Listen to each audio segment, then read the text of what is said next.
guys, we are back.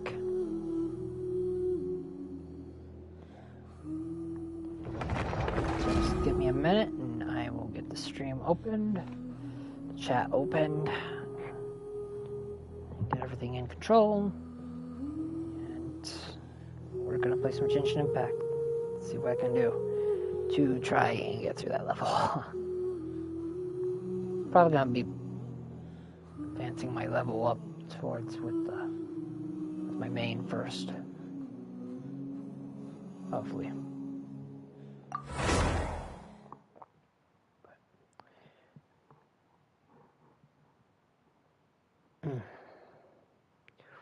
Or two.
All right.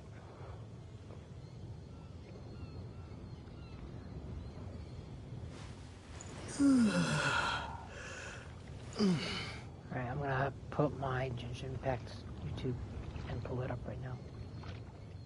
Get my YouTube stream up and running. Hopefully you guys can see the stream. If not, I have to restart it.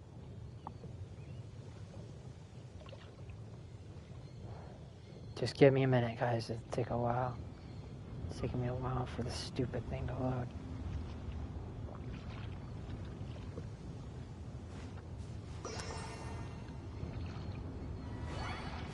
Okay, there we go. It's starting. Okay, it's... Alright, we can see it. Alright. Just give me a minute to get my phone out and we can do this now.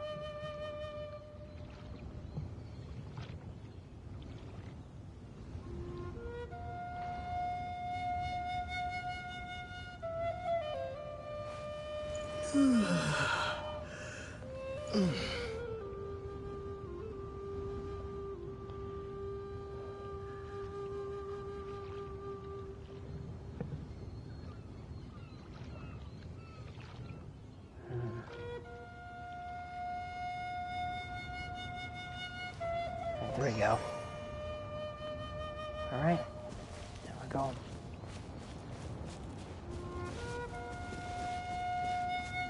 And ready. So let's see.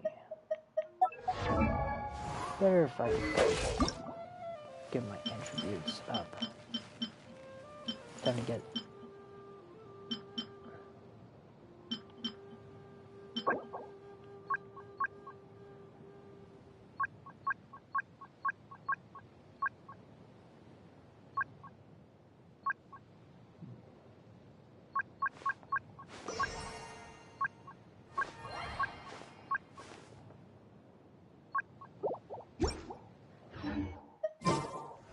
Alright.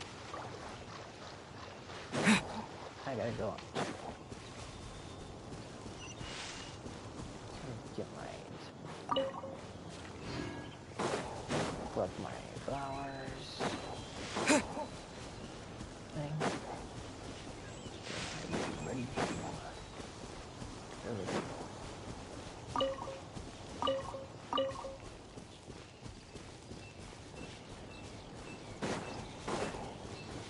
Okay, where?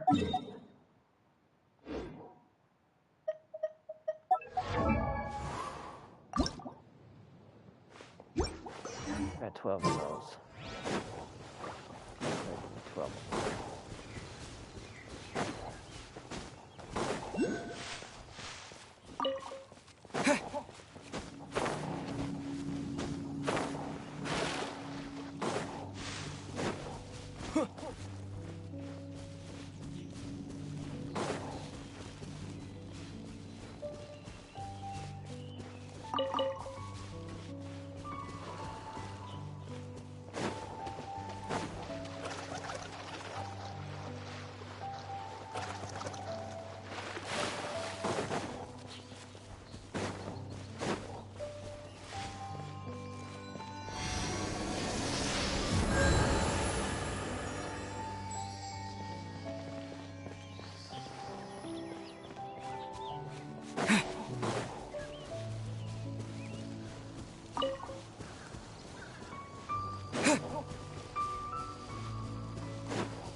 How many of those do I need?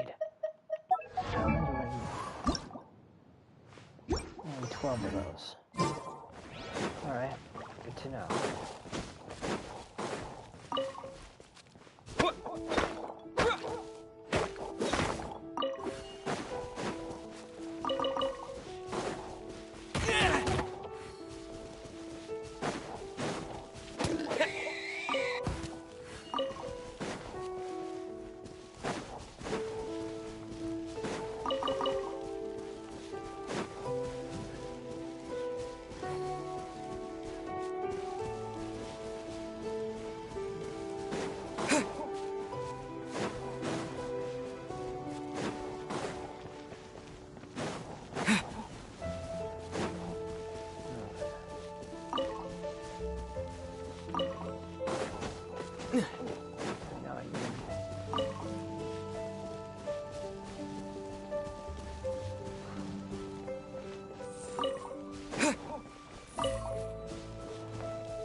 Windblade!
Right.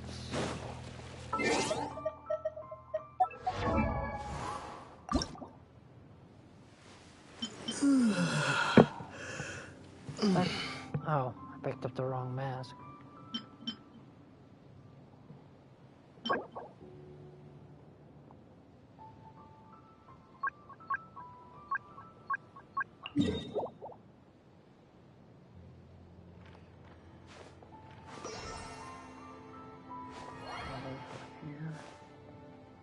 Okay, so there's one here.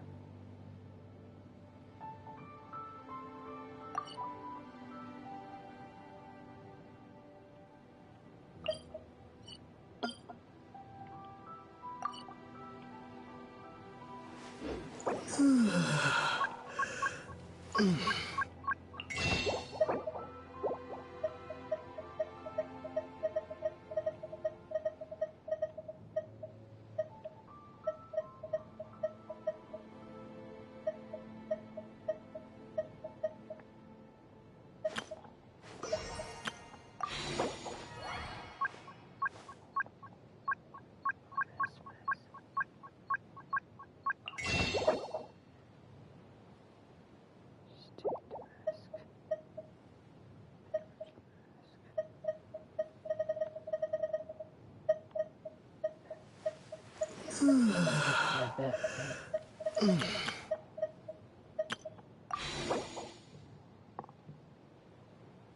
Again. That's all good, dude.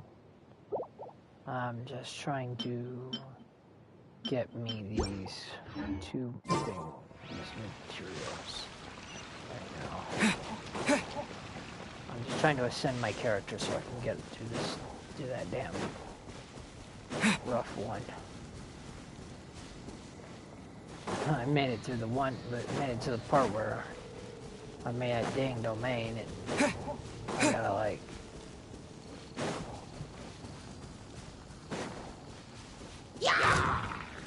With the wind!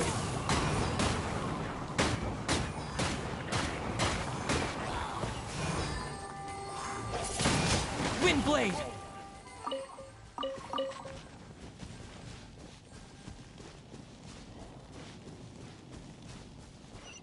Other than that, it's still a work in progress. I still got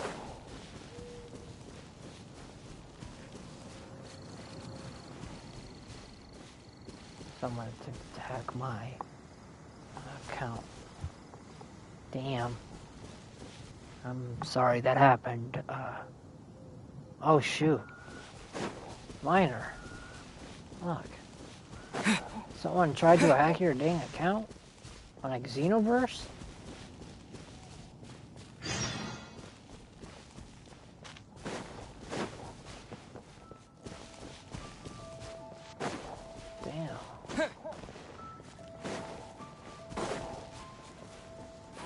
Sorry. Sorry that I haven't been playing that game lately. I've been taking a break from stuff a lot.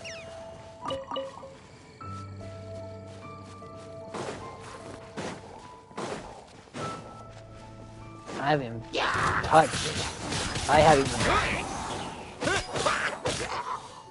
touched. Yeah, I just haven't touched that game. I have not touched that game.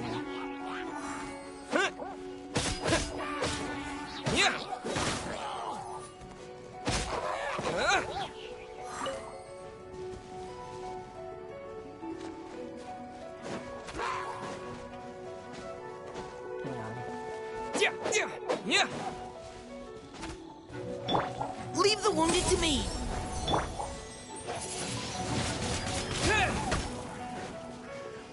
Alright.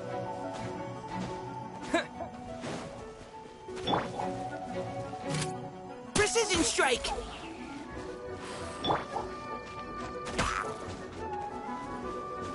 Hang on, I don't know. Hang on.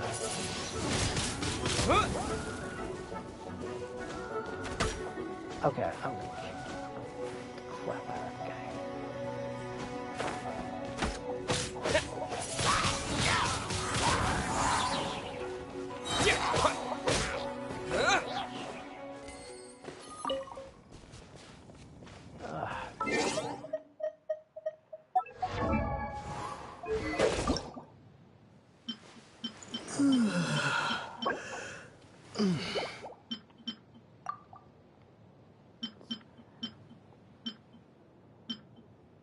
I only collected one of those. Ominous mask.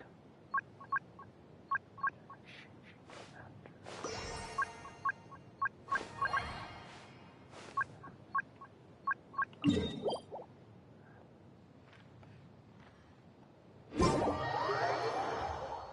gonna go this way.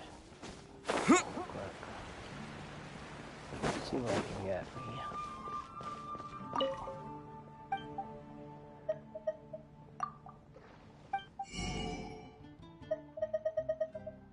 And unfortunately, it's quite unfortunate. I do not have what I'm looking for.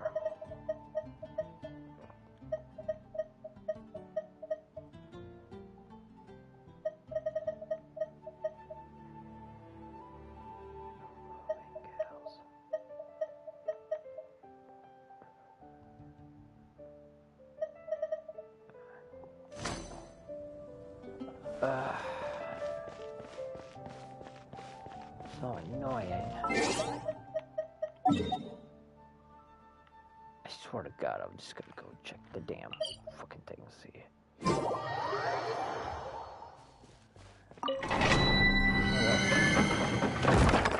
There's a faster way to getting it.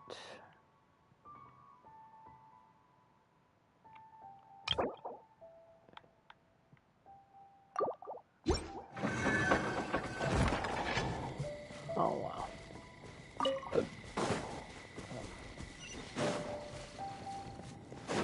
So I gotta look for level 60s only. Those hill trolls. Just to get what I'm looking for.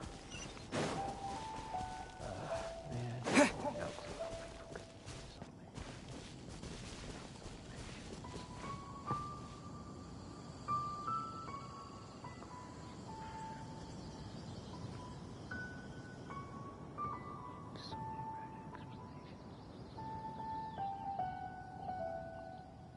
I have no clue how people can leave so many red eggs.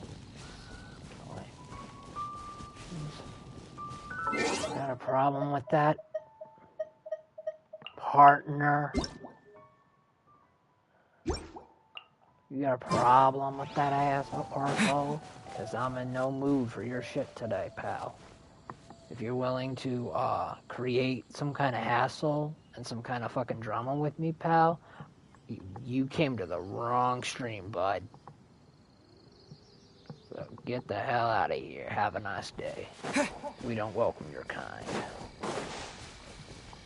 Stay the fuck out of here.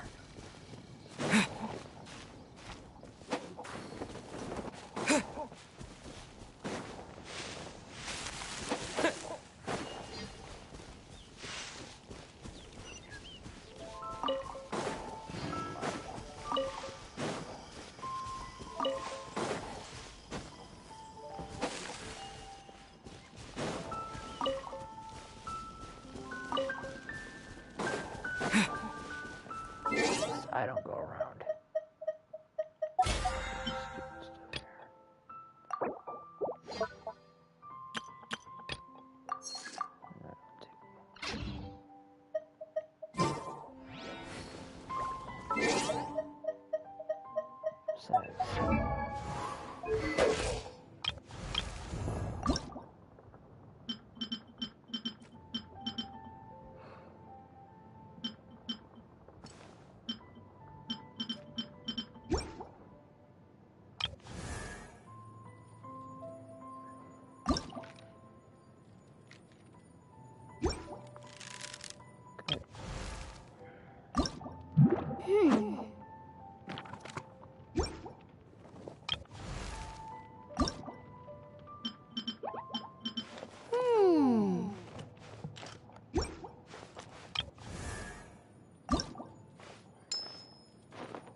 Oh, it's already max level.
Disappear!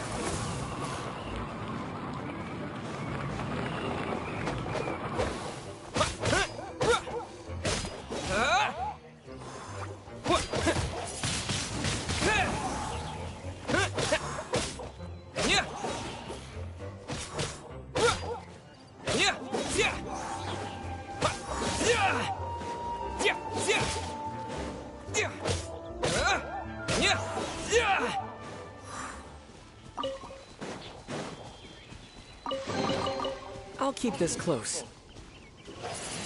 Wind blade!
I think it was... Yeah, it was also... Time I will just torture her too.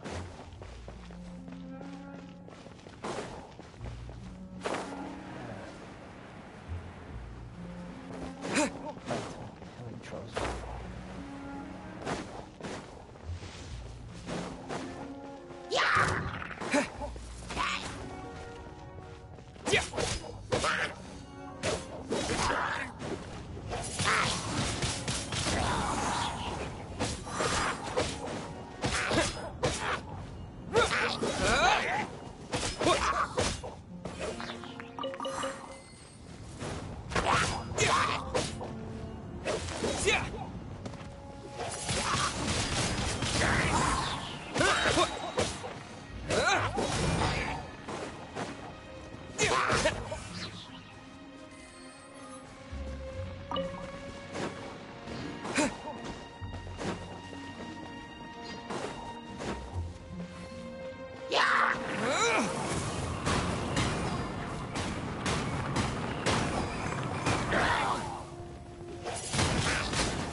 Now is get the flowers out. That's the only thing I can do right about now.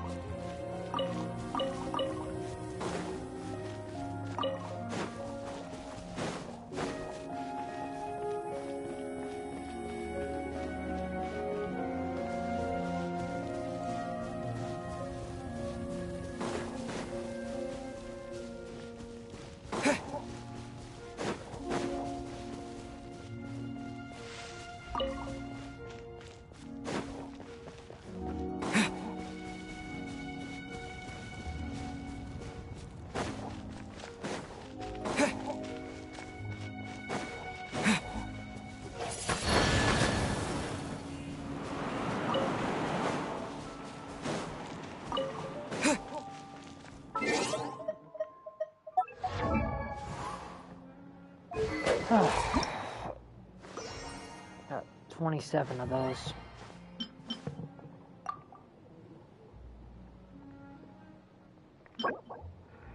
I only got one of those.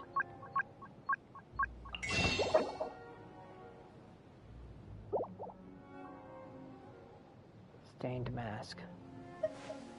I don't see any different map. What I'm looking for is a... That's a 3-star.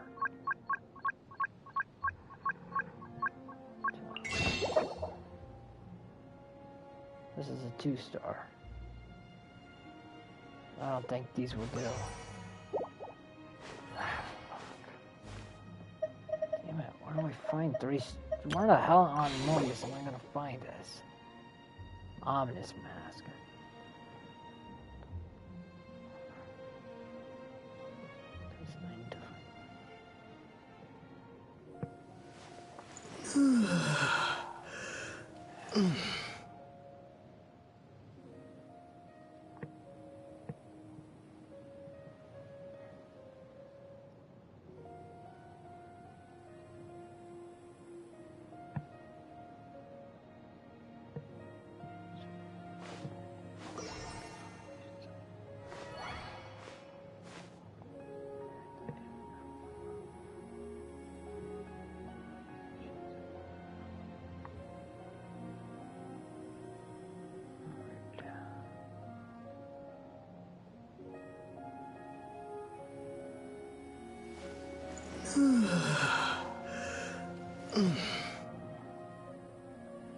Alright, I gotta figure this out.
There we go.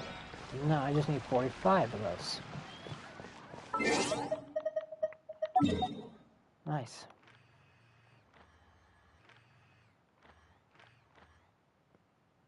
Yeah, I just need 45 of those flower thing. Those flowers. I'm gonna go over here real quick. Grab them.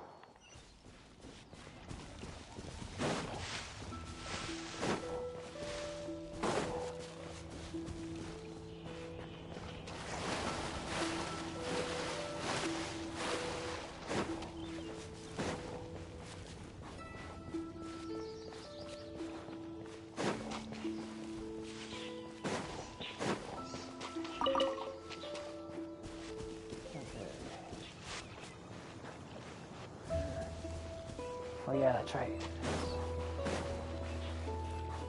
There they are. Oh, no.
Right.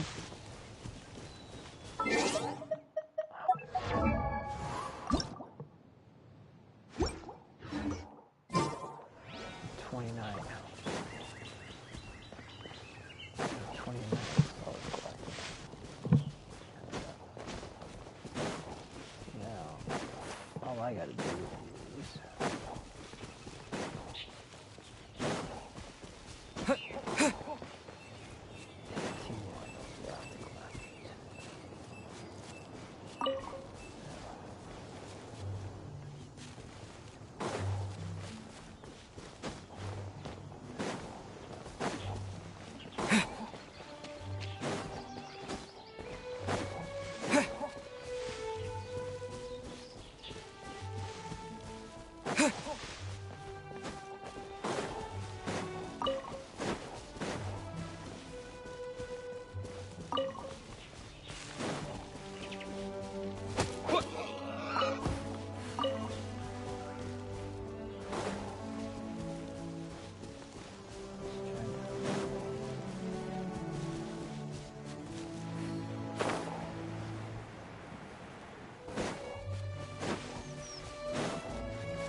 Is this an answer from this world? What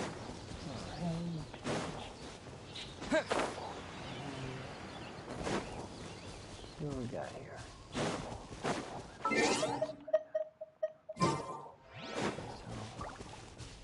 I'm not trying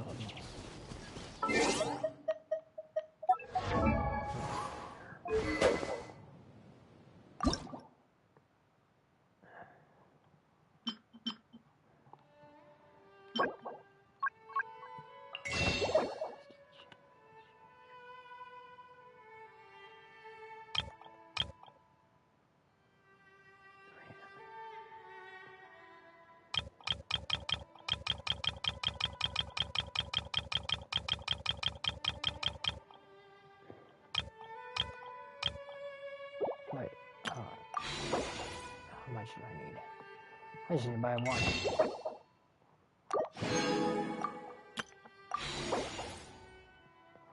Okay. All I need is just...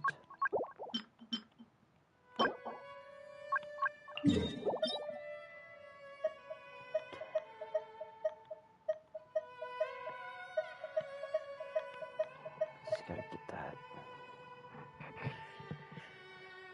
My weapon. Sword.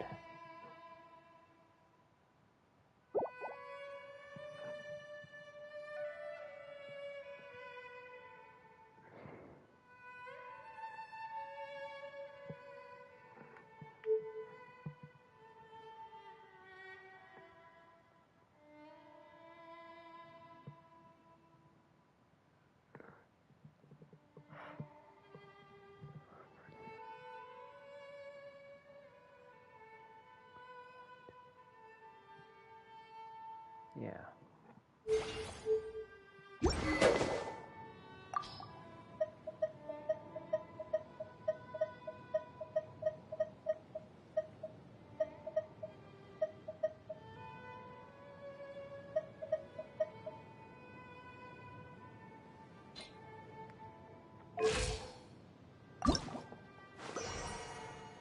All I gotta do is this powers.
Disappear!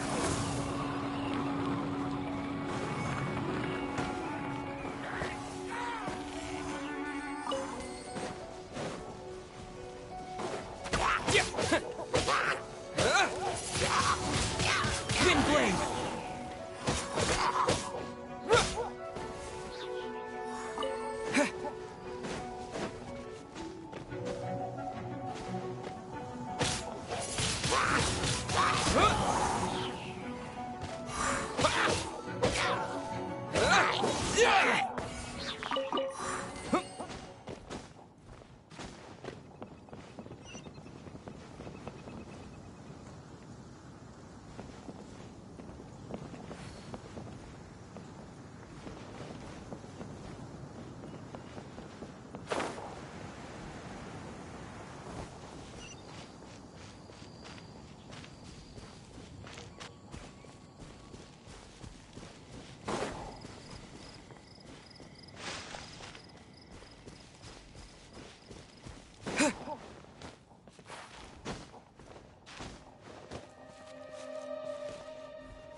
Almost there.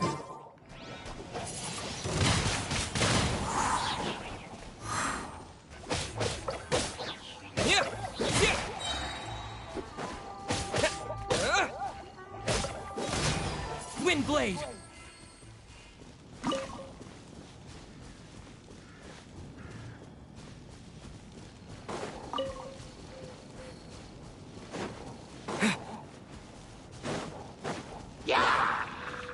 With the wind!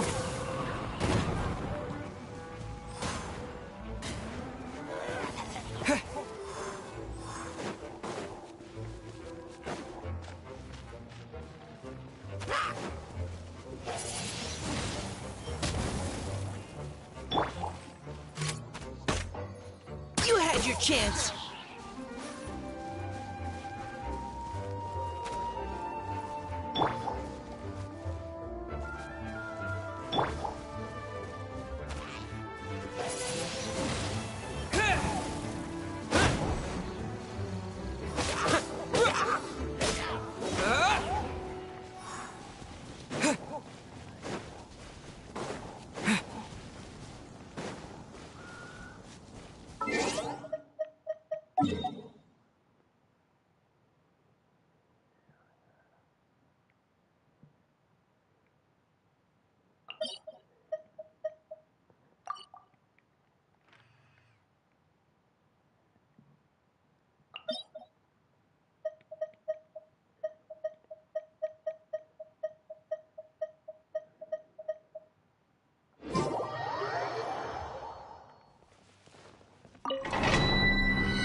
Yeah.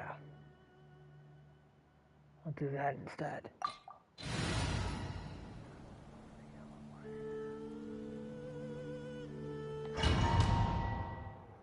Time for my weapon. Time to get my weapon.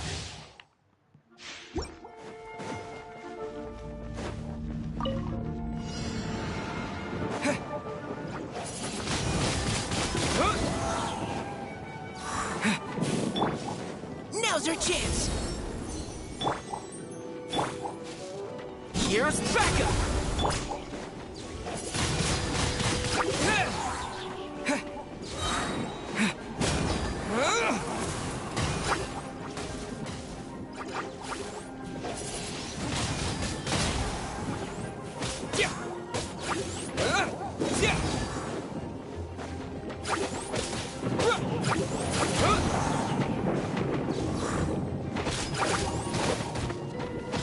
Wind blade!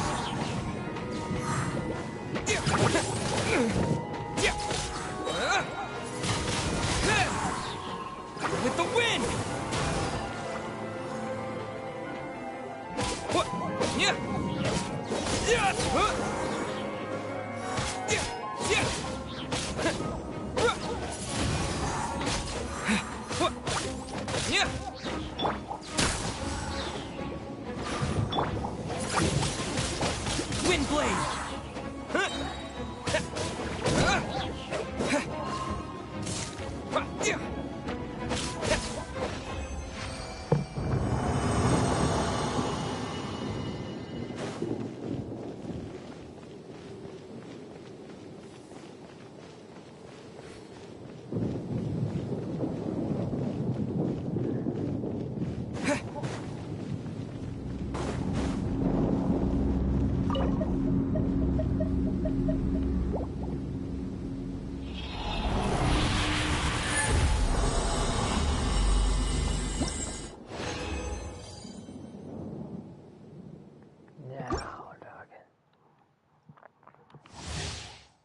Just need to do it one more time. I should stay there.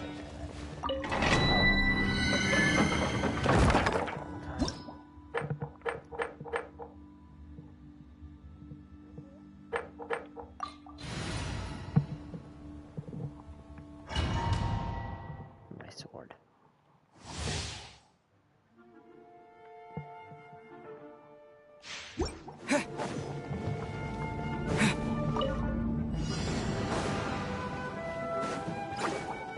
Disappear!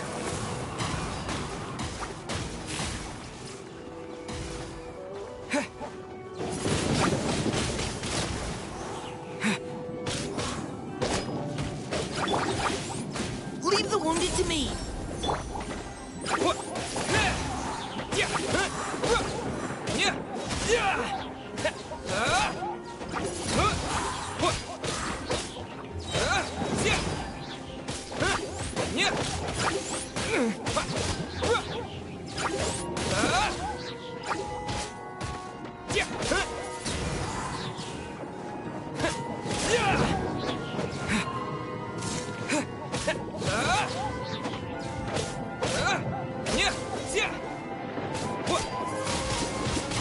Wind blade! With the wind!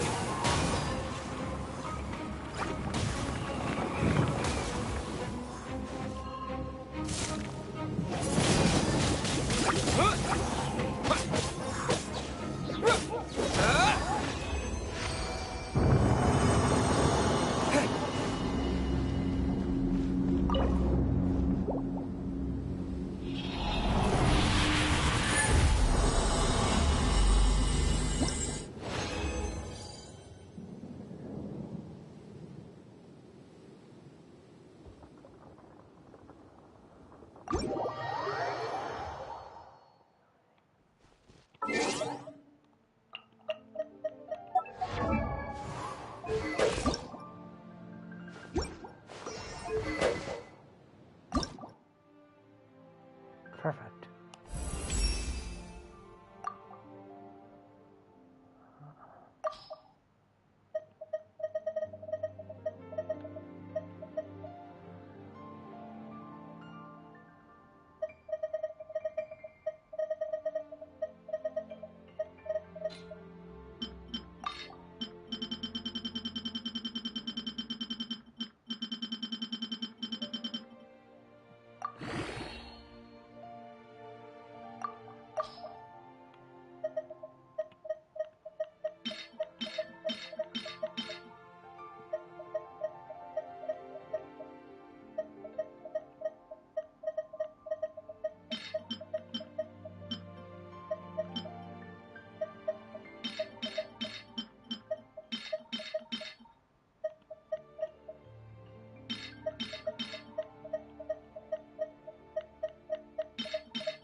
All I need now is just to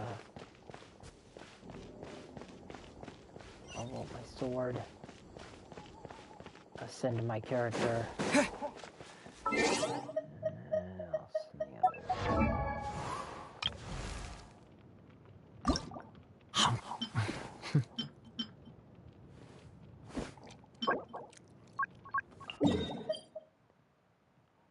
Oh, that's what they are. That's where you get it. Fortunate, quite unfortunate, we can't go over there just yet.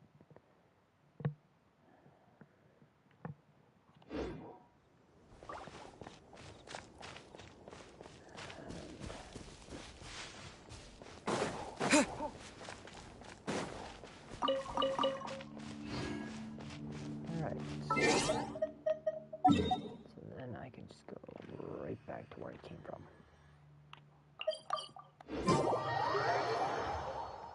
And I can just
What?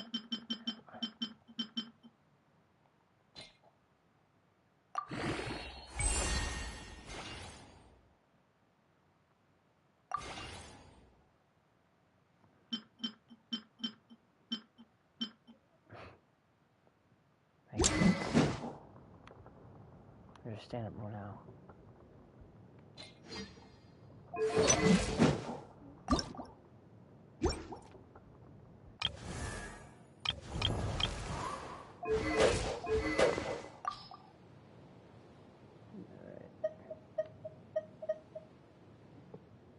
Enhance.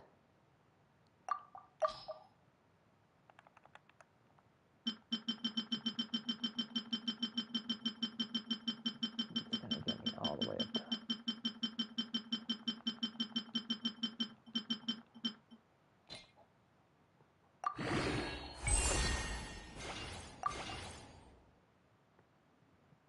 Alright. Now, need that material for that.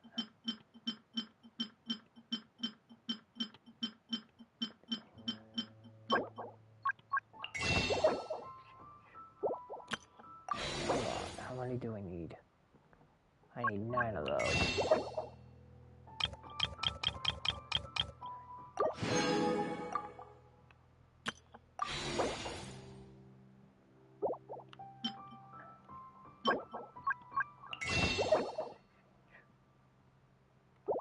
How much money those? 12. I have 6, so I just need.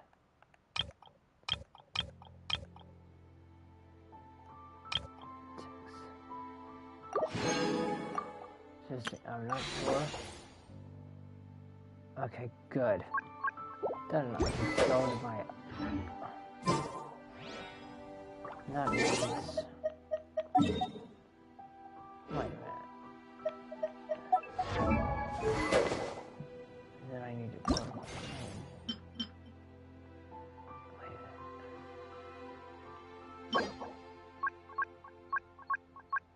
minute.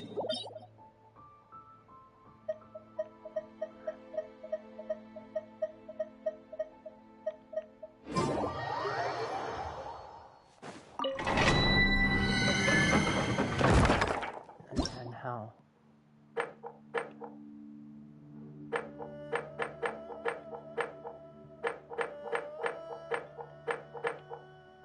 Oh.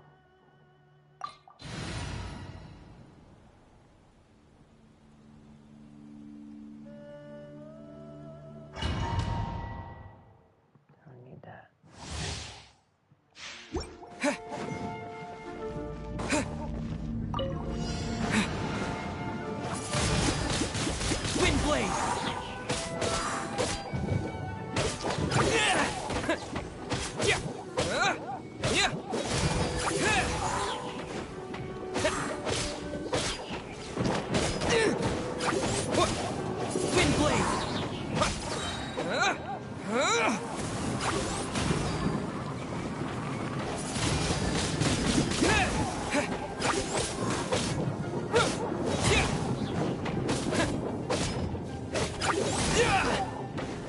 Providing cover fire.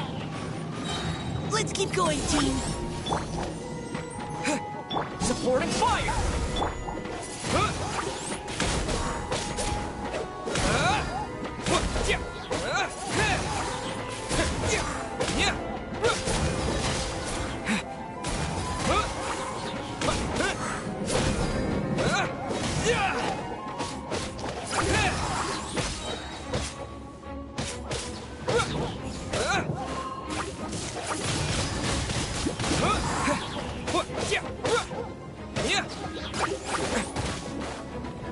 With the wind!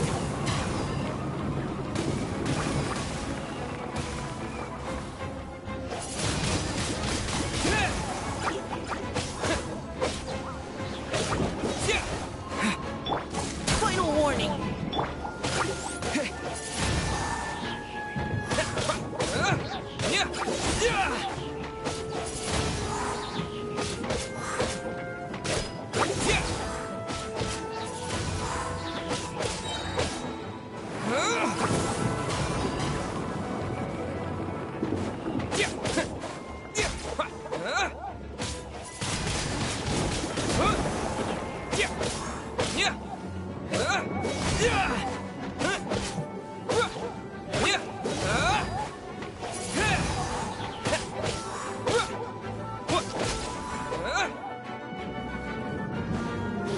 The more, the merrier. Wind blade!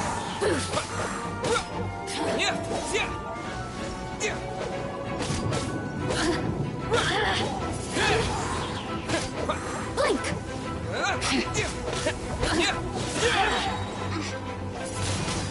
Over here! Wind blade! With the wind!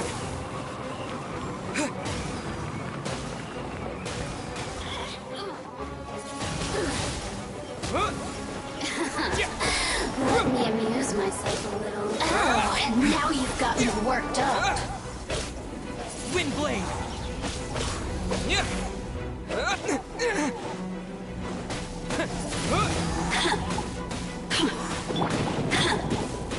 Engaging! Leave the wounded to me! The more, the merrier. Over here! Boring.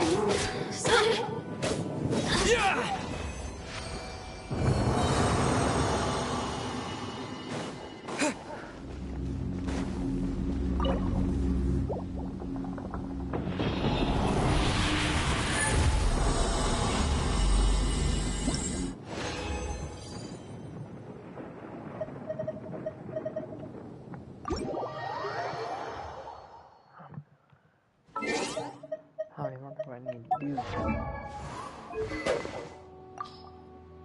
Or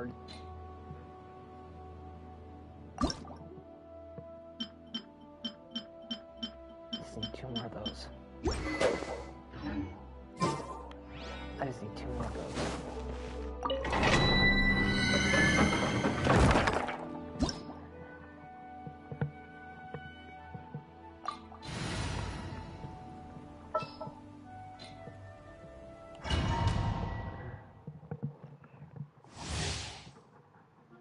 No.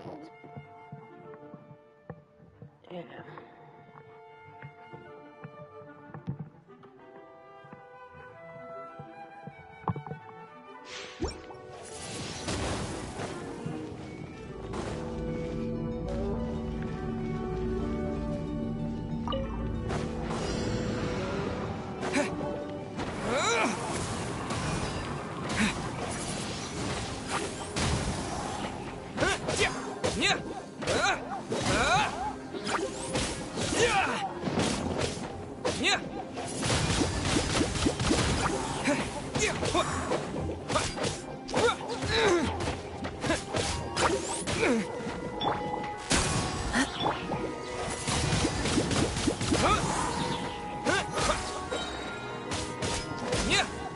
Disappear!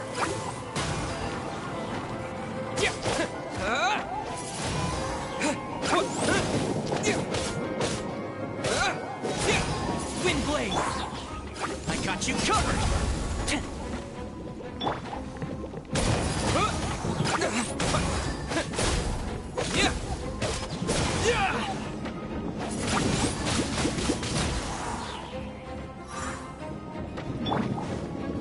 Final warning! Now's our chance! Wind blade!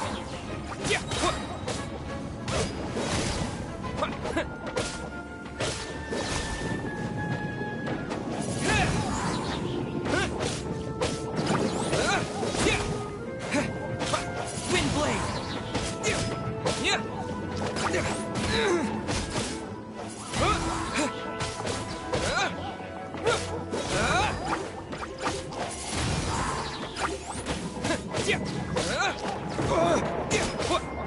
Wind blade!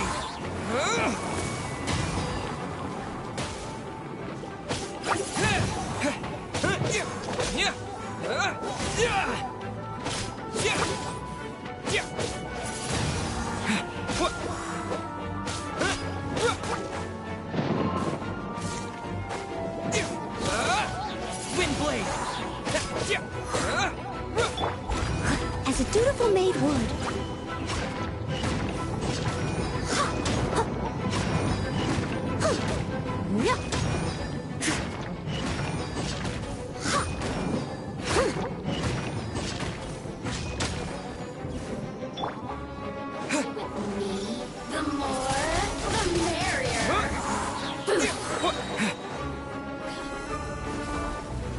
the wind!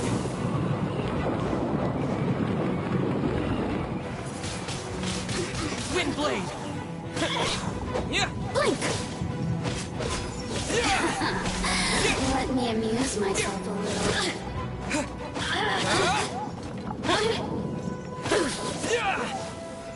The more, the merrier. Over here. Let me amuse myself a little. Blink! The more, the merrier.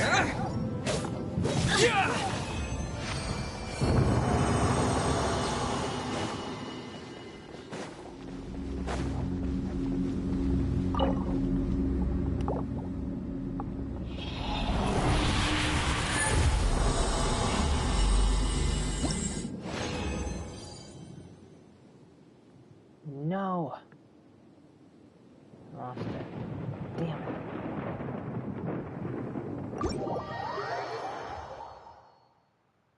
Oh well. Yeah, at least I got my... At least I got my sword.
Engaging.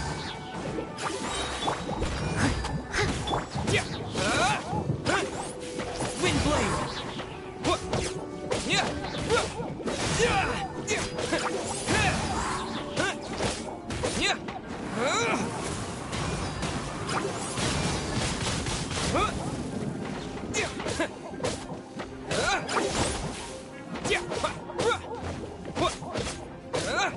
Wind blade!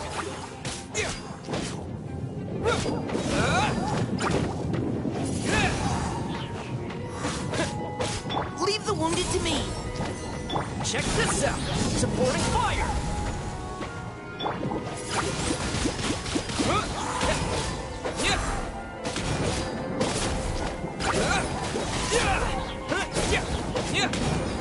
Wind blade!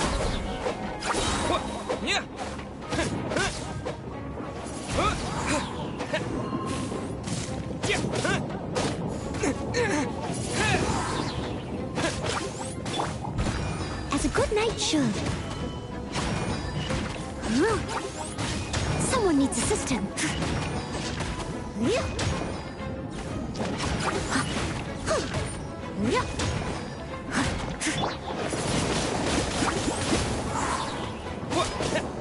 With the wind!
Here! Oh, and now you've got me worked up.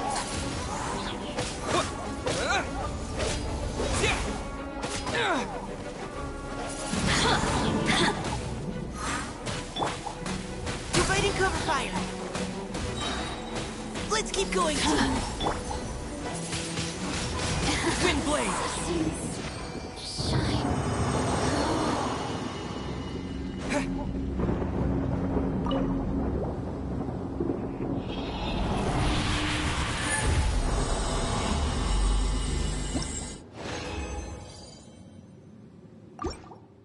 Oh well.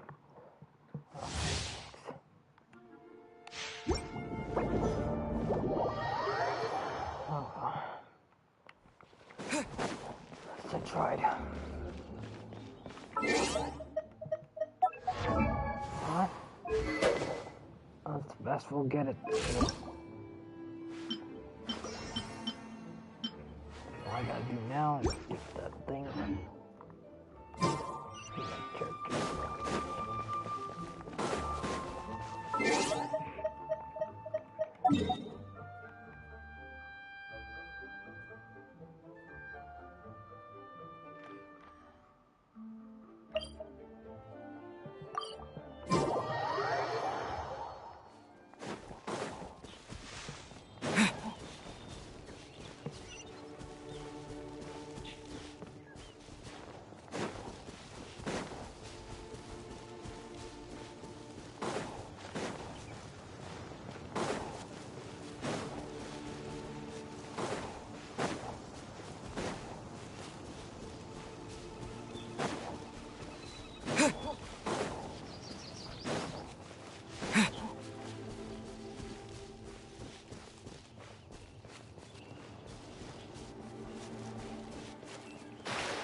Oh, I gotta find these.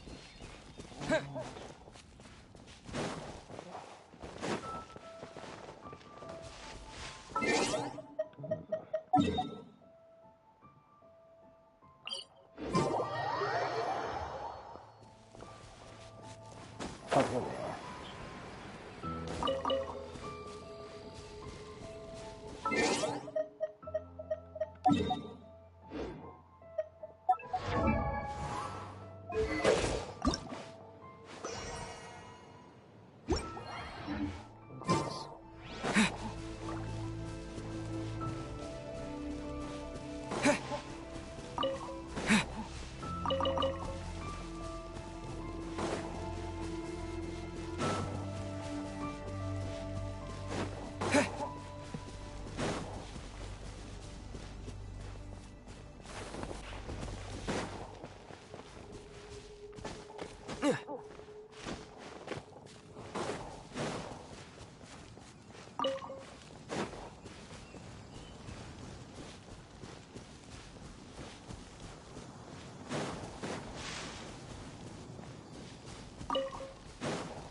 That scared the hell out of me. Okay, knock this up. Keep the distance.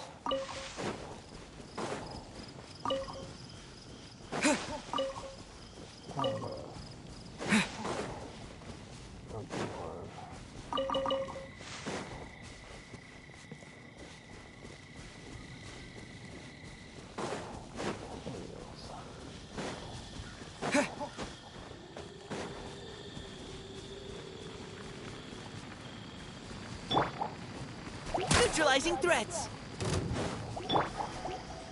With the wind!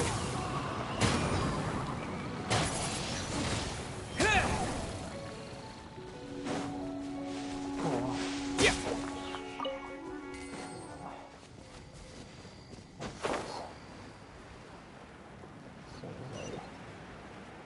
Find out what's going on. Gotta go to the other. I guess I'll have to go to the other place to grab the other red flowers.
Four.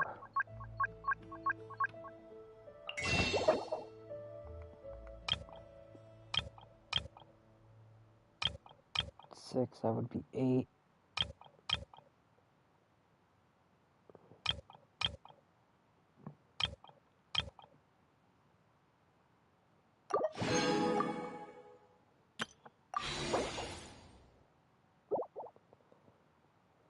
$14 of that.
Fire it up!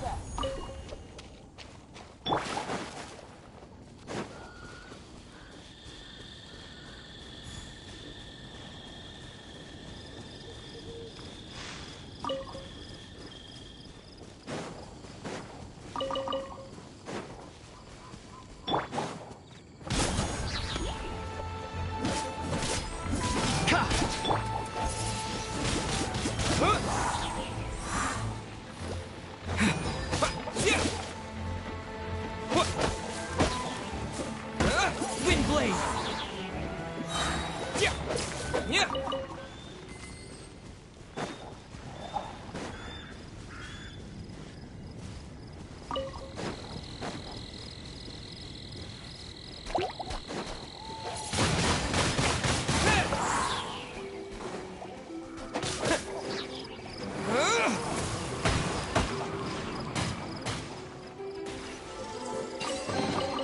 I'll keep this close.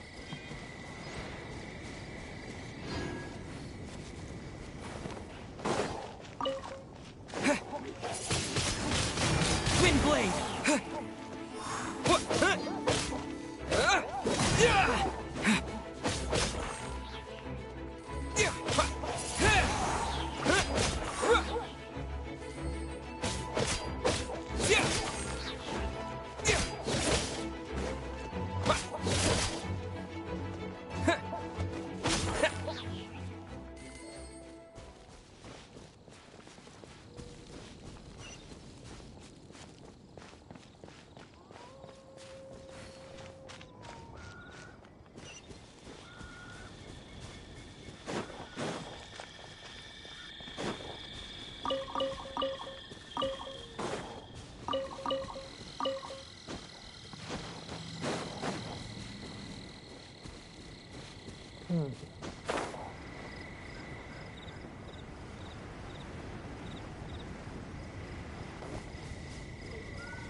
Really 6 of those.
Gather round, feast your eyes. There's fresh venison today.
Is this an answer from this world?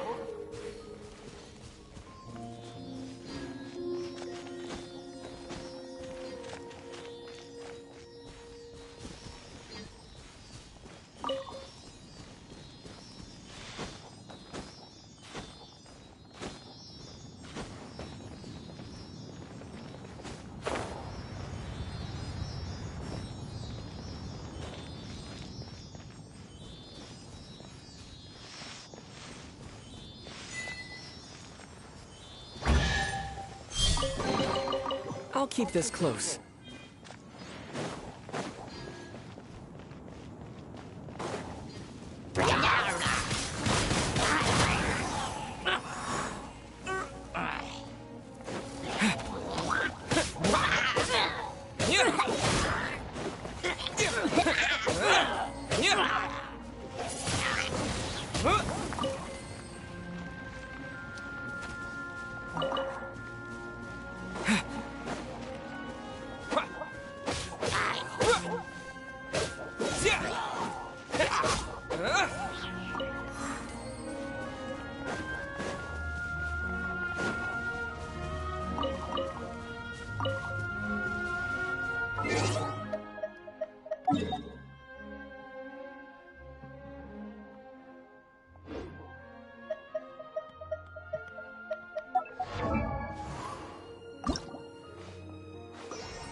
It's time for me to get back to the thing.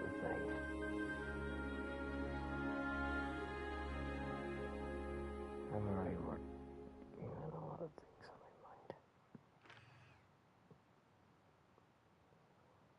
mind. Let's head over back this way.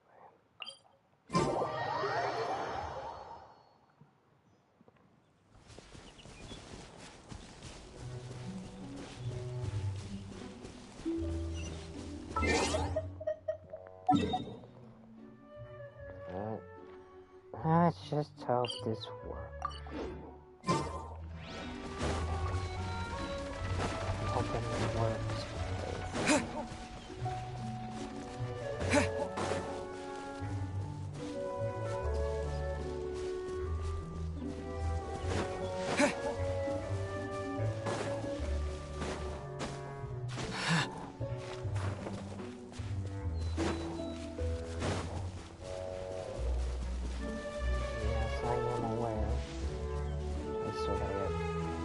Characters leveled up.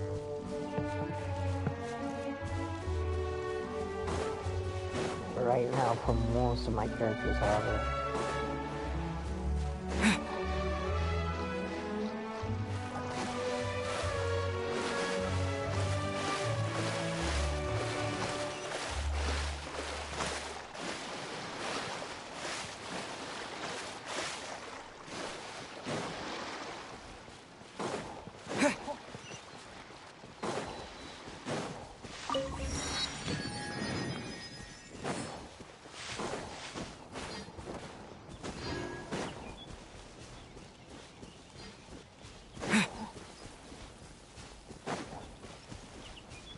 now let's see. Because I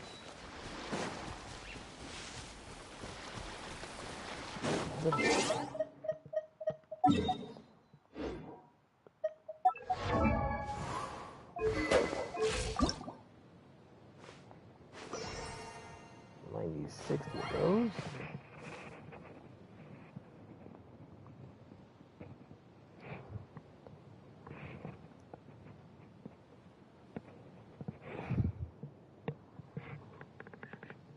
Level 90.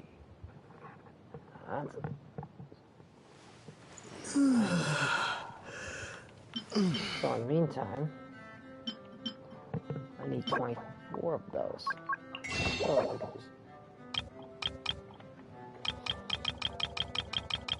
how much would I need? 24 of those? Yeah. Definitely.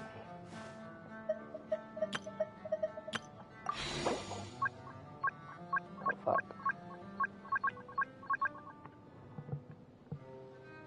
Wait a minute. I'll need medicine.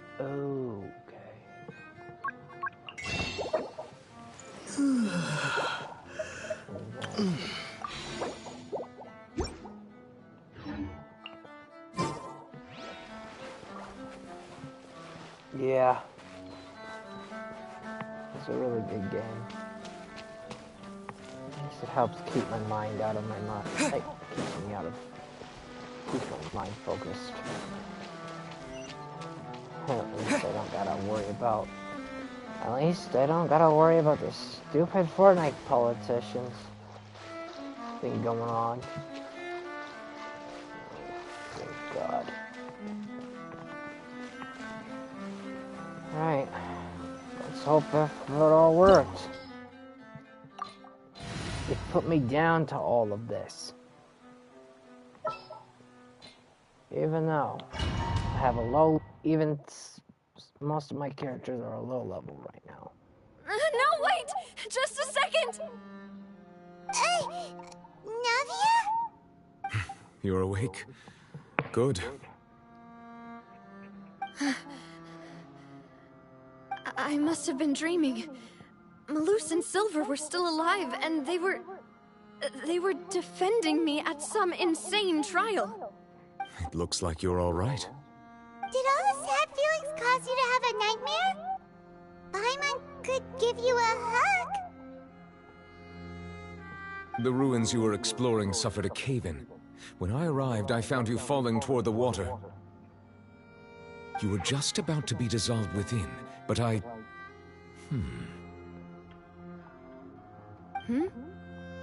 What is it? I think I saw 2 Oceanids protecting you. It was only for a moment, perhaps even a fraction of a second, but they gave me the chance to retrieve you. Were it not for their intervention, I would not have been able to rescue you before your consciousness dissipated. Wait, did you say Oceanids? You mean like what happened with Vache? Perhaps those 2 Oceanids were the people you saw in your dream. I always told them that they didn't have to protect me. To think that they'd keep doing so even after death.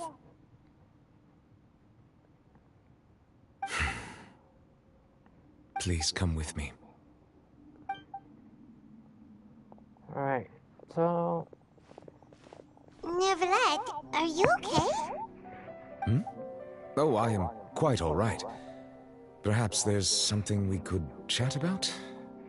Why do you look so stiff all of a sudden? Oh, Paimon knows. You're the type who feels awkward when there's nothing to talk about, right? I merely thought that we should give Navia some time to herself. Huh? Why didn't you just say so then? Don't you think it's even more awkward to call us over like this and then have nothing to talk about? I suppose so. Ah, Sigewinne. I hope all is well with her these days. Her work in the Fortress of Meropide has not been too much for her, has it? No way, don't worry. She's doing fine down there. She's an amazing head nurse. I see. Well, that is good. I have always worried that Sigewinne would need a lot of time to understand the world of humanity, just as I have. Oh, and the Duke also says hi. Even though Sigewinne made him do that. He hopes that you haven't been overwhelmed by all that's happened lately. Thank you. I have indeed been busy lately, and I also hope that everything is going well in the fortress of Meripede. He still doesn't know what to talk about. Let's chat about something else then. So, Neverlet, you're probably quite the swimmer, huh? Yes, of course. This isn't going anywhere. Let's try something else. How did you find these ruins? Did the knave tell you? Yes, in fact. I had arranged to meet you in Poisson, but when I arrived, I discovered that the Fatui were helping the residents evacuate. They had even transported a large quantity of supplies to the area. Amid my astonishment, I ran into the knave, and we had a chat. She informed me that she had asked you to investigate the ancient ruins here. Yeah, we originally planned to meet up with you, but we thought you might still be busy with all those official documents. We didn't think exploring the ruins would take very long, and who would have thought you'd wrap things up so quickly?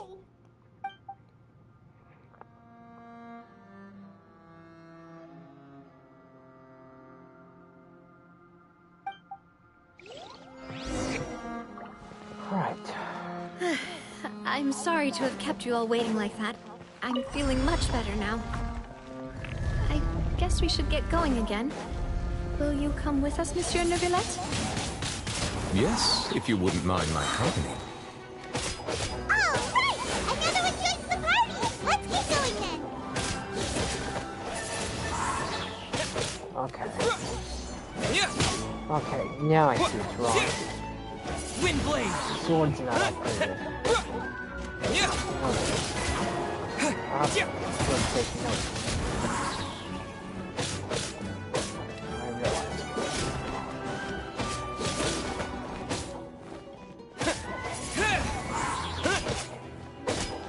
I'll make sure to do that. I'll be sure to put that on my to-do list when the bonus next time shows up.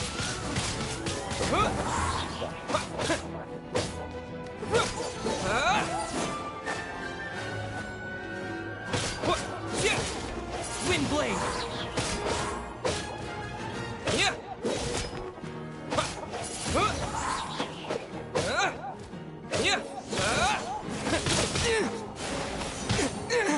Windblade!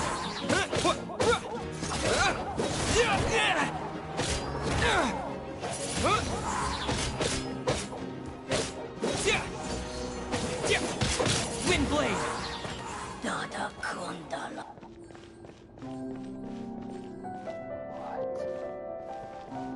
Amazing.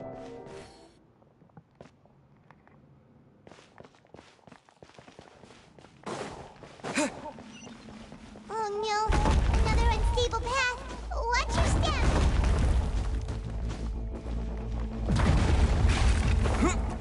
Come on!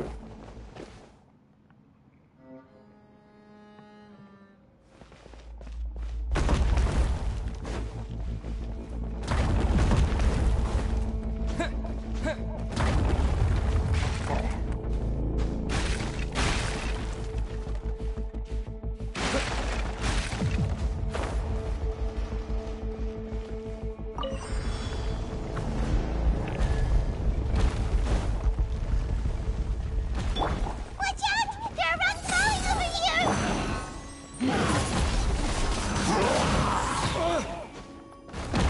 Okay. Here's backup!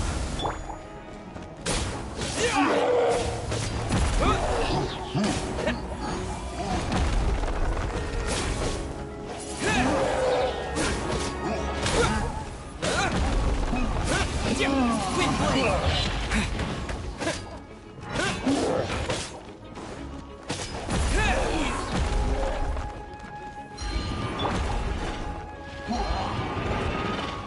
Final warning! Disappear!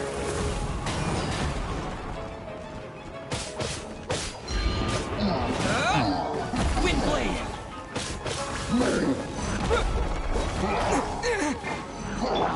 Providing cover fire!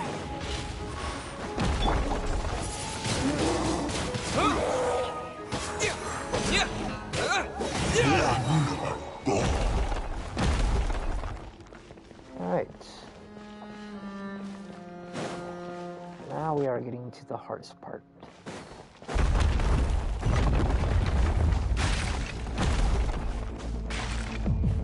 We're almost at the top. Keep it up!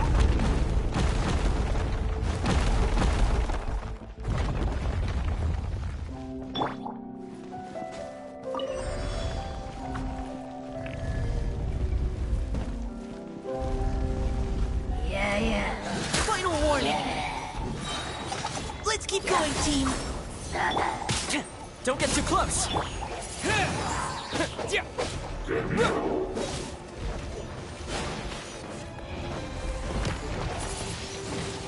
Wind blade.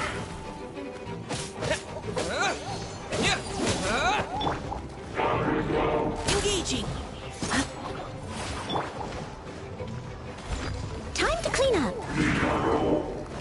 I'll catch up.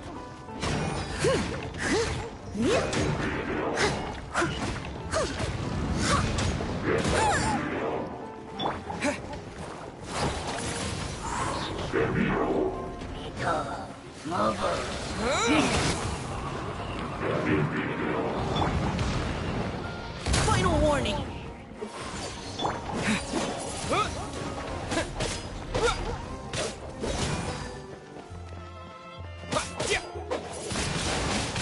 Wind blade.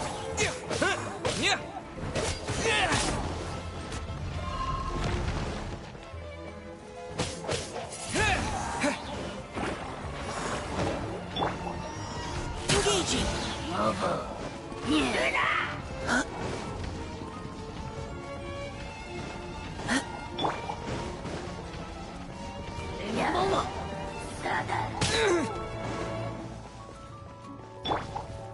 Final warning.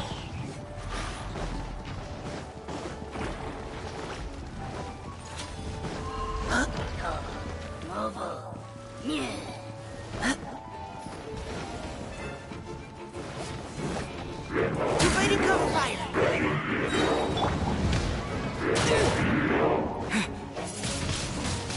Wind blade.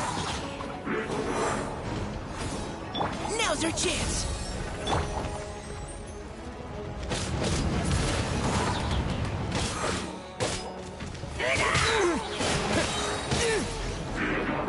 Disappear.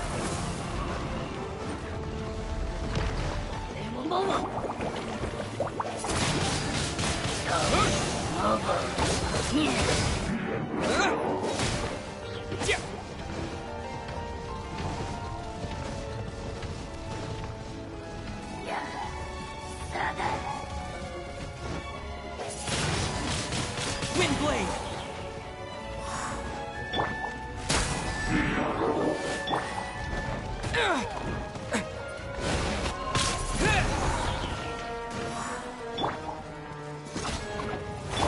Check this out.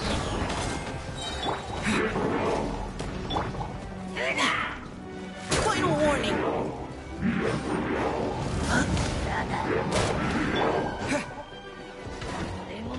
Supporting fire. Wind blade.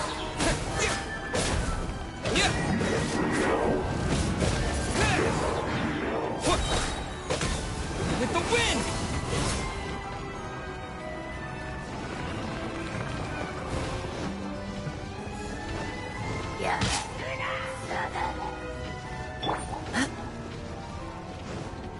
Providing cover fire.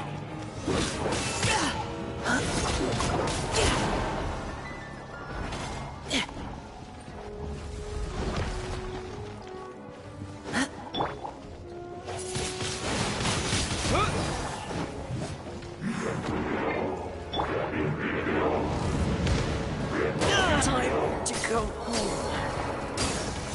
I forgot to cook the fucking goddamn meal. Bullshit. Wind blade. Final warning.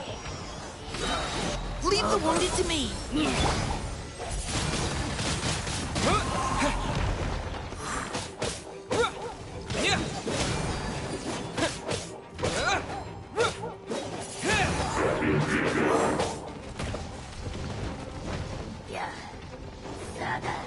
I got him almost low.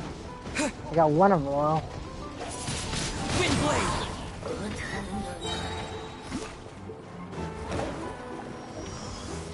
Disappear.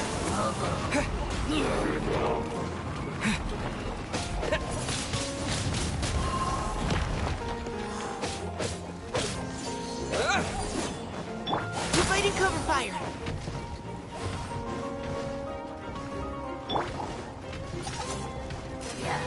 Leave it all to me. I'll catch up.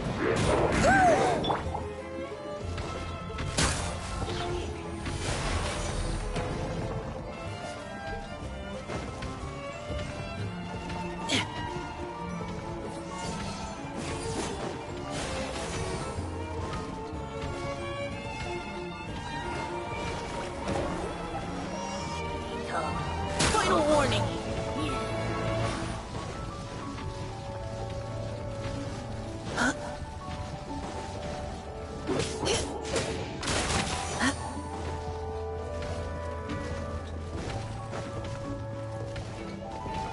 Providing cover fire. Now's our chance.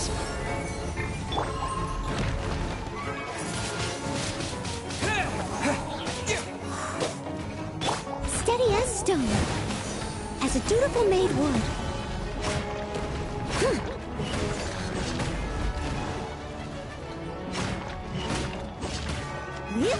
Someone needs assistance.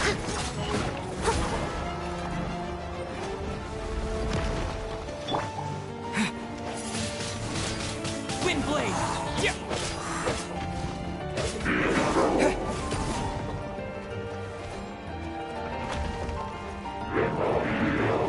Locking on me.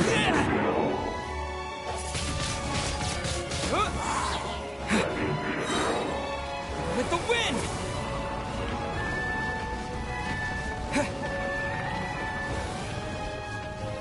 No, come on, come on.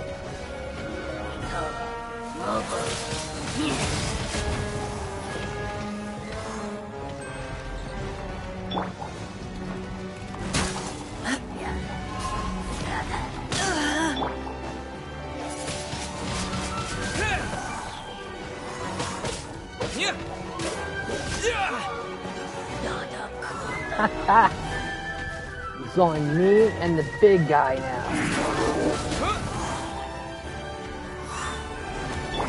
Final warning.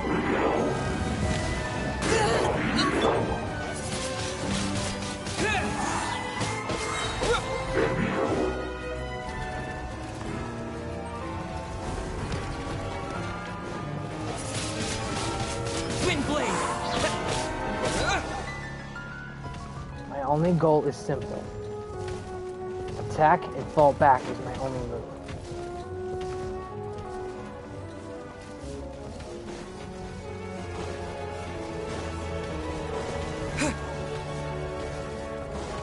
Falling back, attack. Right.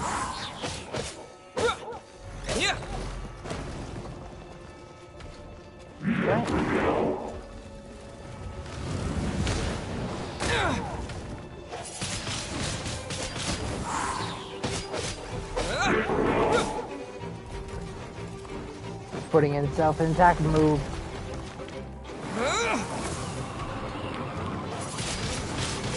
Wind blade. He's only down. Providing cover fire. Crap, that was too early.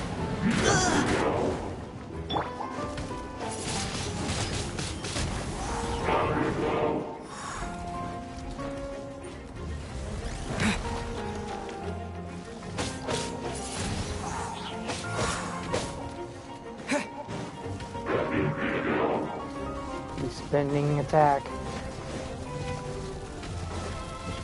Gotta get out of that corner. Ah, shit. He's almost dead. Now I can get in close. Attack him. Fall back. Final warning. Let's Now I keep can going, heal team. myself. And now, Disappear. Yeah.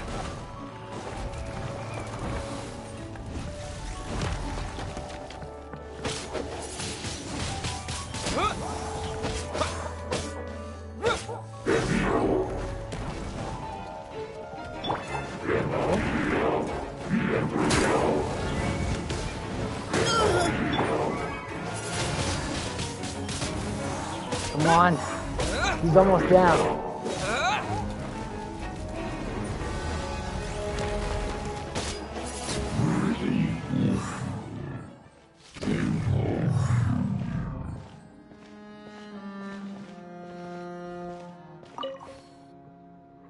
I just... I can't believe I actually did that! Bro! Can't believe I actually survived that. Damn! Okay, we're not out of the mess yet. I shouldn't be speaking too soon. Oh god.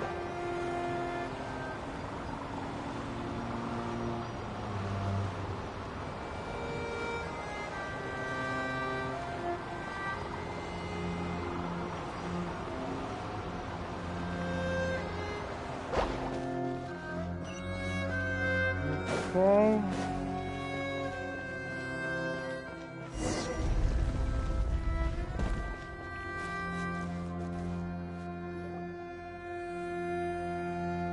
Looks like we've reached the end. Oh shit, we're at the end. This is the place. There should not be any other hidden spaces in the vicinity. The path sure had some twists and turns, but it turns out that this place isn't actually that big.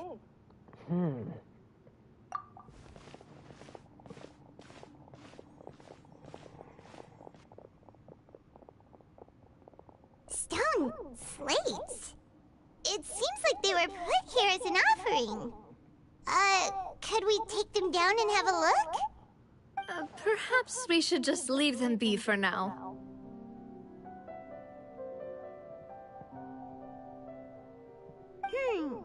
There are 4 locations in total, but only 3 stone slates. The slate that should be in the first empty spot is missing. The surrounding walls also show signs of damage. There's something written below. Let Paimon see. Reason dictates that this nation be destroyed. I shall record the history of its future here in its past. Say what? It feels like someone left these slates and these words here for a purpose. But does he mean that Fontaine should be destroyed? That would fit the circumstances dictated by the prophecy, yes. Indeed, the slate's contents correspond to it. Take the second slate, for example. There's a person kneeling here. She seems so dedicated. And there's a whole bunch of other people behind her doing the same. She's facing this... what is this? Some kind of island in the sky? And is that Lady Farina in the third image? Did the Hydro Archon fall into the water? And is that a ring of people around her? Paimon doesn't quite get it. Are they all in the water? The fourth image. I know this one. This exactly matches the content of the prophecy. The people will all be dissolved into the waters, and only the Hydro Archon will remain, weeping on her throne.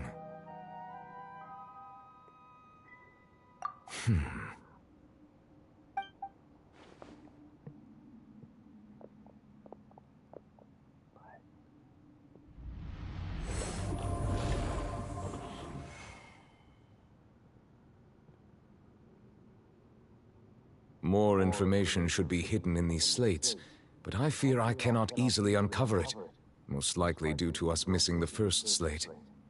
I am very sorry. Don't blame yourself, Monsieur Neuvillette. Deciphering ancient stone slates isn't one of your duties.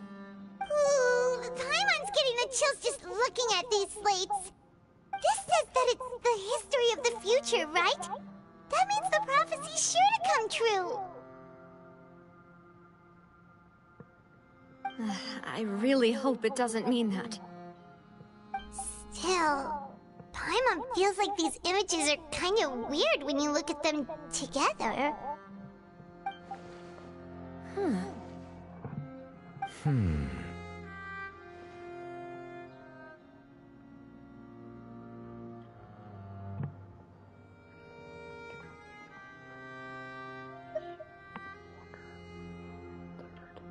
and fourth image, right? That's right!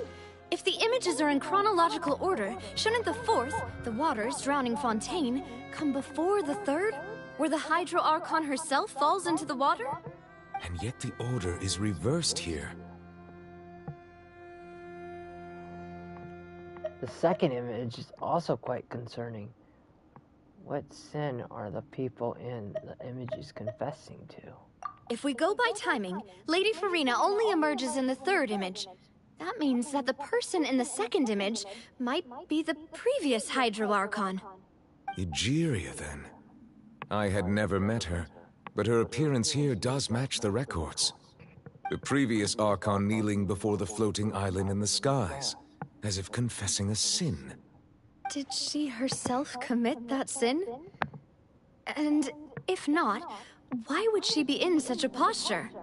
Also, I'm still wondering why these ancient stone slates are here at all. Judging from their contents, could this place be the origin of the prophecy? Well, Does that mean that someone, or some people, once saw these slates? But who would have created these slates and left these words here? the person who had been made responsible, the one who put it all in. It seems that any further clues will have to come from Farina. In that case, there's no time to lose. There's nothing else to be gained here, so let's head back first. Yeah, we'd better get somewhere safe for now.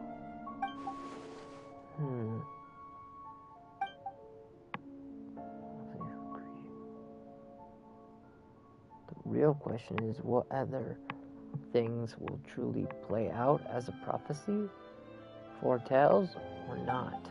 Okay, that's a good point right there. Alright. Look at that, we got this. That was the word, that was annoying. That done and out of the way. Boom. Let's split up here. I'm going to check on what's happening with the Spina. You know how it is. There's some things you just need to be there for yourself. You still have energy for that, Navia? Paimon's already beat. Just head back to the Fleuve Cendre and have a rest then. Thanks for keeping me company all this time. I'll depart as well. Thanks for your hard work today. Rest well, everyone. Traveler, I will go talk to Farina tomorrow morning to ask about the stone slates. I'm sure that you're concerned about this matter as well. If you have time, drop by my office. I will share the results of our discussion with you.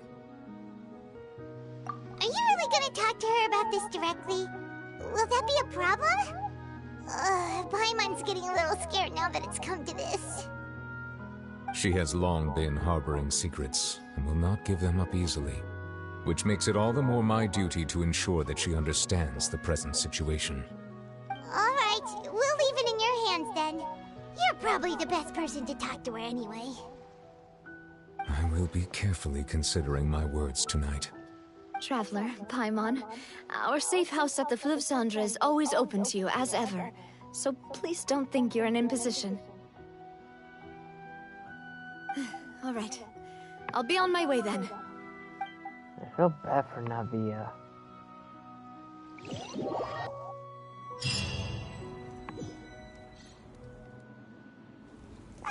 We're finally back! Welcome back. We've got a special menu prepared for you two tonight. Yay! And there's good food too! Navia, no, the boss is the best. Good. Ooh, desserts! Nice, these are all Paimon's! Paimon's already starting to forget what happened today. I really do miss them though. Oh, that voice. Is that who I think it is? Huh? It's you two. What are you doing in Fontaine? Mana! Shout. When was the last time I saw Mana?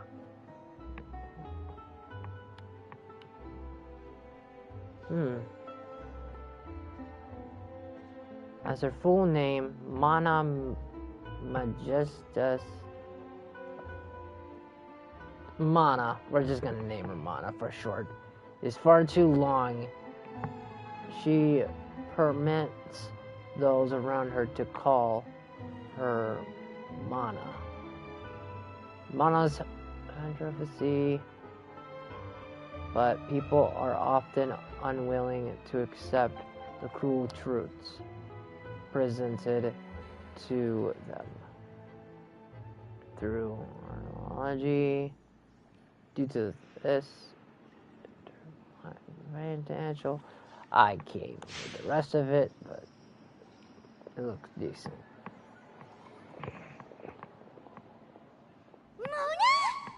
Mona.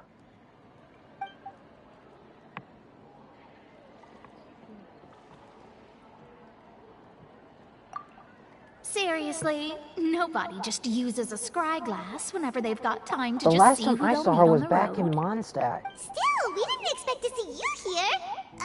Wait, you're not a Fontanian, are you, Mona? Well, I have some business to attend to here, so I booked a hotel in the city. I was just out for a stroll when I bumped into you. Quite unexpectedly, if I might add. Why did you think I was from Fontaine, though? Is that because Magistus doesn't sound much like a Mondstadter surname? Yeah, let's go with that. Well, I used to have my own surname, which was, well, some other thing. Either way, the old hag told me when she took me as her disciple that the first step to being a great astrologist's pupil was to change that name. There was nothing for it, really. She really is amazing at astrology, so I changed my name to what it is now according to her wishes. To my surprise, however, Magistus is not the name of some ancient house or clan. It isn't? Nope. Although it is used by us in place of surnames, it generally just means great. Wow! Imagine including a boast in your name. Wait, are you gonna have to put that into your genealogy as well? I reckon so. In any case, I'd give my disciple a name like this as well, if I were to take one.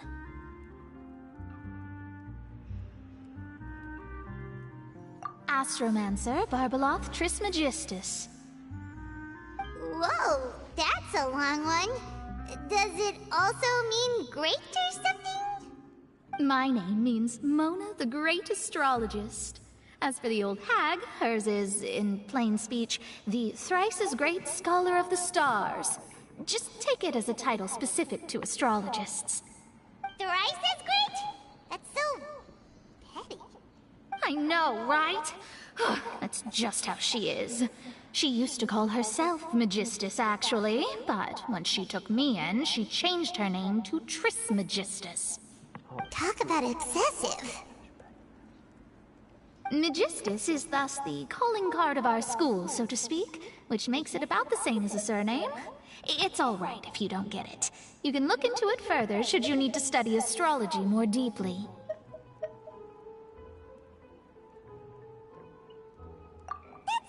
Terrible! But anyway, you're not Fontanian, are you, Mona? You're from Mondstadt, right? Well, I was born in Mondstadt, yes. My parents migrated to Dorman Port, and I traveled with the old hag for a while, after which I settled down in Mondstadt City. Oh, that's a good thing then. At least we know you won't be dissolved by Fontaine's waters. Speaking of that, I'm sure you're aware that a bunch of things have happened here in Fontaine, right? I know you're not a local, but I'd avoid getting too close to any water that looks strange all the same. There's something ominous about it. Well, the water, I mean.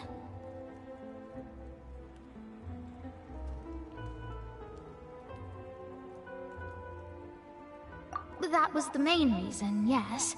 Just a while back, the Steambird invited me to take part in a panel and speak about the circulation of the prophecy as an astrologist. The invitation was sent quite early on. I don't think anyone expected Fontaine to be in this much trouble. What do you make of that prophecy, Mona? Just tell us what you think as an astrologist. Your word would go a long way to make things more certain and less scary.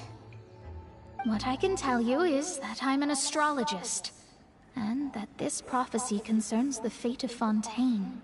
even that of all Tivat. Ascertaining this is akin to reading the fortune of the whole world.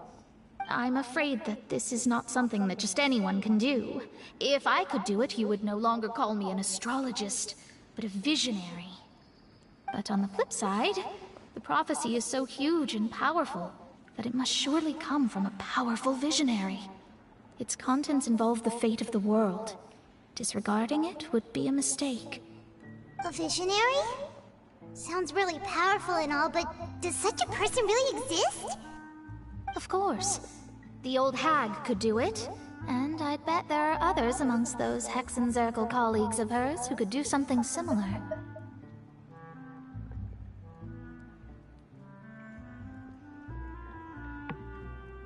Accuracy of the prophecy. Could you help me get in touch with... Huh? Are you sure?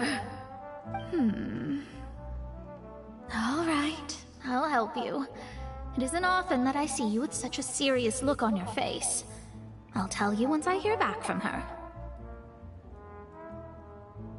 Thanks, Mona! You're amazing as always! Oh, well, this is something only I can do after all.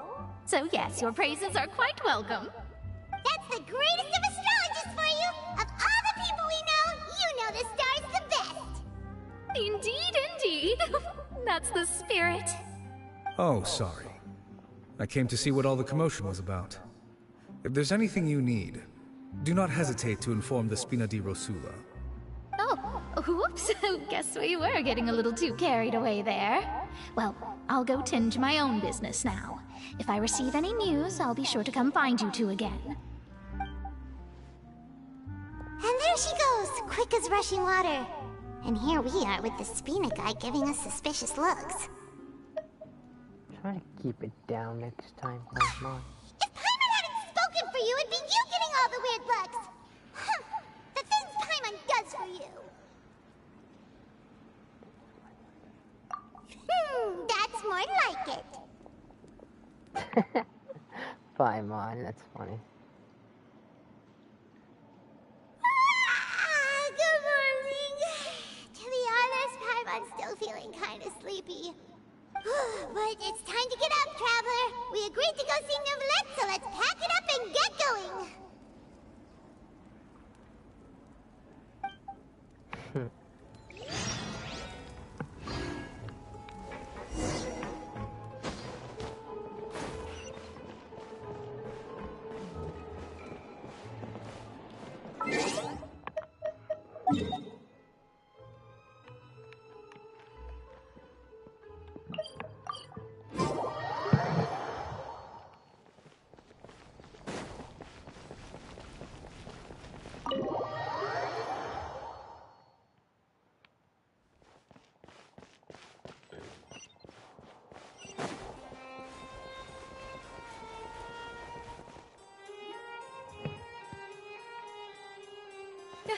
You're here!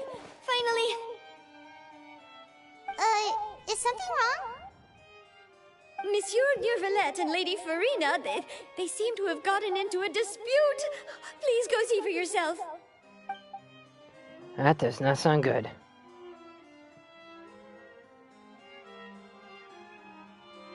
Like I said, I've already explained everything. And yet the problem has not been properly solved. There is little space for excuses between us. It is not my intention to offend you, but please, tell me where you stand. You are the Hydro Archon Focalor, are you not? Look at this. This is a list of the victims from the recent Poisson incident.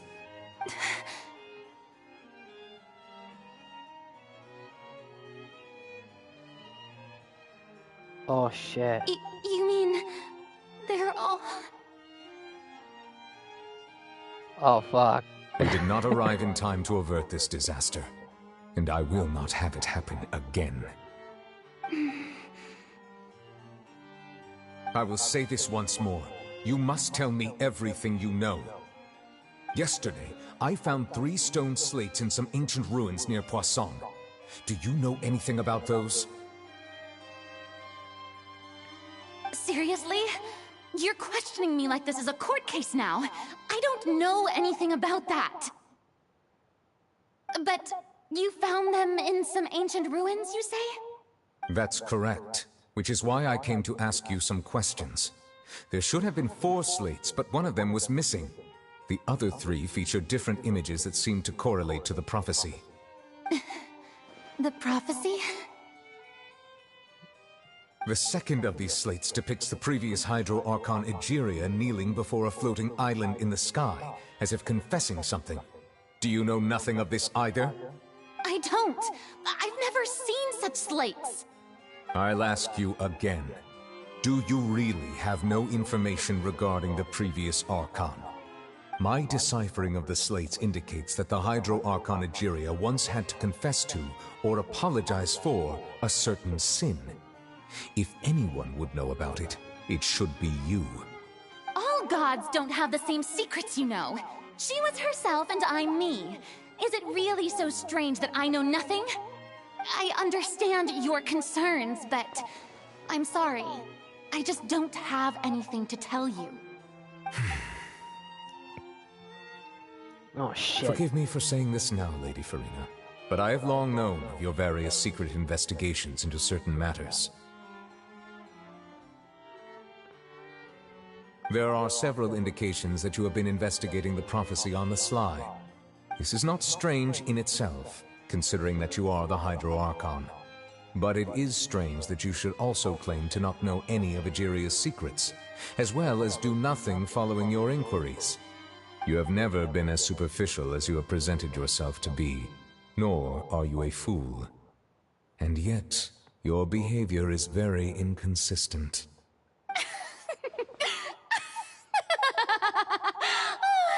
So you've been watching me all this time, have you? I didn't think you were that type. Well, since you know about my secret investigations, then you should know I'm actually working to take care of it. There's no point questioning or suspecting me. You're the Eudix, but you're still my subordinate. You should be following my lead. Just trust in me, you're Archon, and do as I say. Never mind whether you can truly convince yourself to or not. It'll all turn out fine. That's all I have to say. We do not discuss this matter again. Oh, the opera's about to start. Toodles!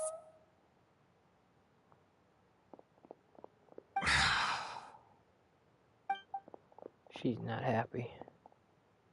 She's not happy.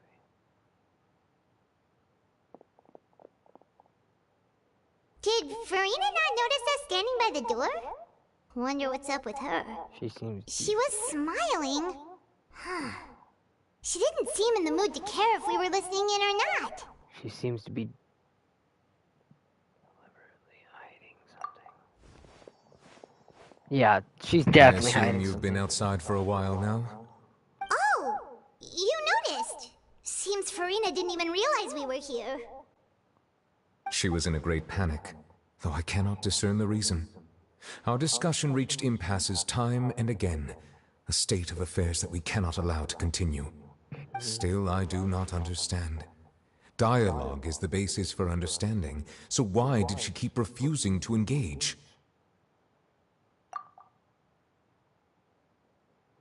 We need to make her understand how dire the situation actually is. Everyone in her inner circle has noticed that she is hiding some secret. The issue is her attitude. I fear that she will not reveal anything unless absolutely forced to. We may have to create a situation in which she will have no choice but to speak. Oh? Like what? Normally, people will only reveal the truth when standing trial. Perhaps we must have the Hydro Archon experience just such a scenario. But Farina's seen so many trials, and she's really good at dodging questions. How do we make sure that she won't just slip away at the first chance she gets? We will Paimon need to actually consider has this a point. thoroughly, join forces with various parties, and then do what we can. If at all possible, I would prefer to recuse myself from this affair, but We must prevent the prophecy from coming to pass. This may be cruel to her, but all Fontaine is in crisis. The information a god possesses is too precious, and so we must take a chance on this.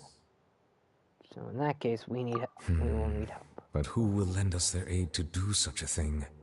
Oh, my traveler dude. He's thinking of something. He's thinking of someone.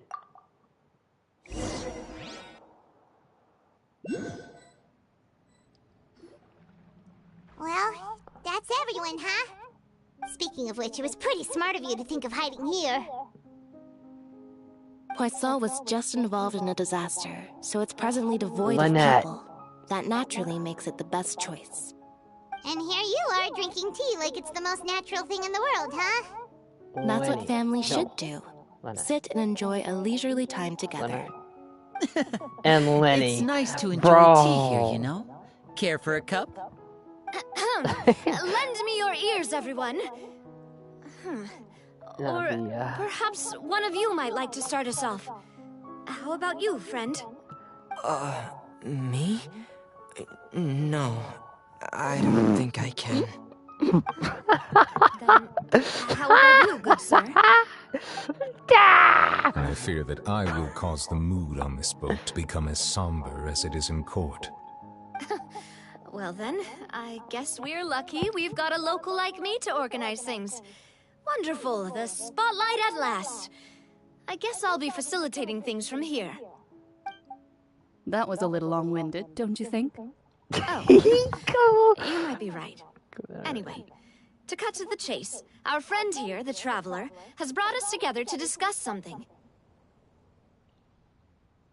As for what that is, well, let's start by saying that we'll be pooling our efforts together to create a series of traps. Oh, how intriguing. Well, it's just an expression, really. One that I just learned from Chlorand, and used on the spot. So, let's invite her to explain in detail. A round of applause, please.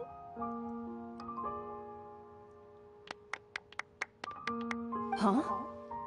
Didn't you say that you would be facilitating this? Oh, come now.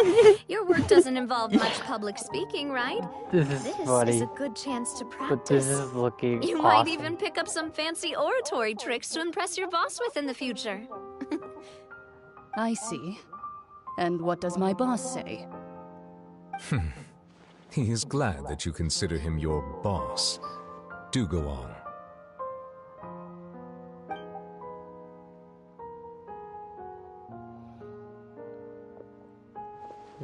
In that case, do any of you have experience hunting? Not that I recall. Fremine and I once used a wooden stick in a basket to catch wild rabbits when we were younger. As for Lynette, oh, right. You were sick that day, weren't you? I've also gone diving to catch some fish before. Does that count? I'm afraid not. You may or may not have heard, but Fontaine once played host to a group known as the Marechaussee Hunters. Though that was their name, they did not hunt animals, but rather various monsters left behind by the ancient dynasty of King Remus. Today, Fontaine's monster population has already thinned greatly, so the hunters have blended back into society, taking up arms in other lines of work. They even left a unique methodology of hunting in their wake.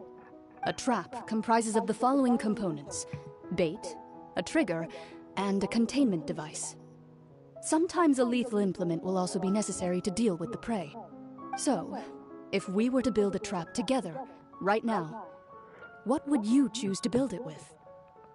For me, I would prefer something basket-shaped. Pigeons and rabbits will see the bait and naturally enter the snare.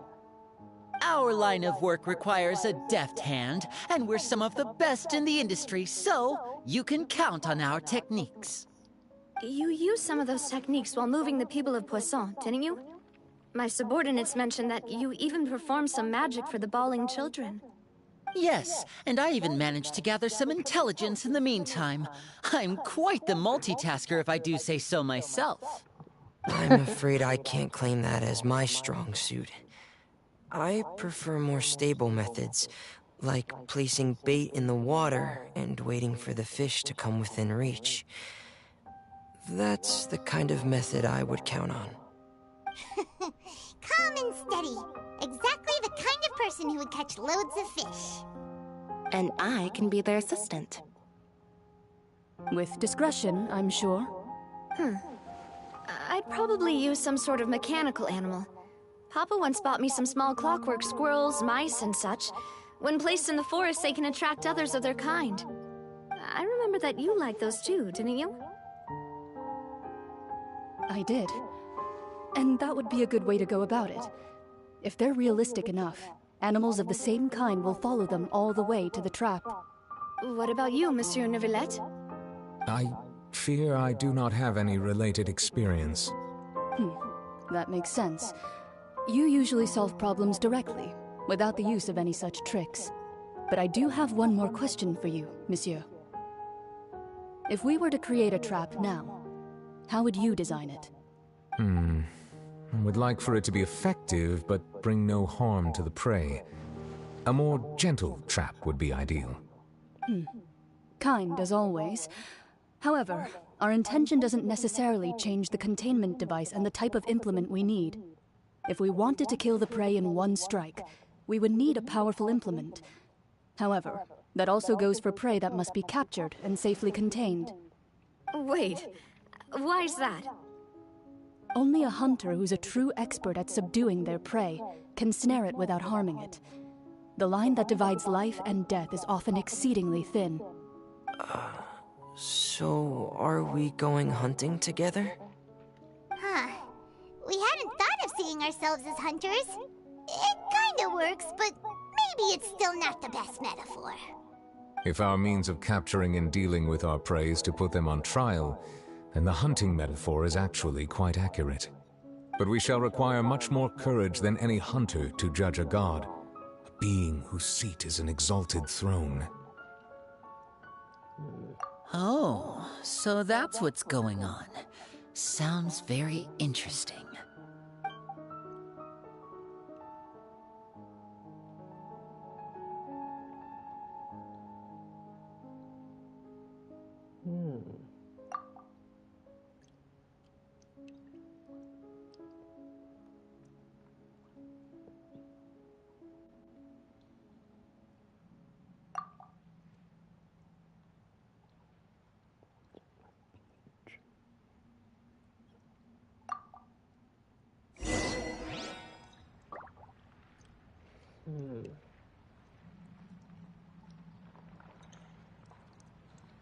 Okay.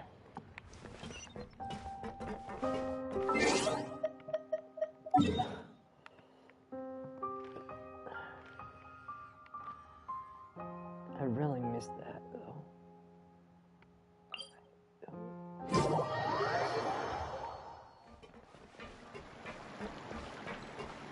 Man, I really do miss her resistance.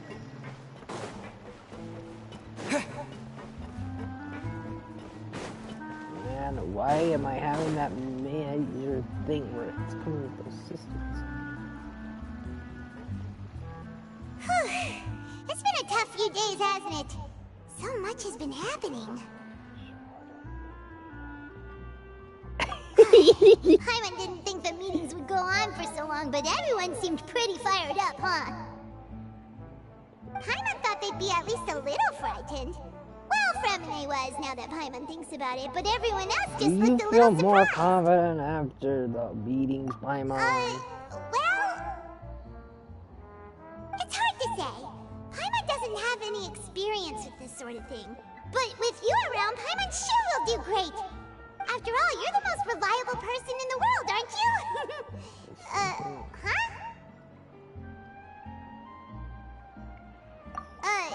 Did you just pour some tea? Paimon didn't notice you doing that at all. No, I didn't. Then what's that? Paimon's never seen that cup before. Don't be frightened. I'm just joining you two for tea. I merely refrained from saying anything till now. A talking cup. Talking cup, bro. She thinks it's freaking... what a strange conclusion. But also such an interesting one. You two make such a fascinating combo. And yet, even you feel confused. As such, I couldn't resist but come by for some tea and a chat. Consider me a passerby, just accepting a commission from my friend's disciple on a whim.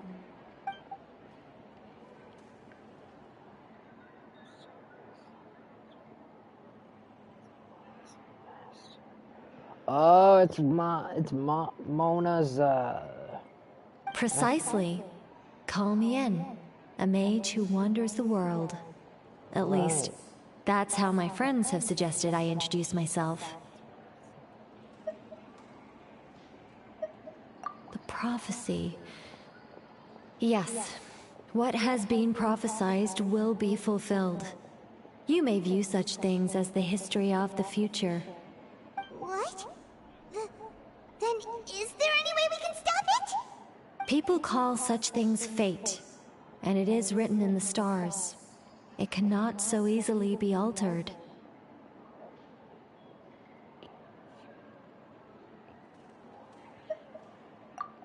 Ah, so you've caught on.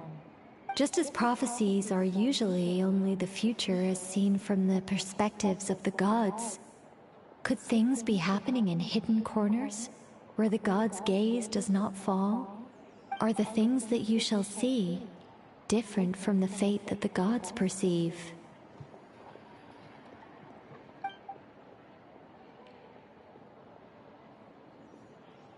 What is she talking about? It all sounds really impressive and important and stuff, but it also sounds kind of scary.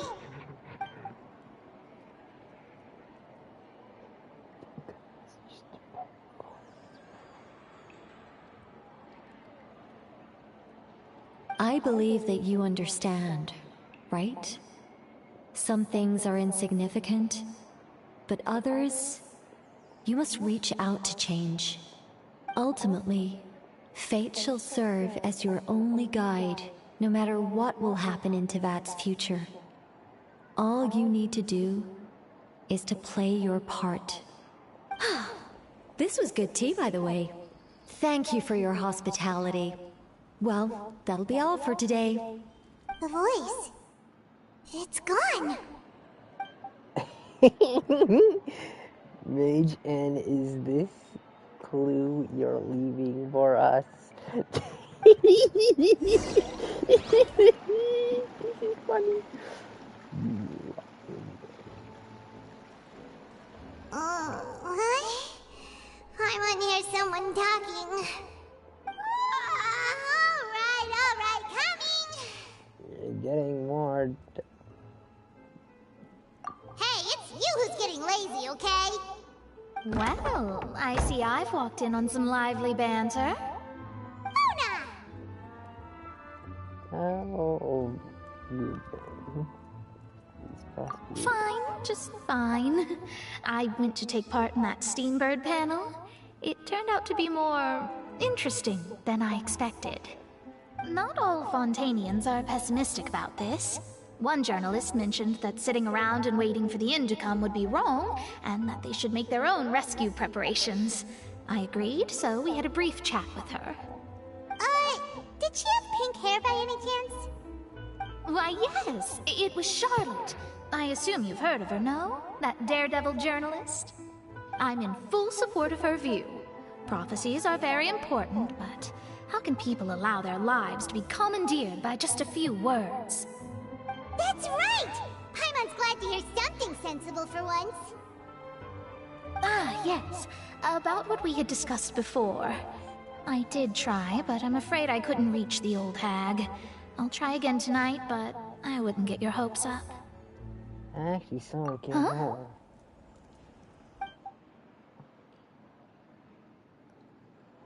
Goodness gracious. Are you serious? I believe she came to pass a message to us. She said that even the god's gaze has blind spots. Pretty bold if you ask Paimon. Most people would believe the gods to be all-knowing, right? The Hexen Circle members are certainly anything but ordinary. As for the mage named N, the old hag has mentioned her a few times.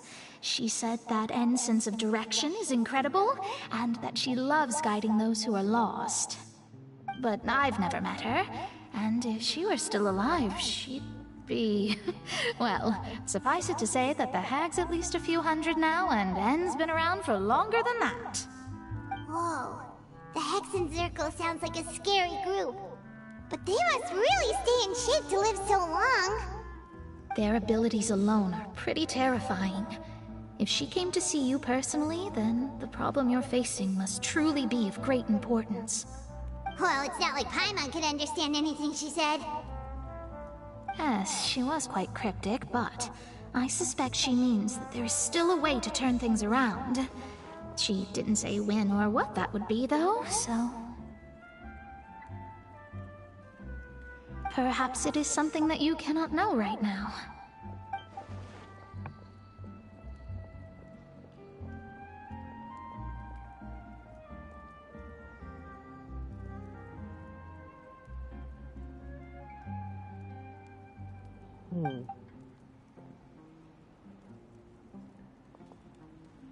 Traveler, Paimon, are you two all right?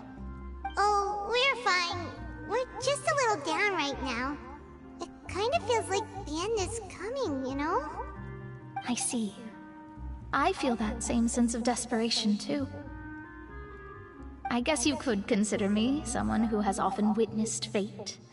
So far as I have seen, it cannot be swayed. But even so, I still hope for, and believe in, miracles. Astrology is eternal and rational, but fate may not be. It is cruel, but it can also be beautiful. Perhaps that's what En was trying to tell you. Not to lose heart, and to believe that what you are seeing playing out before you is not yet set in stone. I did originally think of steering clear of all this, but I couldn't. Even if this is all futile, I still wish to help everyone. If we don't struggle to the last, then how can we face the end when it comes? Huh. You do have a point. There I go, talking about astrological principles again. Sorry about that. The moment I start talking about work-related stuff... I need to get going. It was worth trying to comfort you, even if only a little. I believe that you'll help those who are struggling in the same way I did. I suppose that might be why we always seem to meet by coincidence. Paimon feels kind of moved by what Mona said, but also kind of sad too. Hey, Traveler, Paimon suddenly feels like going outside for a walk. Let's go. Let's walk around the city, shall we? There's a few spots we always like to walk by. Well, if that's the case, then I will prepare to do... I'll be sure to do that on my outing today. On our outing today.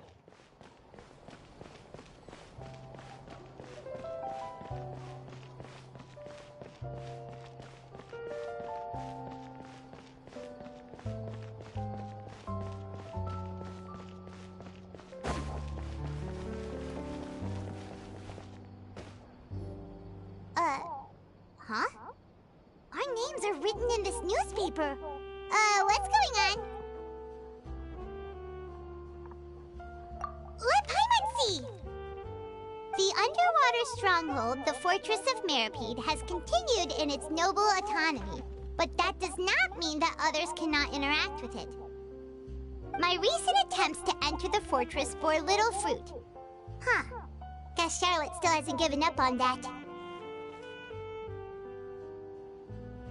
Thus, did an Outlander friend become the focus of this report, a blind adventurer with their white fairy legends trailing in their wake. It is said that this mysterious traveler once visited the underwater fortress. So while the fortress's interior remains a mystery behind closed doors, do not fear, for the tales of the traveler contain surprises in spades. Journalist Charlotte's biggest scoop yet, the Traveler's Trail, World Walker. Huh. Charlotte took so many awesome photos of us and we never even noticed her. She hasn't been able to get a hold of anything at the fortress, so since we're easier to find, she's using us as the subject matter instead? Ugh, seriously? Well, fine. Those headlines and photos do look cool, so Paimon will forgive her this time.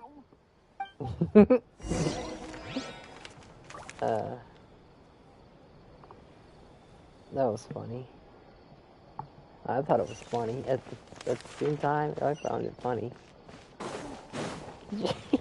She was like... We're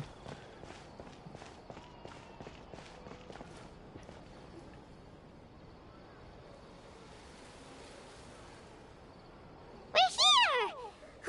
Paimon's hungry. Should we go in and get something to eat?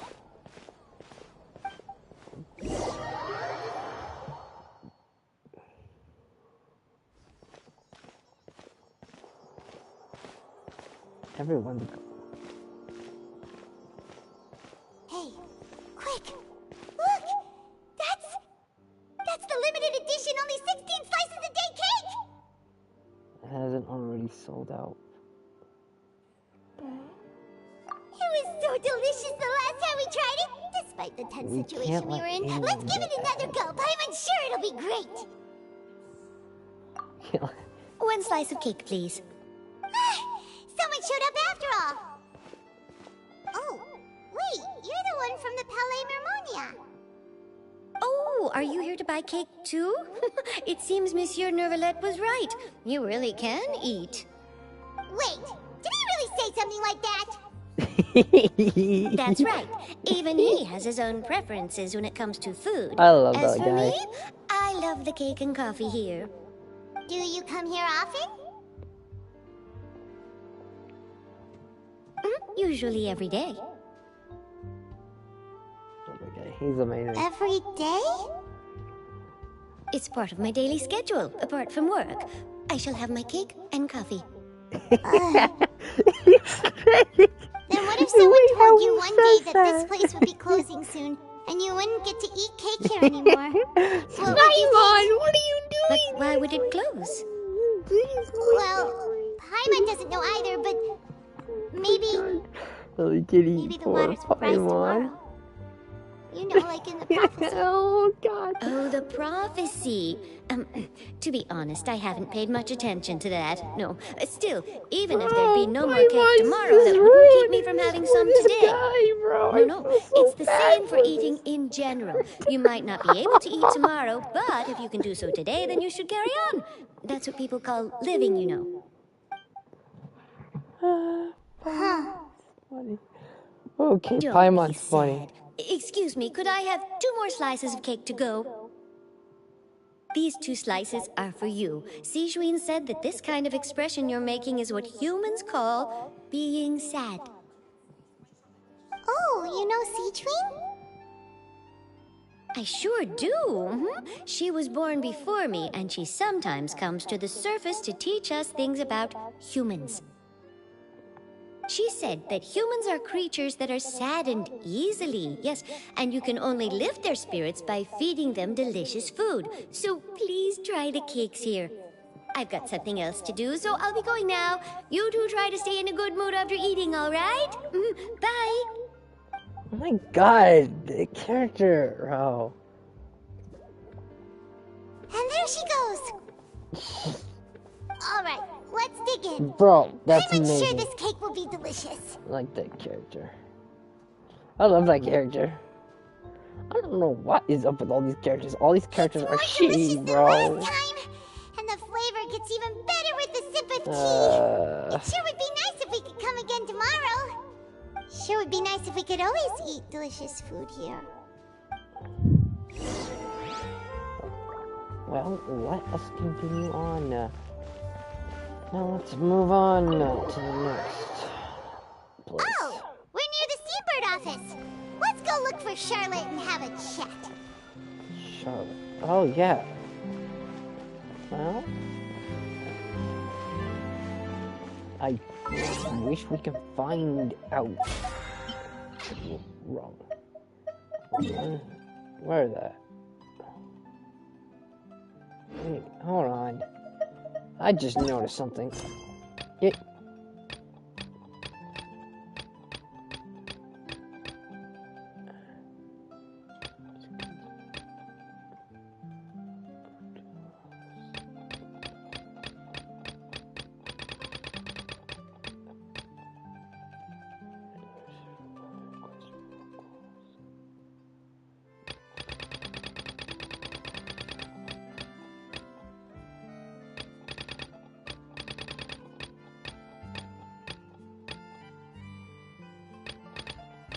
Okay, we need to continue most of these quests. Our character is currently involved in other quests. See details.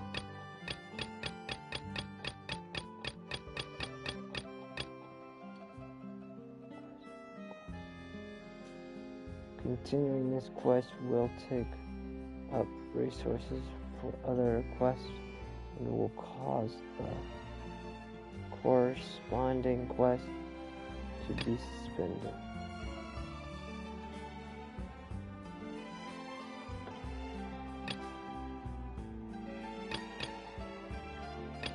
Okay, we need to get all these missions. Let's get this.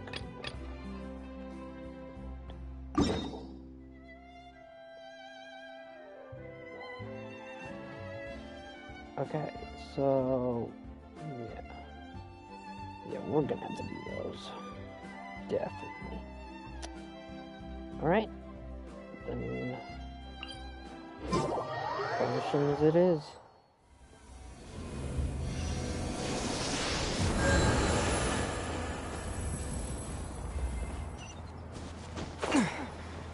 Complete the time challenge.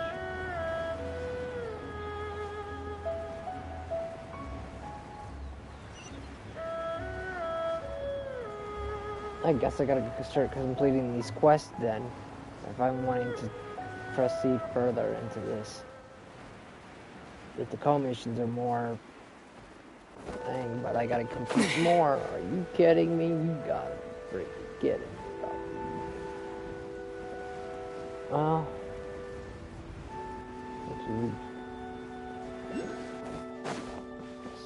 Let's start it.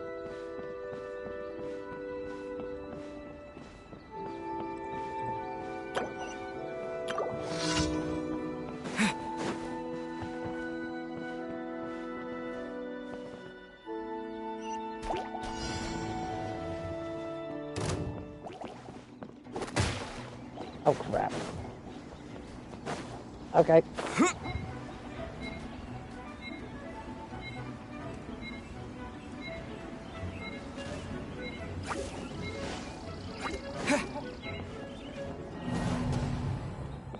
Alright.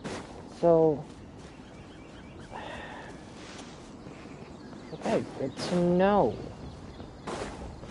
I gotta go and complete these damn co-missions. These co-missions. Well, they're easy as hell, they are.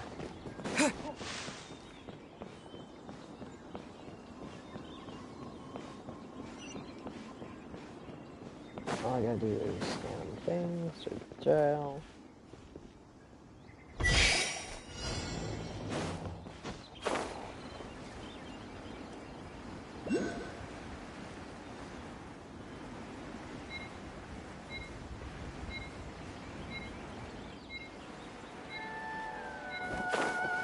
No, you stupid. You guys saw that, right?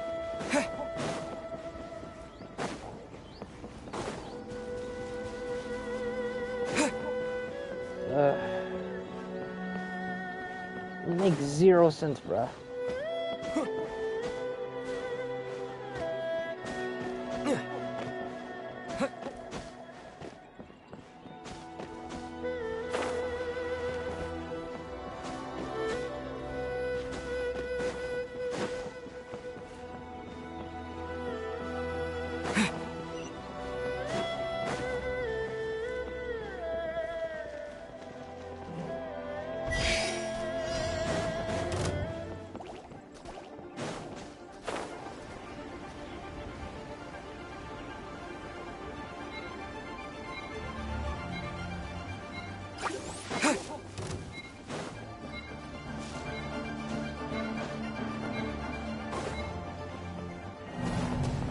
Bro, I hit it, bro. You guys saw me hit it, right?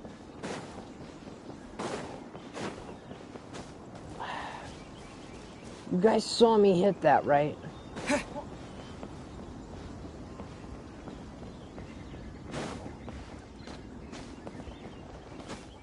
I literally freaking hit that before it disappeared, bro. That is fucking stupid, bro.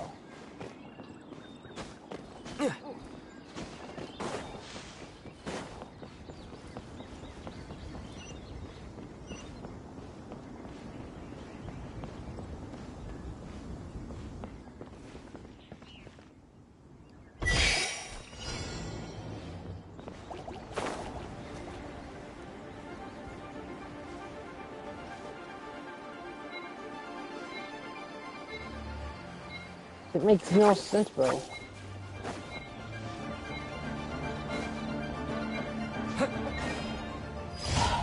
Made it. Oh, we made it. That's one down. Just 3 more to go.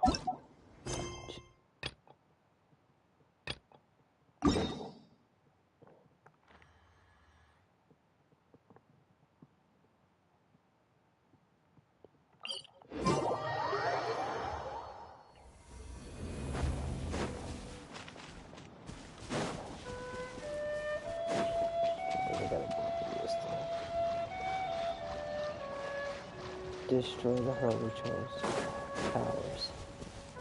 Okay. Pretty easy.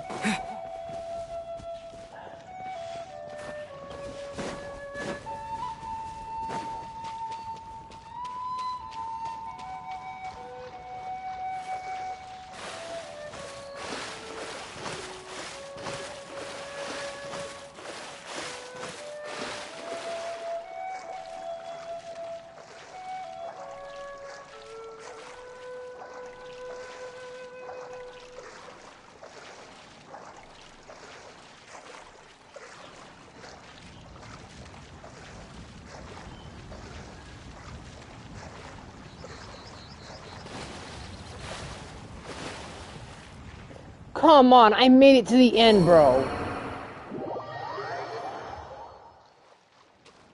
That is fucking stupid, bro. That is the stupidest fucking death you can ever see.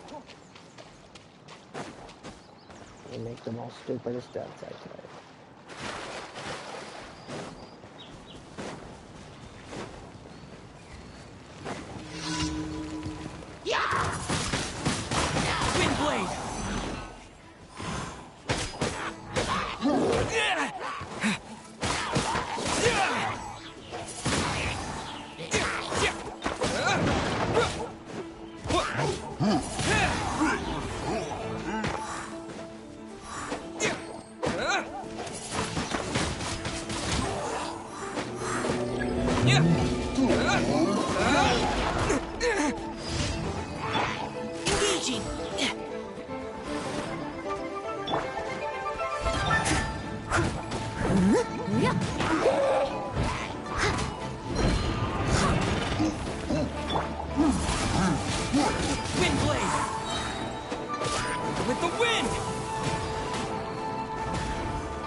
Don't get too close!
blade! Now's our chance!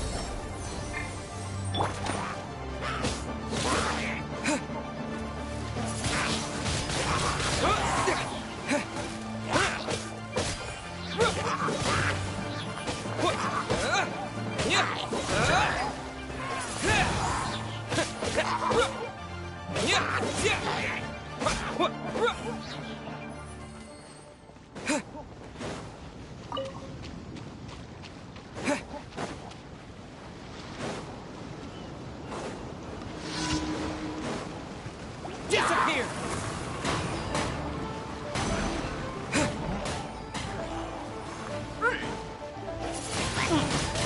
Wind blade!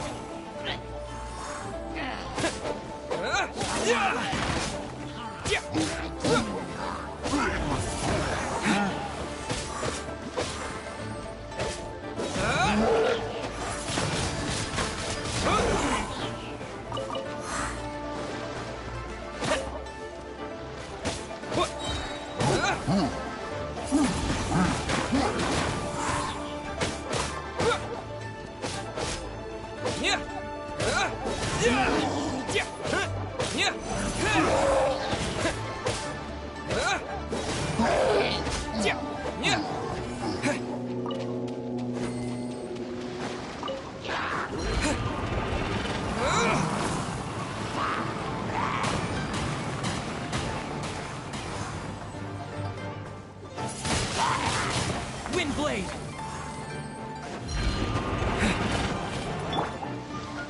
I must leave no stone unturned. Yeah, as a good knight should.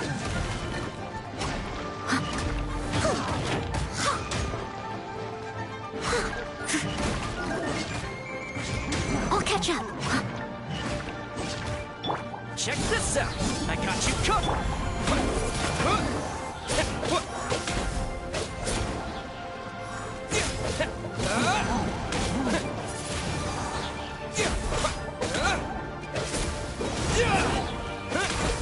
Wind blade!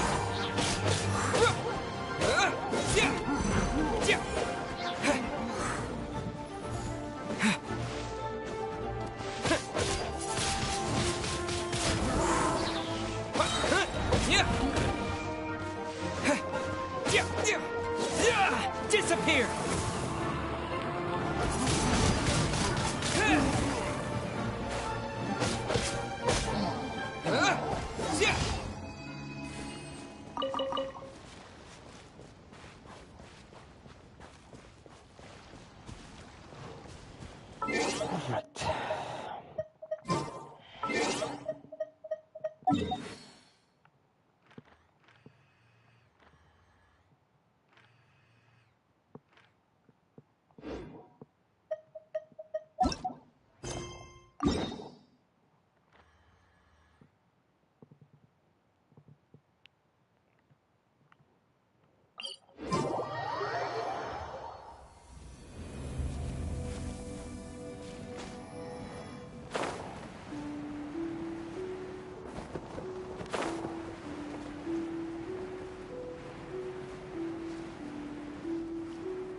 Yeah, disappear!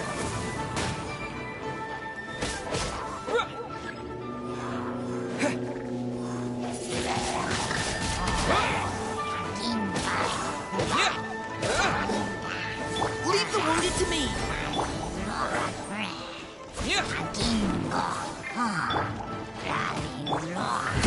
Leave it all to me.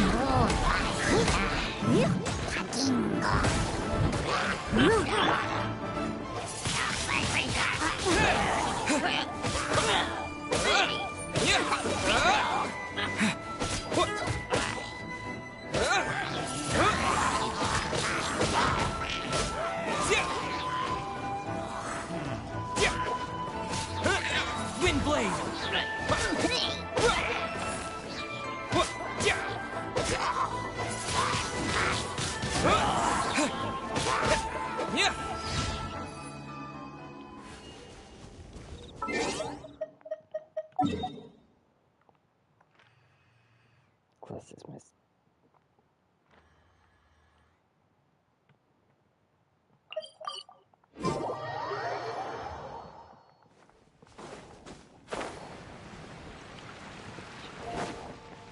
To check in with name.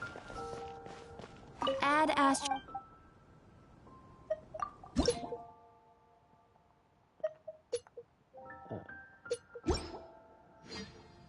Add Astra at. You have already claimed today's reward. Add Astra.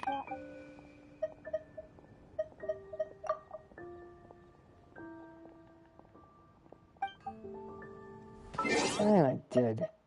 Are you serious? Hold on. Just a darn second here.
I'm gonna do this one then.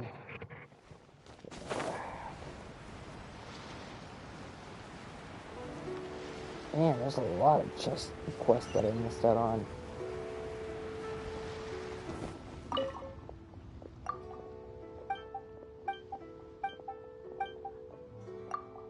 Oh wait, no, I'm not.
Well, I just fucked that up.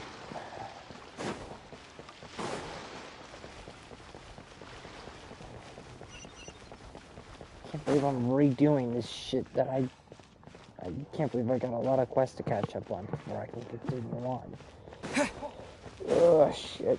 I can't wait to see my adorable.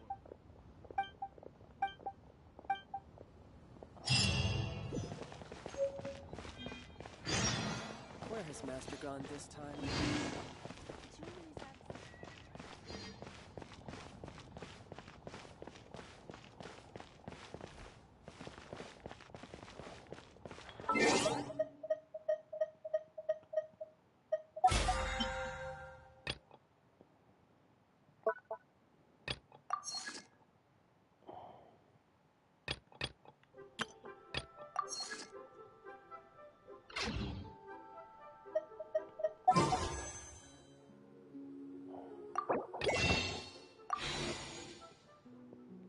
That's my next. Man. Alright. Quest.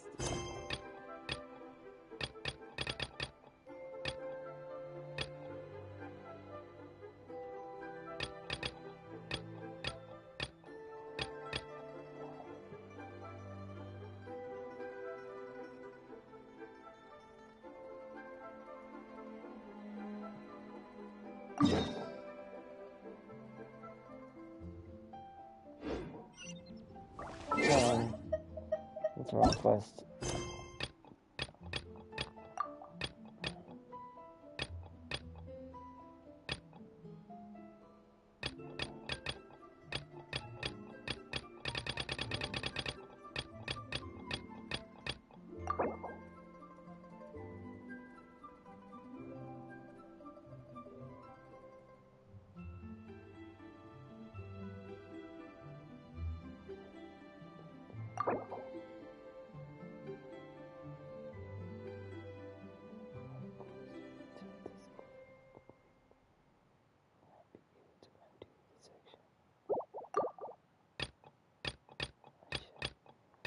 Okay, so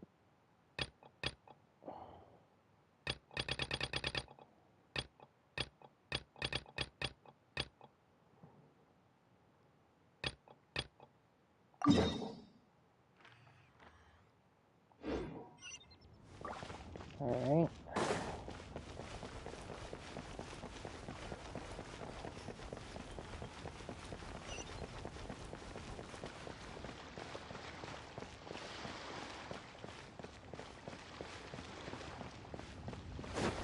I don't want to read all this crap because I just rather listen to the voices talk and shit, you know?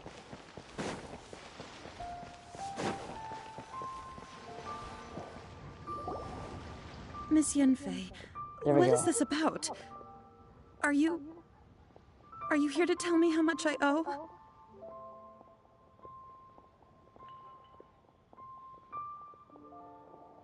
There we go. No. What I wanted to talk about is, there is a chance that the Orin laid on those hairpins may not be Smaragdus Jadeite after all.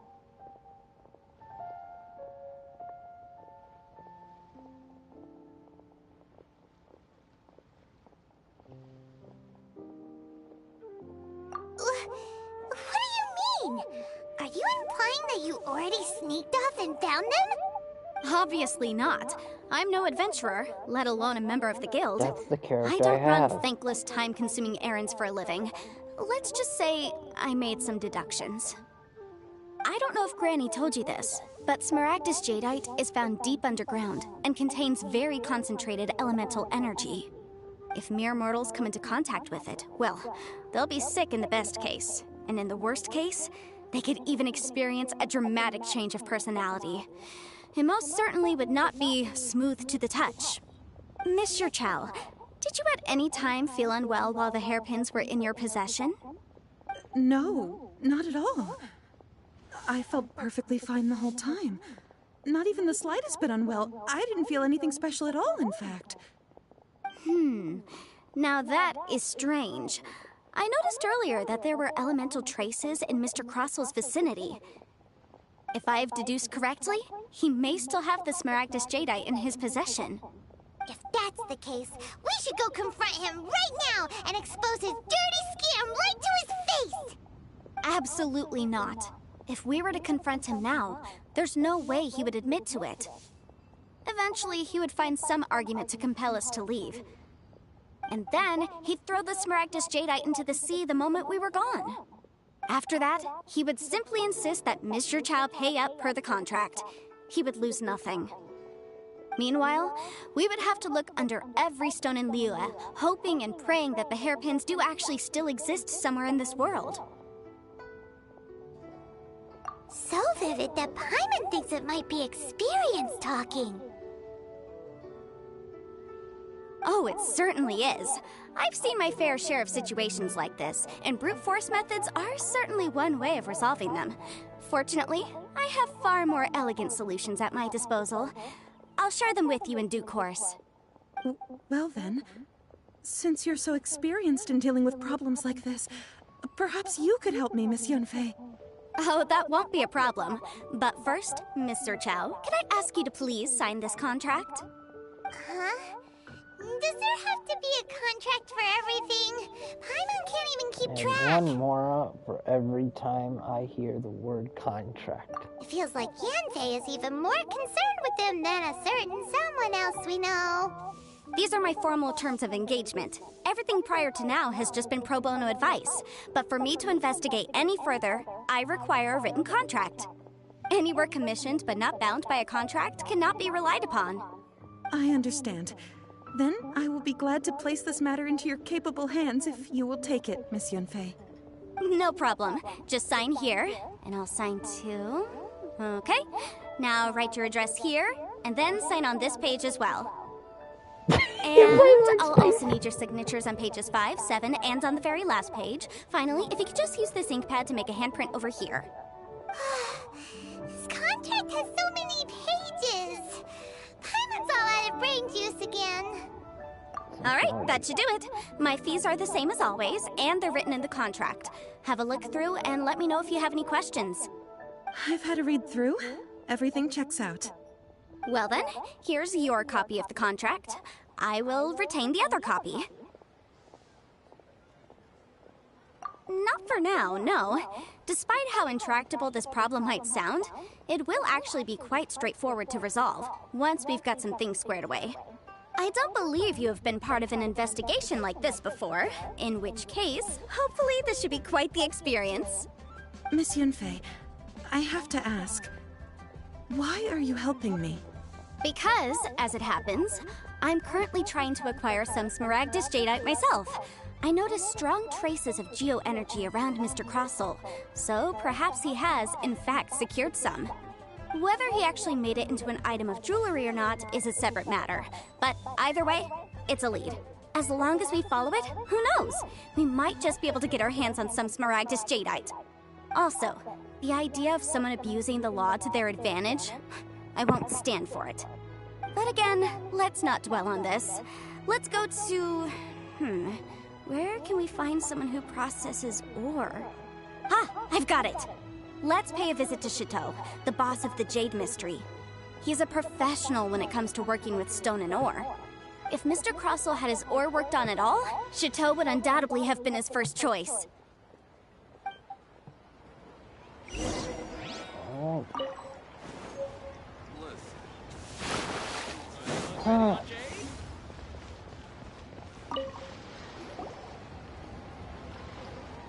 Why, hello there, honored customers. Welcome to... Oh! It's you, Miss Yanfei. Is something the matter? Surely not more spurious claims that my jade betting is rigged and no one can ever win? Oh, I swear on all that is sacred. No, nothing of the sort. Has a Snezhnine merchant named Crossel enlisted your ore processing services recently by any chance? A Snezhnine merchant named Crossel, you say? I do remember that. He brought me a piece of ore, claiming that it was Smaragdus Jadeite. That was the first time I'd ever encountered it, so I had no way of telling if it was really Smaragdus jadeite or not. But if a customer insists, far be it from me to contradict them. He was quite generous with his money, too, so I didn't give it too much thought. I processed the ore as per his request.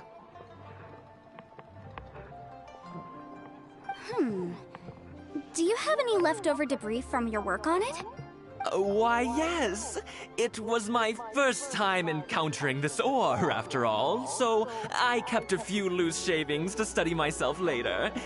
They're right over there, in fact. Thank you, sir. We'll take a look at them.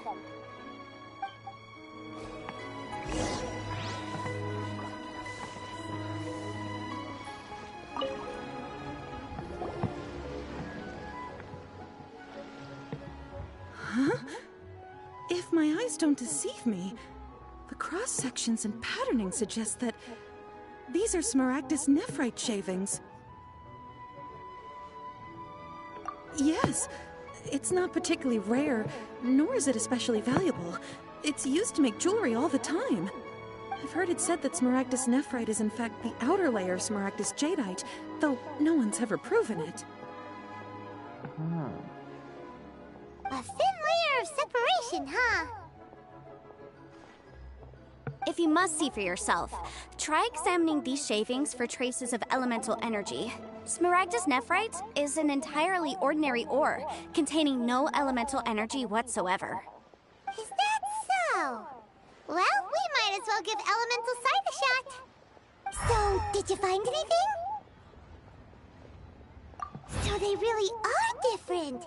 But wait, how come Jichao was able to tell what it was just by looking at the shards? That's pretty awesome. There's nothing special to it. It just so happens that I've come across a great many of these in my time. These two stones actually look very similar. Someone without a deep understanding of them would find it very difficult to tell them apart. There may be only a subtle difference for the casual viewer, but that translates to an astronomical difference in terms of the market price. And, I'm sure, a significant difference in the cost of having them carved into shape. All right, let's focus up. We're going off on a tangent. But, never mind, Shirto. Why would Mr. Crossell... Unusual actions have unusual reasons behind them. Let's take some of these shavings back to Chateau.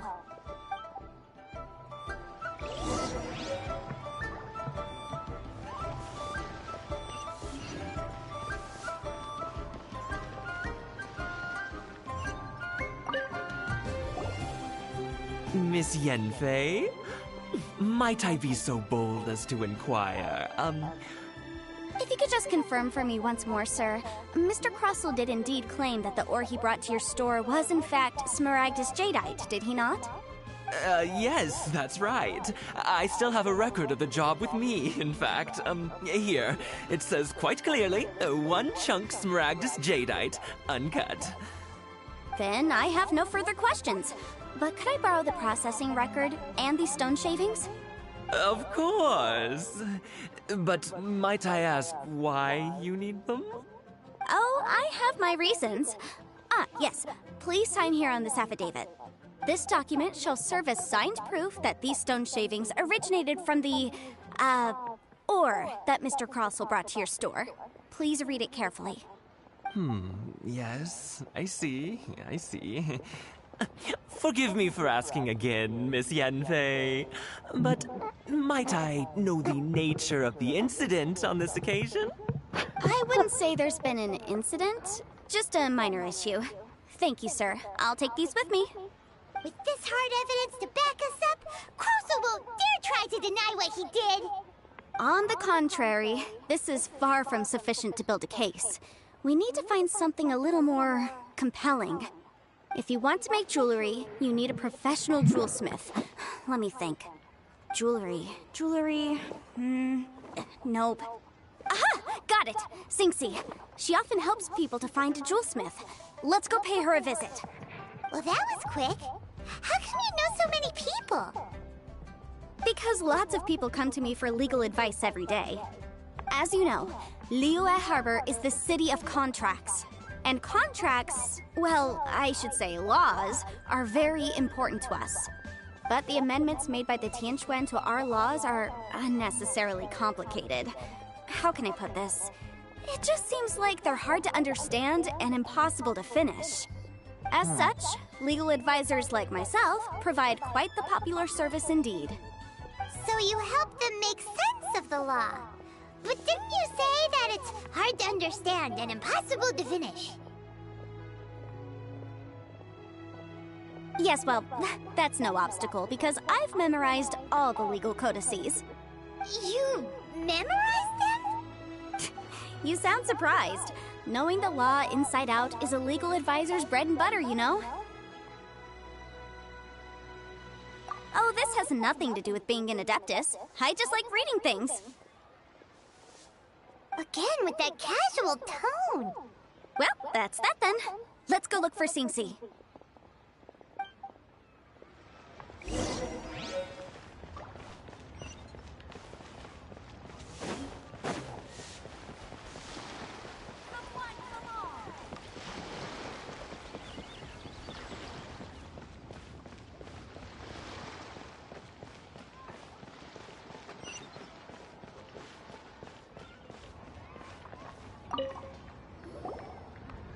Oh, Miss Yenfei, it's you. Has something happened? Did the client from last time, Have no further trouble from then on? Yes, of course. I'm just here to ask you a few questions. Has a merchant by the name of Crossel asked you to put him in contact with a jewelsmith recently? Crossel? Yes, I remember him. He's a merchant from Snezhnaya, no? Yeah, he came to me with a chunk of something he called Smaragdus Jadeite.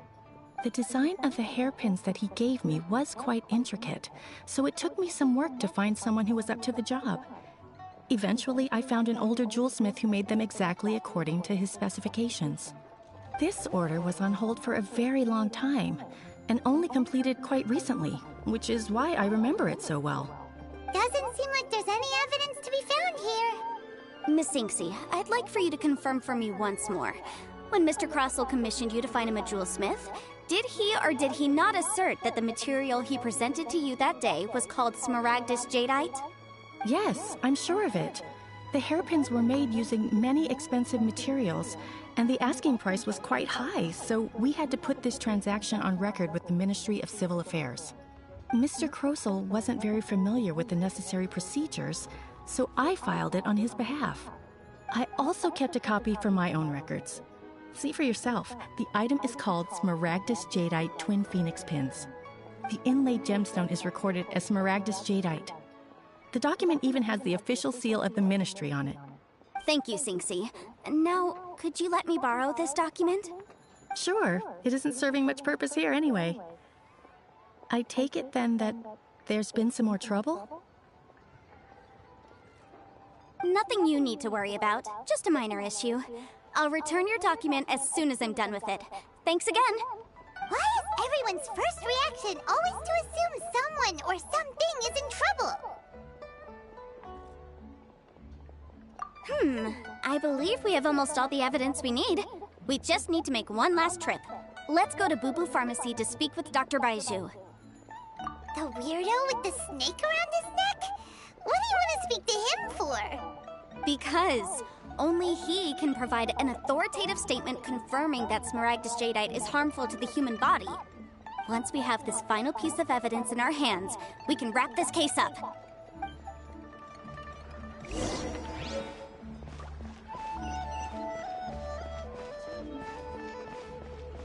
I cannot believe I'm doing this. Again. I have to put myself through hell just in order to progress to that quest, just to get that quest running. Again. I'm putting myself through hell right now. Just to get it on my... And I can't do this.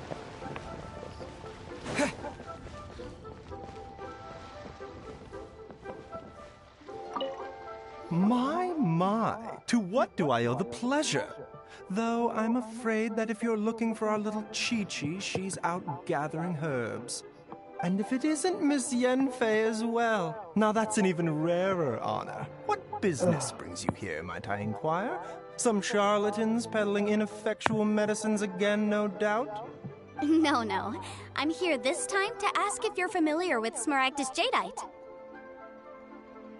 Smaragdus Jadeite? Why, yes, there is some information about it included in the 6th commentary on the 7 Mountain Treatises. The 7 Mountain Treatises states that this substance springs forth from stone marrow within the mountains, and will bring disaster to any mere mortals who touch it. It is abundant in elemental energy, so if someone without a vision is in contact with it for a prolonged period, best case scenario, they fall ill. Worst case scenario, they'll suffer great changes in personality, and their illness will only ever get worse. Anyway, I'm sure you didn't come all this way just to chit-chat. Knowing you, Yenfei, and given the specific nature of your question, I suppose that you're about to ask me to write an official affidavit attesting to the pharmaceutical peculiarities of Smaragdus Jadeite?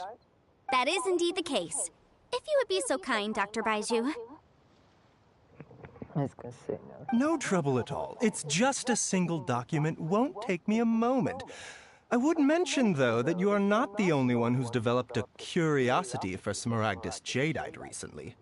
A Snezhnayan merchant came to ask me about it not long ago. But after I gave him my reply, his expression shifted to one of remarkable disappointment. I wonder, Miss Yenfei, if your pressing business might be related to this Snezhnayan merchant? You needn't concern yourself about that, Dr. Baiju. Thank you for penning us that document. I'll make sure to compensate you in due course. You're too kind. Take care now.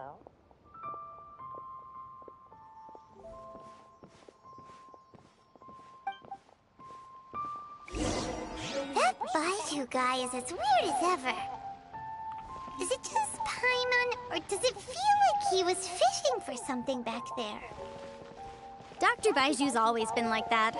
Well, we have the evidence we need. Let's go find Mr. Crossell.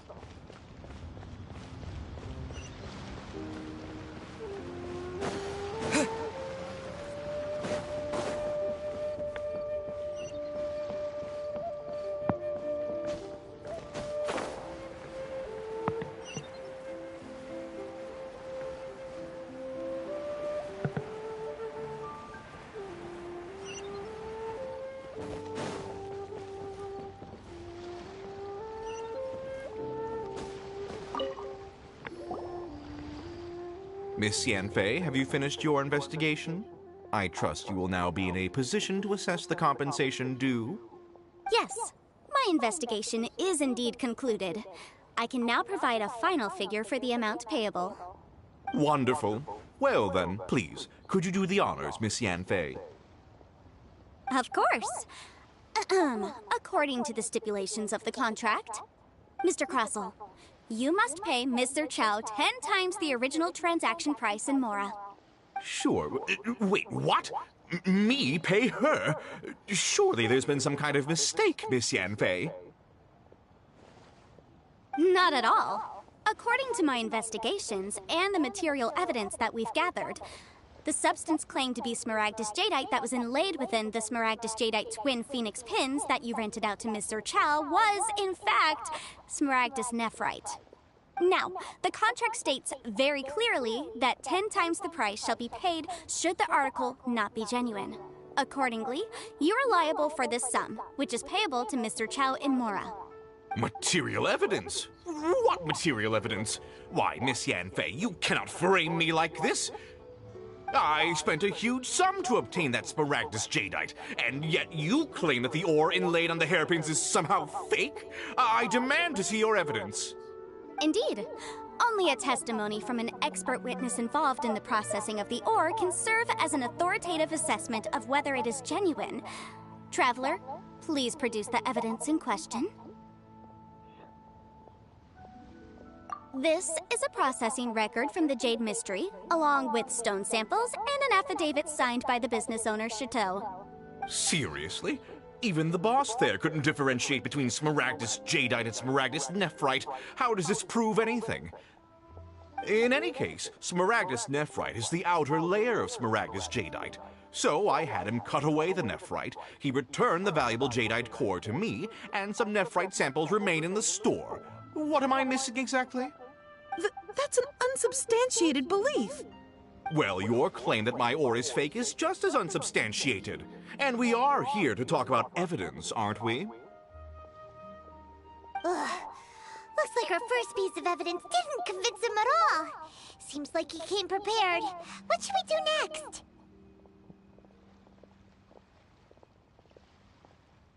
Hard evidence, something legally binding. We have just the thing. Show him, Traveler. Oh, come on. I meant the backup copy of the document. This document proves that my hairpins are the real deal, doesn't it? This is the Ministry's seal, after all. It shows that the ore inlaid on the pins is indeed Smaragdus Jadeite. Our second piece of evidence didn't work either. And this guy's getting more belligerent by the second. You know, you could be right. Perhaps the hairpins are the real deal after all. Of course I'm right. All the evidence shown supports my story. Well, hang on a moment now, because I do recall one final piece of evidence that we haven't revealed yet. Traveler, would you do the honors? What's this? Smaragdus Jadeite springs forth from stone marrow within the mountains and will bring disaster to any mere mortals who touch it. Sustained contact with Smaragdus Jadeite over a prolonged period will, in less serious cases, cause a mild malady, while in serious cases, the patient may suffer a dramatic change of personality and fall seriously ill. Mr. Crossell, were you aware of these peculiar properties of Smaragdus Jadeite? I had no idea. You had no idea. No idea, you say? I'd guessed as much. But for you to have rented out such a dangerous item, I'm afraid that this falls outside the scope of my work, but within that of the Ministry of Civil Affairs. However, I'm sure that the Ministry will be relatively lenient considering that, as you say, you were ignorant of the danger you posed. Don't worry, Mr. Crossell. I will make sure that all the evidence presented here will be handed over to the Ministry. I trust that you'll give them your full cooperation in their investigations. What? Wait! I knew. Oh, so you knew? Oh, dear, Mr. Crossell. But if you knew of Smaragdus Jadeite's dangerous properties beforehand... Why would you? Why would you... Huh? No, I... Sell it. The hairpins aren't actually inlaid with genuine Smaragdus Jadeite? Is that what you were about to say? You do understand, Mr. Crossell, that this means that you will have to pay Ms. Zerchow 10 times the original price in Mora? Mr. Crossell, your answer, please. My client and I are waiting. Yep, he's seriously intimidating right now. It's like she's a different person. Again, that's legal. I admit it. I confess. The ore I had inlaid on those hairpins was Smaragdus Nephrite. But I'm a victim in all of this too. I invested a great deal of time and money into acquiring that small amount of Smaragdus Jadeite, in the hopes of turning it into a piece of jewelry that would fetch a fine price. But after receiving it and carrying it around for a few days, I started to feel extreme discomfort. I couldn't sleep a wink or eat a single bite. I was in a constant state of agitation, too. I went to Boo Boo Pharmacy to get myself checked out, only to discover that this sort of stone cannot be worn as jewelry. But how could I let all that money go to waste? That's why I had another pair of hairpins made from Smaragdus Nephrite, which is almost indistinguishable from Smaragdus Jadeite. I kept the real Smaragdus Jadeite in a specially made box. I daren't touch it again.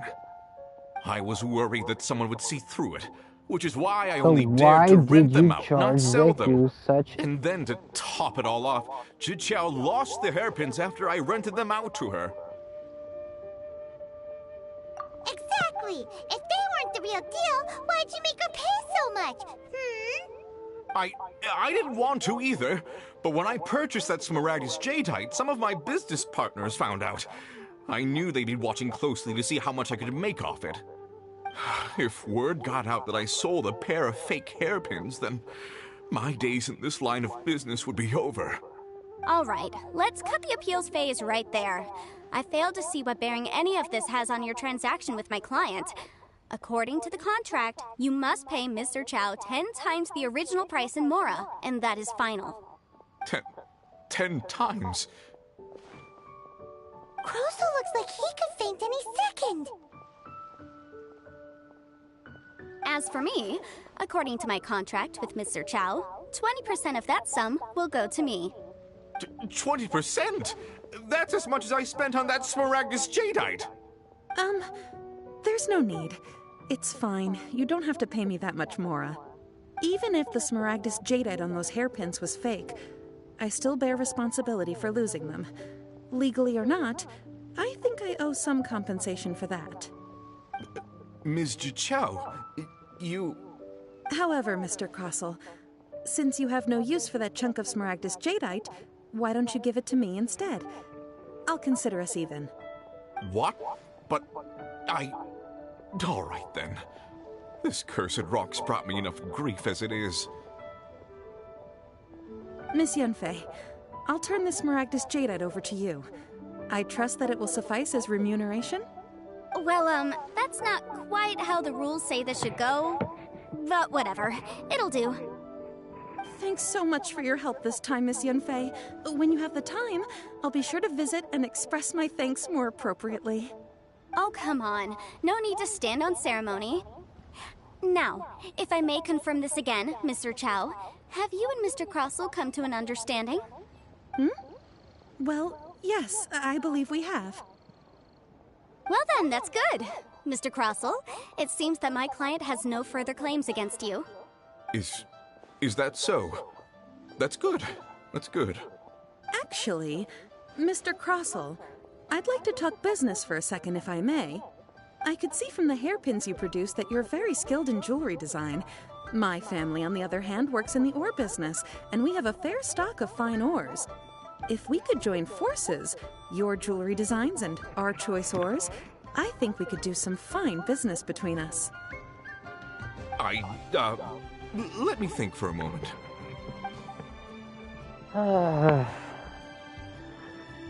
Well, that's that.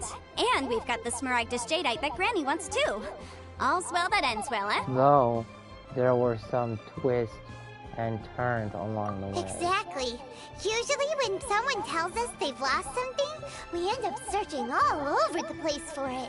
But this time, you managed to solve the problem with just a big stack of documents. Even though the solution didn't involve actually finding the hairpins.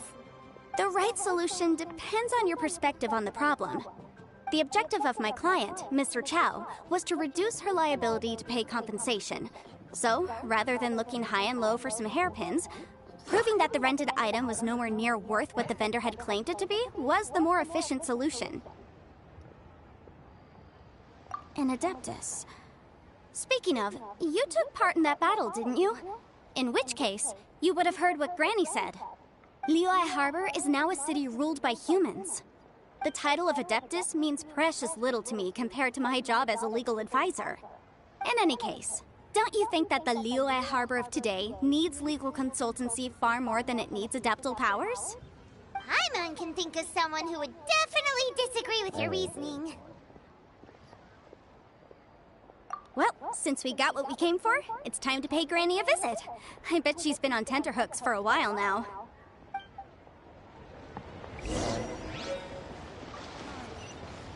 Can't believe I'm doing this. Can't believe I have to do. Can't believe I have to do this quest just to get further.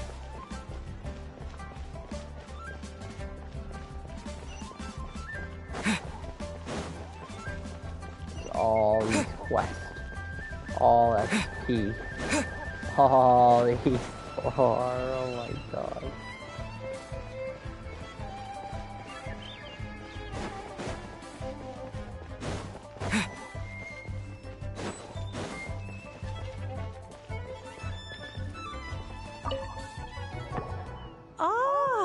returned.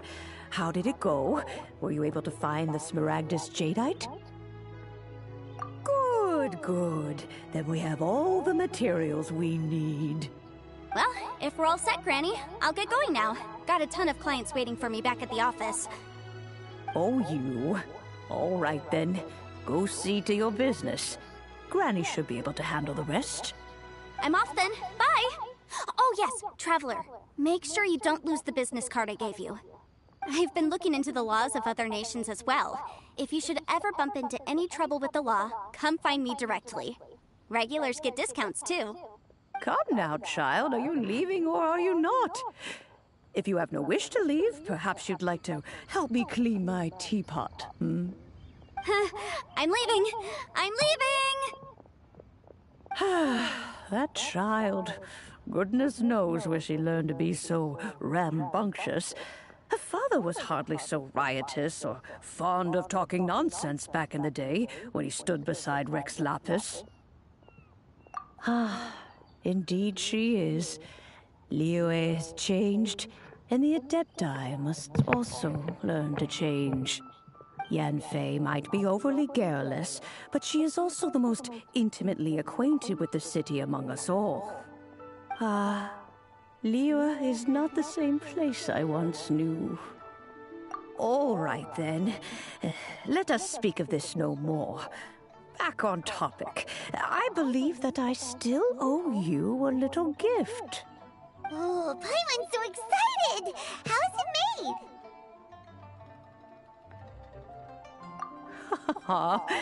It is but a single teapot. It shan't take long at all. Just wait here for a moment.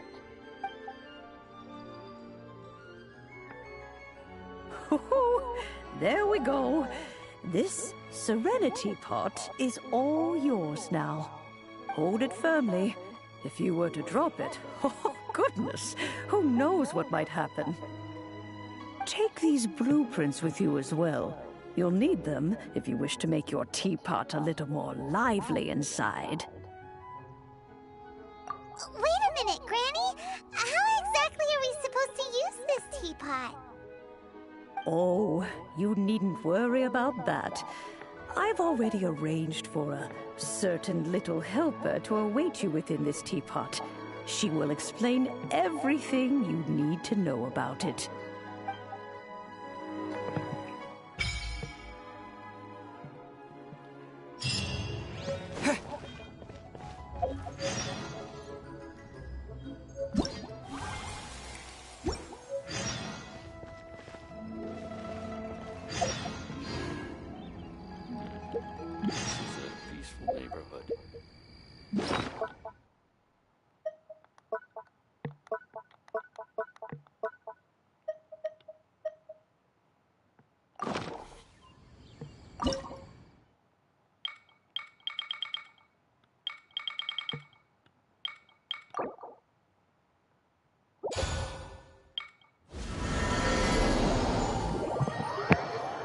My first time trying it, so. Wow! This teapot seems even bigger inside than Madame Ping's! There's even a great big house in the middle, too! Huh. But there's just a whole load of nothing around it.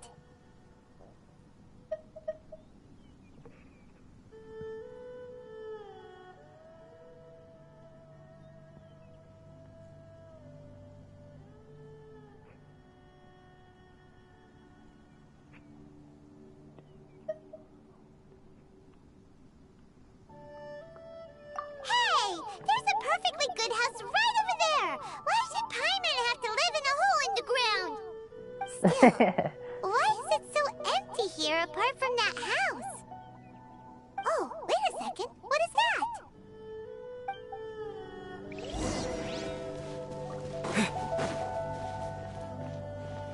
Well, it seems that we have a visitor. It's a huge finch! Excuse me, I am not a finch. I am a teapot spirit, and you may call me... hang on a moment.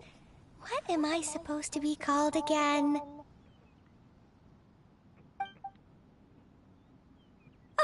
call me, I suppose you may call me Tubby. So you're the little helper Madam Ping mentioned? Madam Ping? Oh, you must mean Ping. Yes, she did summon me here. She told me much about you. You may leave all matters regarding the upkeep of this realm to me. Your journey may be far from over, but at least this way you will not want for a comfortable place to sleep each night. Though it is the Adepti who create realms such as this, they generally do not have the time of day to attend to the banal matter of their maintenance. Thus, we teapot spirits were created to help guard their realms and manage their affairs. You may consider me a butler, if you will. Now, allow me to explain this realm to you. Have you any blueprints on you? Specifically, blueprints with beautiful rooms, chairs, and the like. As long as you have a blueprint, you can refashion this realm however you please. Blueprints? Oh, that's right! Granny handed us some when she gave us the teapot, didn't she? Let's take them out and have a look.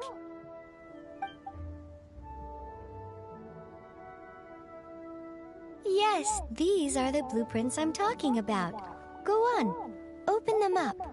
Just commit the image of the objects to memory and prepare the necessary materials.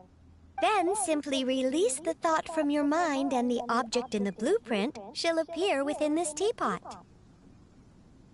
Wow! Is that all it takes? Then we could build a whole city inside, couldn't we? I doubt it. A golden-eyed adeptus explained this to me at some point in the past. He said that even though subspace creation is a product of adeptal power, even that has its limits. This world is not a true one, after all.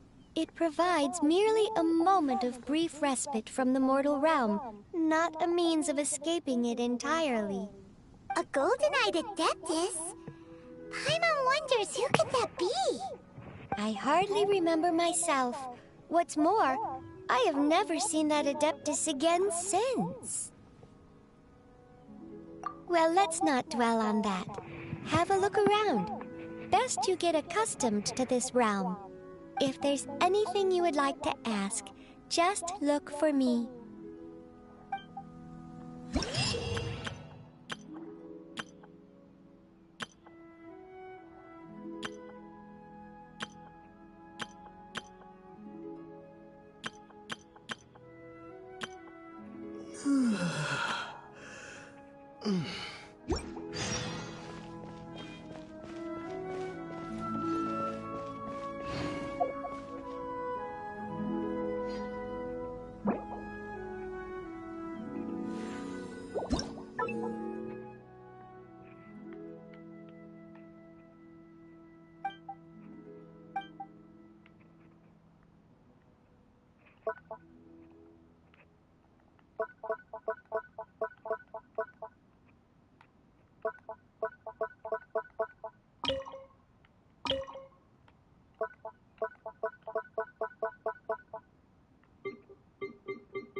The one before you is known as Jade Seeker.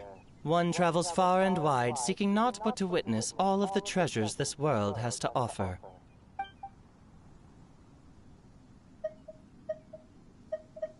Ah, encounters with fine treasures cannot be forced. This is something that only fate may decide.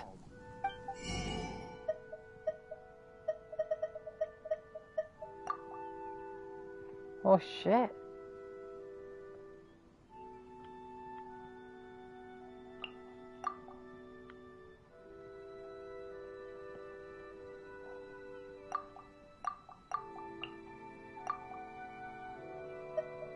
Oh my goodness, that's amazing. The one before you is known...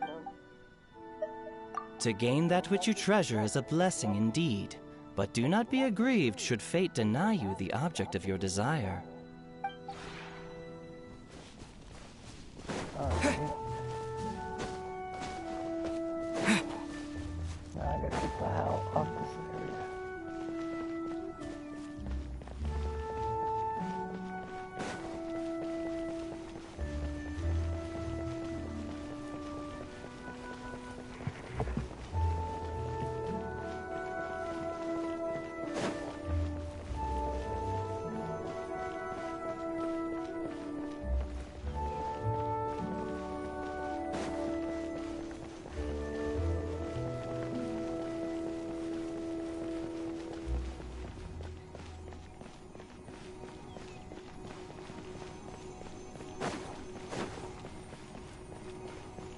All right.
Now, how do I get the hell out of this thing?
Alright, we need to leave this because this thing is bugged.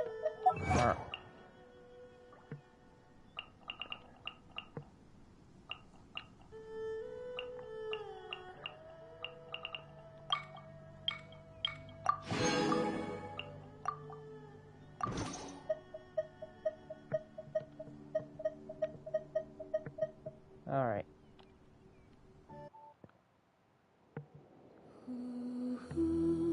It's bugged. It won't let me leave. I was able to get out of that. Okay, good. Now, that's done. Now, let's see.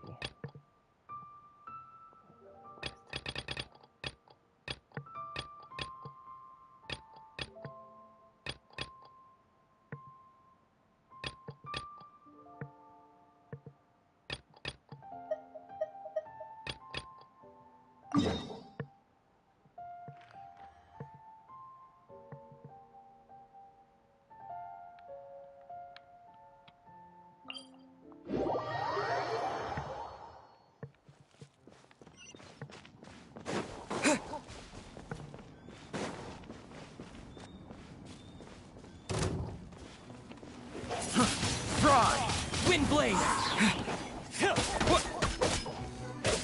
With the wind!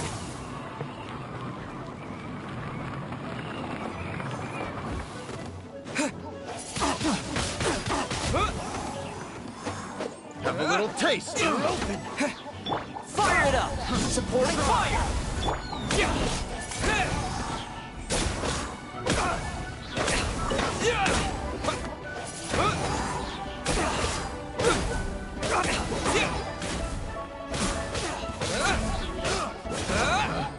Picked the wrong test subject.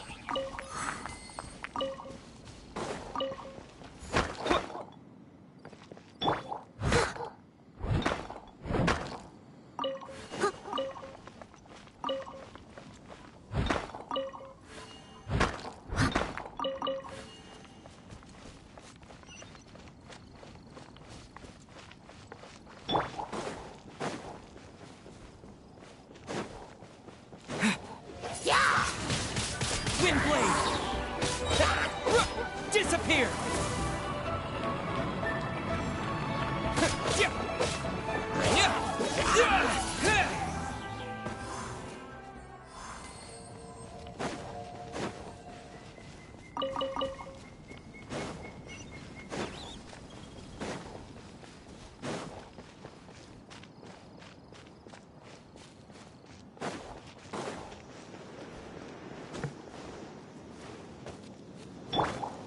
I must leave no stone unturned. Oh, I remember this one. I'll catch up. I give up.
Oh shit, that's how you do it. What's that?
Is this an answer from this world? Windblade! Check this out!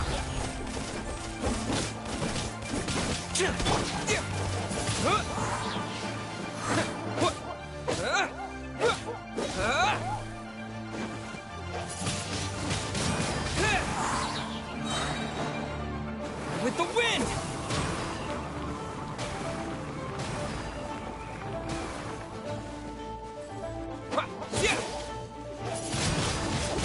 Windblade!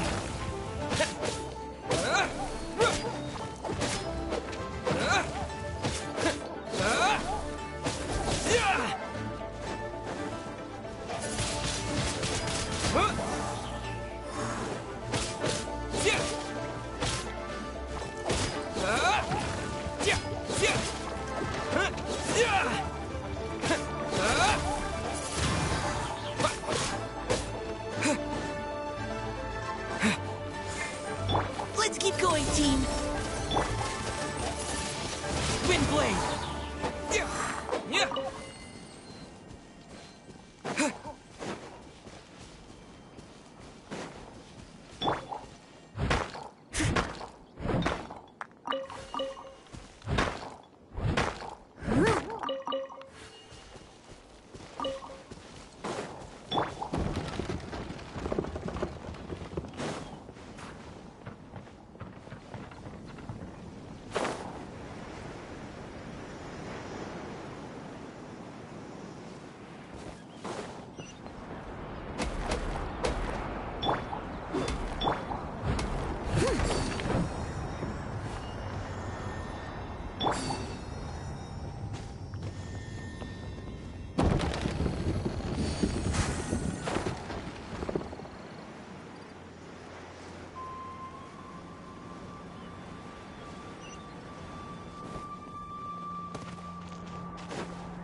Alright,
there's a chest right there. I'm going for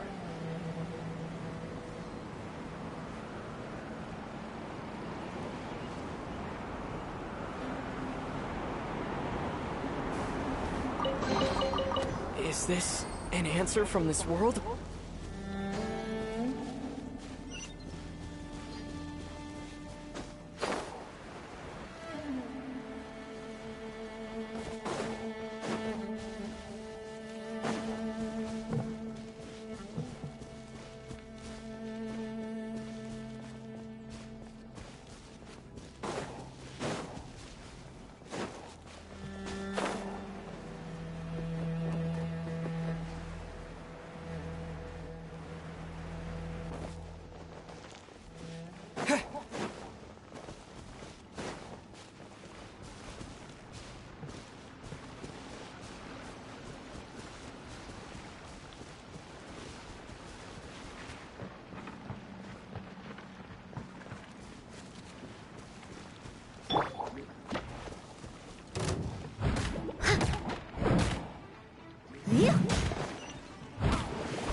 Oh, wow.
Now I get it. It makes sense now.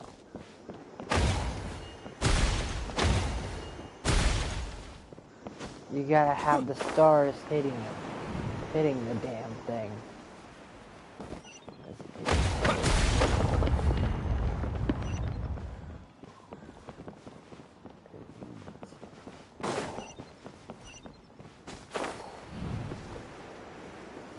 Okay.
Okay.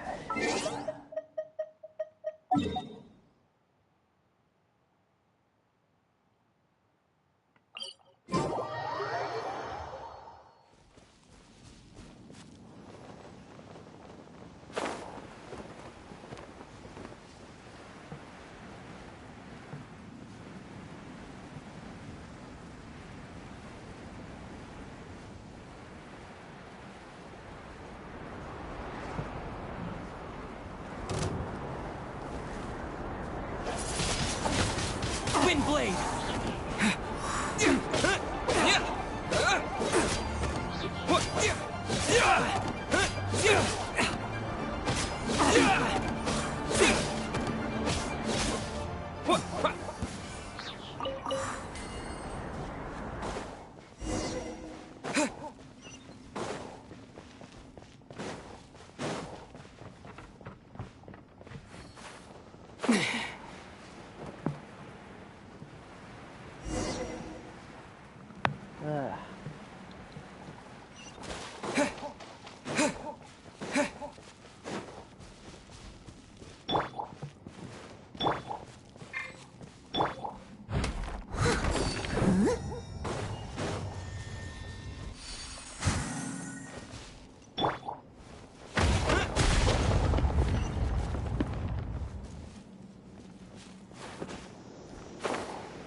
Someone needs assistance.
Yeah,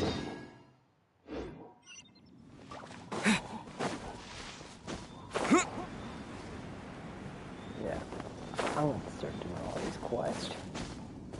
The more XP I can go, that's more.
Leave it all to me.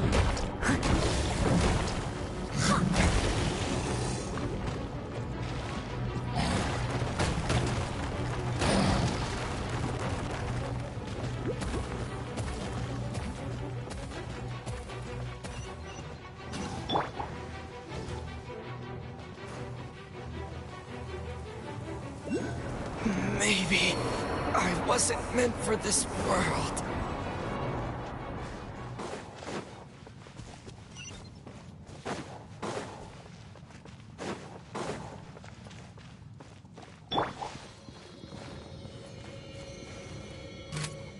Precision strike!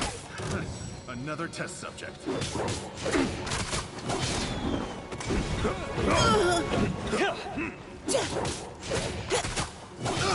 You're all fired up! Here's backup! I couldn't save everybody. Try! I'll catch up.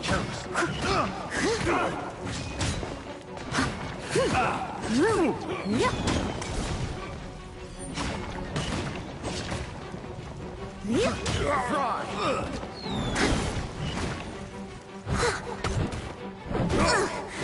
missed a spot. You had your chance.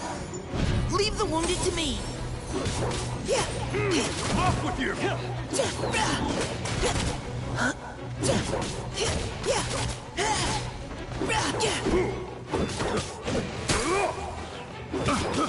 I got careless. Try!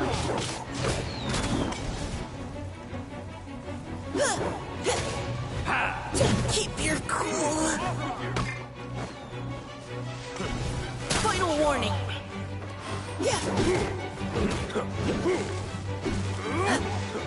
You're open.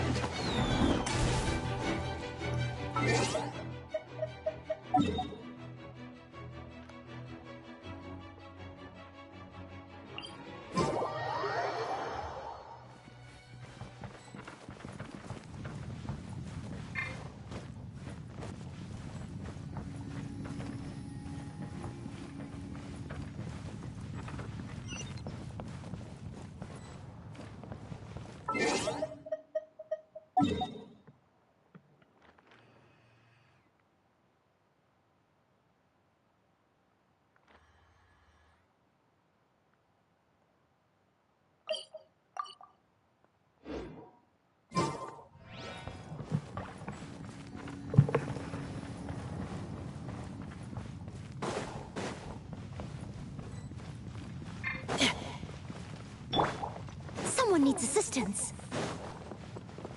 Leave it all to me. Yeah.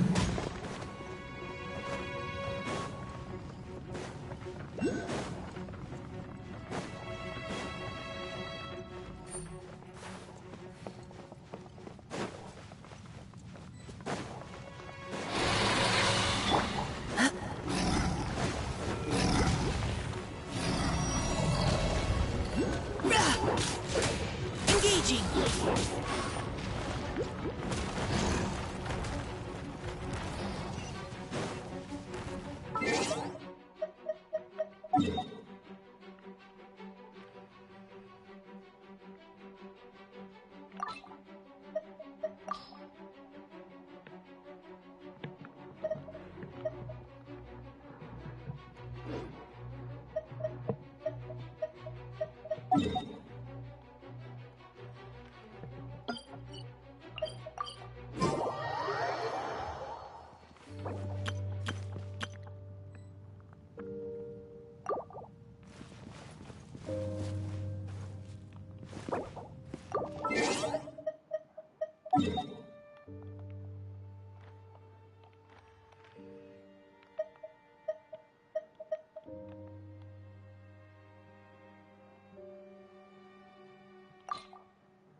Come on, what the fuck?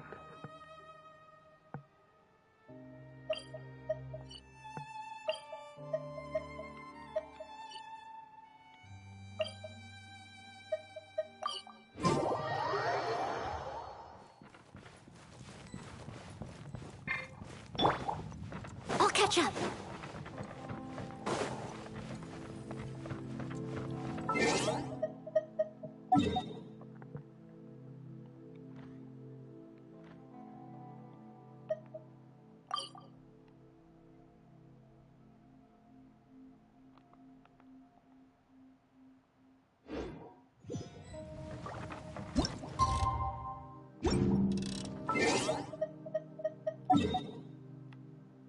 Come on, what the fuck?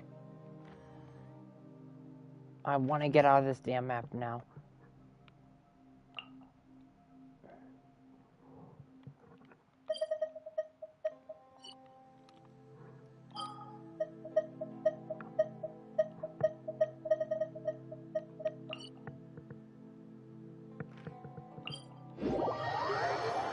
Alright, no more of that. Good. Now I could just...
Hold on, this is...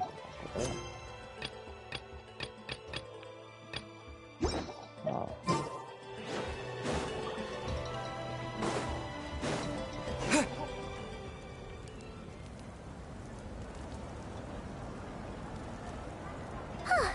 Hey, Anepa. Sorry to keep you waiting. That is perfectly all right. My data indicates clear skies in the coming days. Current conditions for maritime travel, optimal. I'll be ready whenever you are. But are we really gonna set off without telling anyone again?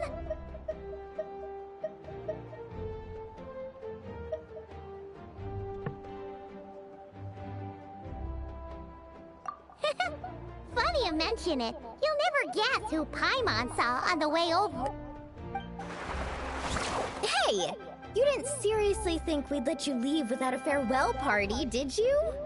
No chance. Yeah, come on, Traveler. We've already made all the preparations.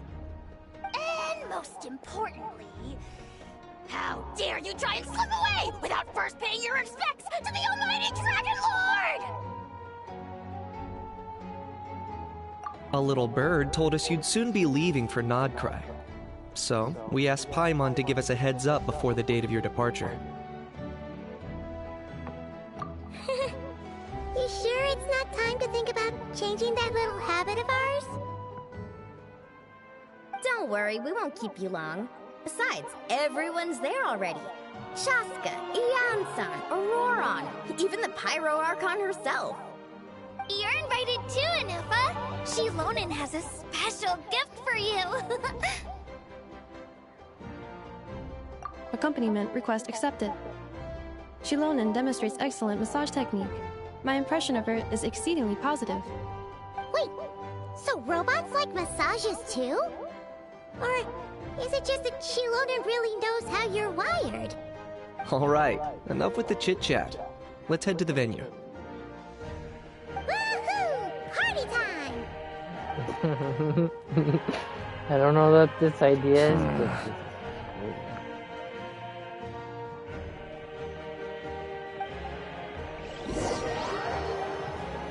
Interesting. Spit it out, then. They've set off. Just as my calculations projected. About time I met this variable in person.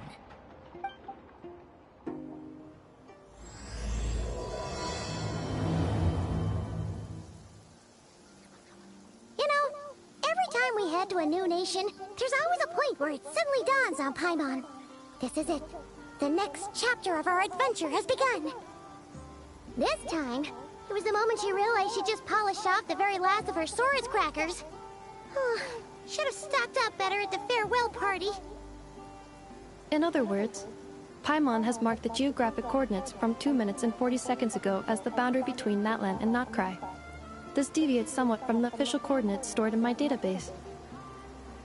Paimon meant more in terms of how it felt on a psychological level. Anyway, what about you, Traveler? When did it really sink in for you? Huh, that actually kind of makes sense. What about you, Anefa? Come to think of it, maybe we should be asking the other way round. So, when you came over to Natlan, what was the moment you felt like you'd left Notcry? In that case, probably when my sensors could no longer detect the moon's power. The moon? You mean, that one we can all see in the sky? Negative. I was referring to... here we are.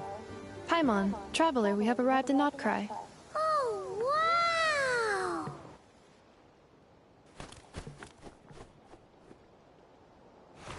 Paimon, Traveler, welcome to Notcry.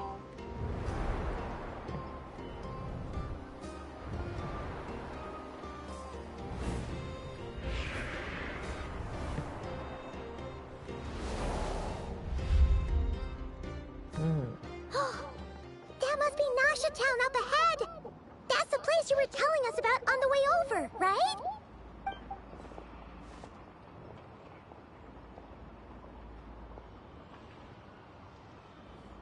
That is correct, Paimon. It is also the most bustling commercial hub in all of Notcry.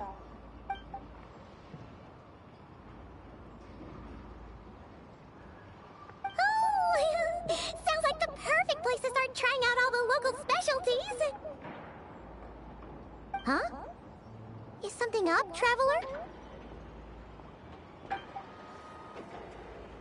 Paimon, this is where our spaceship landed when Lumine and I first arrived in Tavad. Huh? Are you sure? But how come you've never mentioned that before? Seems pretty important to Paimon. Oh, well, because those memories are really hazy. All I remember is Lumine waking me up and us leaving the ship. But just now, setting foot on this land, I felt something. The kind of power I sensed in those moments. Are you referring to Kuvaki? What now? The locals refer to it as Kuvaki. It is a unique elemental force found only in Notcry, or rather, a pure, primordial form of elemental energy. That is correct. Another similar concept I have found in my database is the primordial sea. Legend has it that long, long ago, the moon that shines in the sky above us once rose from the land of Notcry. Modern geological surveys and meteorite studies conducted in the region have since supported this claim. So, when you mentioned being able to detect the moon's power earlier, you were referring to Kuvaki?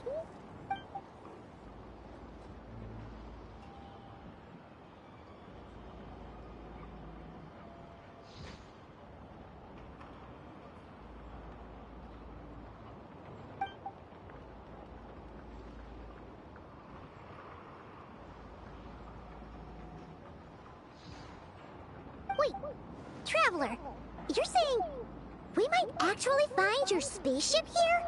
Do you still remember where it landed? Notcry is surrounded by the ocean. In other words, it could have been anywhere along its coastline. Negative. Description still lacks sufficient detail to pinpoint target location. Hey, It's okay if you can't remember everything right away. After all, it's been a really long time. Let's just do what we've always done, and keep searching as we explore. Besides, what have you got to fear with your sidekick Paimon still here? I'd be more than happy to help you out as well. Our pleasure. Anyway, just knowing that your spaceship's here in Nightcry surely counts as a big step forward, huh? Like we've crossed another boundary? Paimon couldn't have put it better herself. You sure are a quick learner, Ineppa.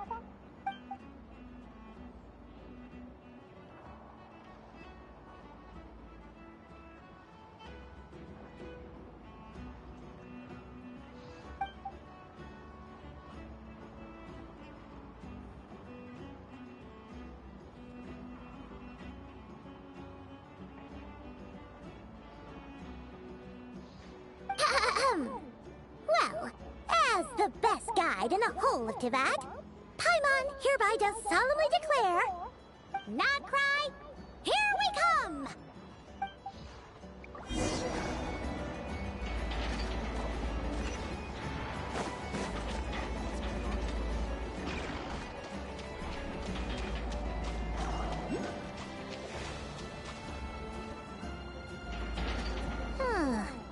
It just occurred to Paimon, if we were looking to put out a missing spaceship commission, or to learn more about Nightcry, wouldn't it make sense to drop by the Adventurers Guild? The guild is located in Nasha Town. Simply follow this road, and you'll reach it.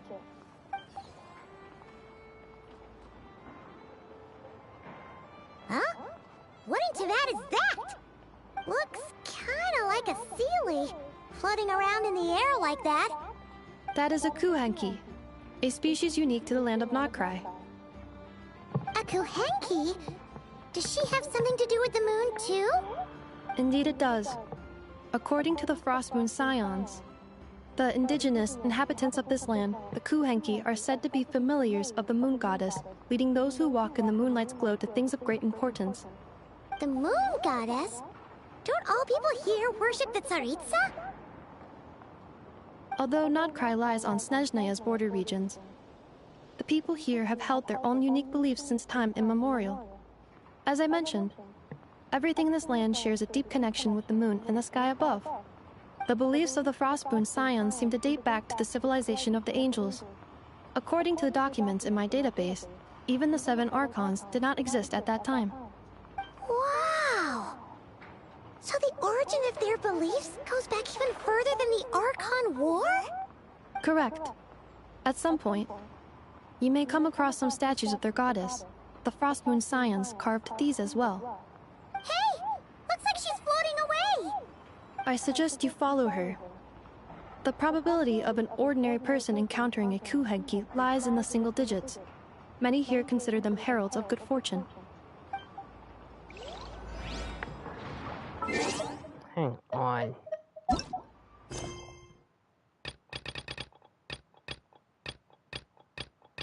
Oh.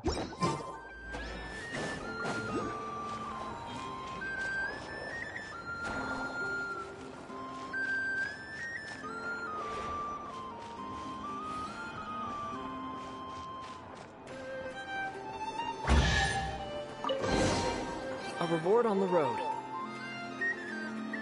Is this a travel guide? Huh. It actually led us to something useful.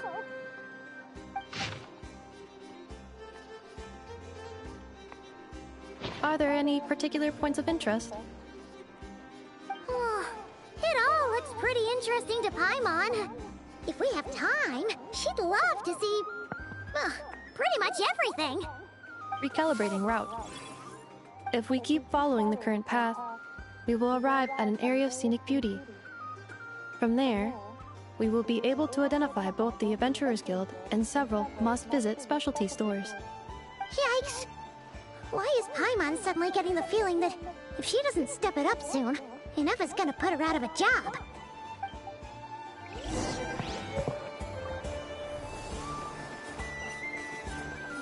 Well.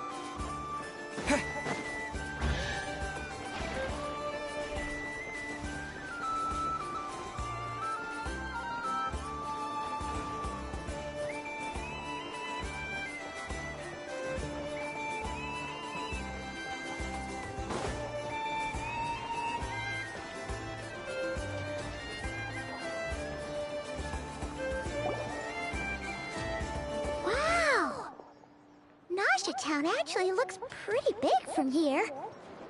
Feels a bit different than Paimon imagined, though. Which aspects in particular deviated from your expectations? Well, Paimon keeps hearing people describe Nodcry as an adventurer's paradise. So, she kind of thought it'd be a bit more picture perfect somehow.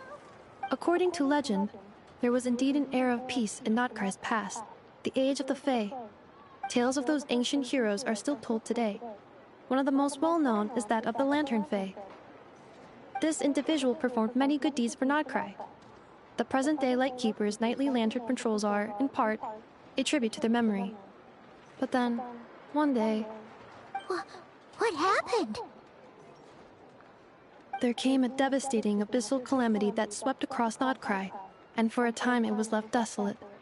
Heartbroken by what had become of the land they had so cherished, that Fae extinguished their light, just as the abyss had extinguished all hope. Nowadays, the paradise people speak of is more of an aspiration, or an irony, perhaps. An irony?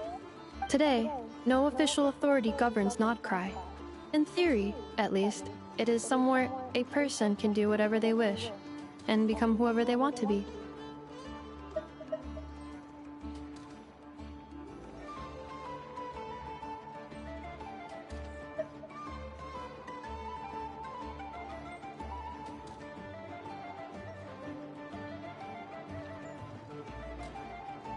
The Adventurers Guild is just over there, in Nasha Town's Central Plaza, and the flagship tavern is over that way.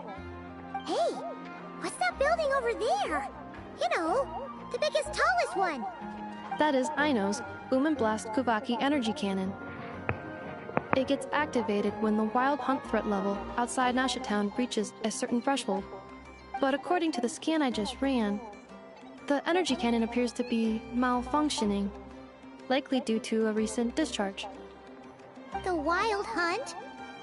Isn't that the abyssal calamity you mentioned that's specific to Nodcry?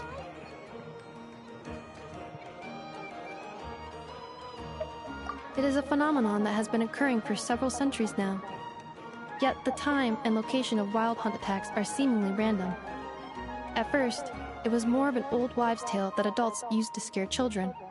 If you don't start behaving, kid, some night, the wild hunt's gonna come for you. Listen, do you hear that? That weeping in the fog? Those are the cries of a young woman being dragged away. You're saying people actually hear things like that? I have not witnessed enough wild hunt attacks to give a statistically sound answer. But the oldest legends say that all people saw was the ghostly shadow of a woman in the mist. It wasn't until later that it became a full-blown calamity. Abyssal monsters and all. Huh. When you put it like that, Paimon's really gotta hand it to Aino. Not only did she repair you, but she's even built a giant cannon to keep the wild hunt at bay. Absolutely. Aino is very impressive indeed. Anyway, according to my schedule, it is time I took you over to the flagship. Oh, sure. After all, we shouldn't keep Varka waiting. Well, Paimon's not sure if he'll actually show up at the bar this early. You're right about that.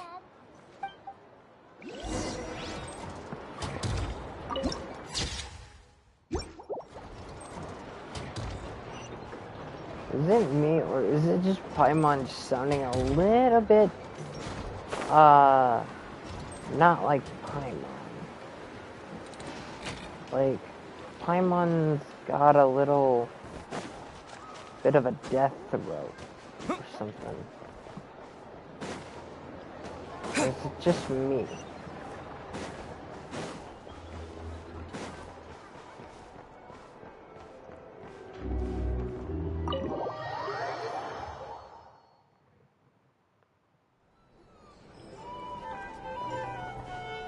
Here we are, the flagship. Varka told us to meet him here in his letter, right? Let's see.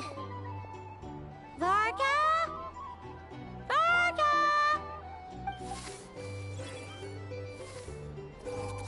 No matches, I identified. Huh. So he isn't here after all. Guess we never did actually say we'd be arriving today. Hey, why don't we go ask the owner? If what they say is true, Varka's drinking prowess must have left quite the impression.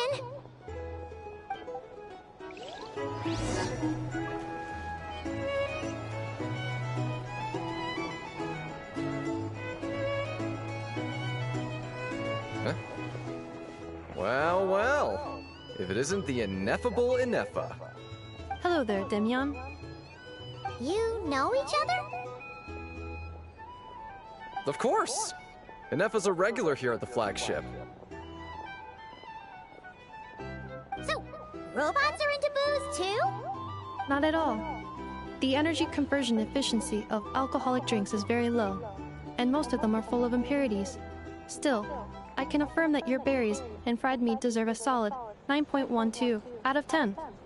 It has Aino's approval too. Funny that you should mention that. While you were away in Natlan, Varka would come in here every day to pick up a serving of berries and fried meat for Aino. Aww. He must have been worried sick that she wasn't eating properly on account of being so hung up about Ineffa being gone. Actually it's 'cause Varka found out that Aino went wild after Ineffa left, gorging herself on snacks she normally couldn't get her hands on. So it was more worry that she wasn't getting a balanced diet. I think I might have just put my foot in it. Anyway, since you're back from Natlan, these two must be the ones Varka mentioned. The Traveler and Paimon, yes? Yep, that's us. So, from the sounds of it, you must be a close friend of Varka's too. Varka? Goes without saying.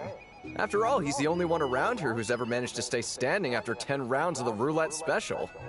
Paimon can't believe he's made such a name for himself. Though, guess it's hardly surprising how.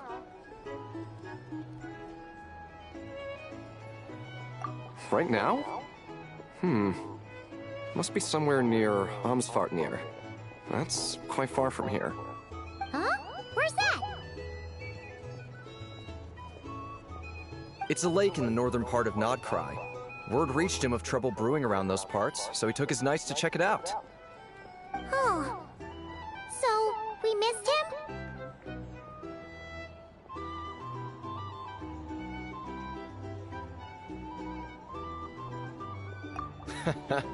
Varka knew you'd say that. So he specifically told me to make sure you stayed here and enjoyed yourselves. He sends his assurances that everything's under control. Well, if he's that confident, guess our only option is to accept. Anyway, it's not like there's any special cause for concern. He is the Grand Master, after all. Exactly. Plus, not only has he booked you into our finest room, he's paid for it in advance, too. Whoa! It's so generous of him! We might not have met yet, but Paimon's got a feeling that we'll get along with Varka like a house on fire. Oh, and by the way, he also asked me to serve up a portion of berries and fried meat for Ineffa. That was prepaid as well. Thank you. No, thank you. I'm the one who should be grateful for your business. Traveler, Paimon, why don't you go ahead and drop off your luggage? I can use— Sure thing!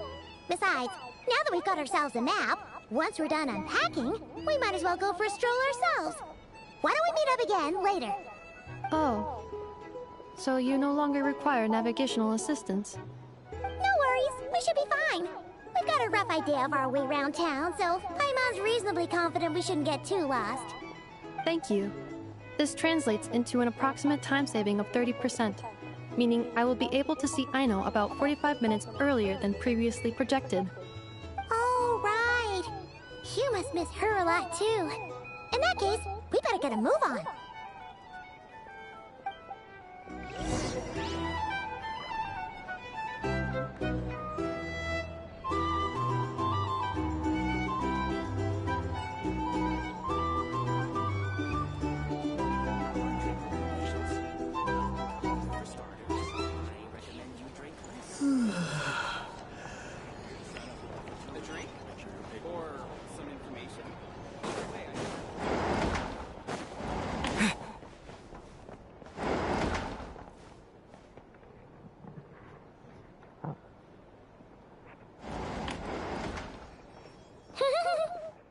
pretty nice having someone sort out our food and lodging for us, huh? But is this really the flagship's best room? It's pretty big, make no mistake, but it looks a little worn out, right? Though, to be perfectly honest, that feels right at home with everything else we've seen of Nasha Town. You mean it's got something to do with Nodcry's history? Oh, that makes sense. But what exactly was this calamity?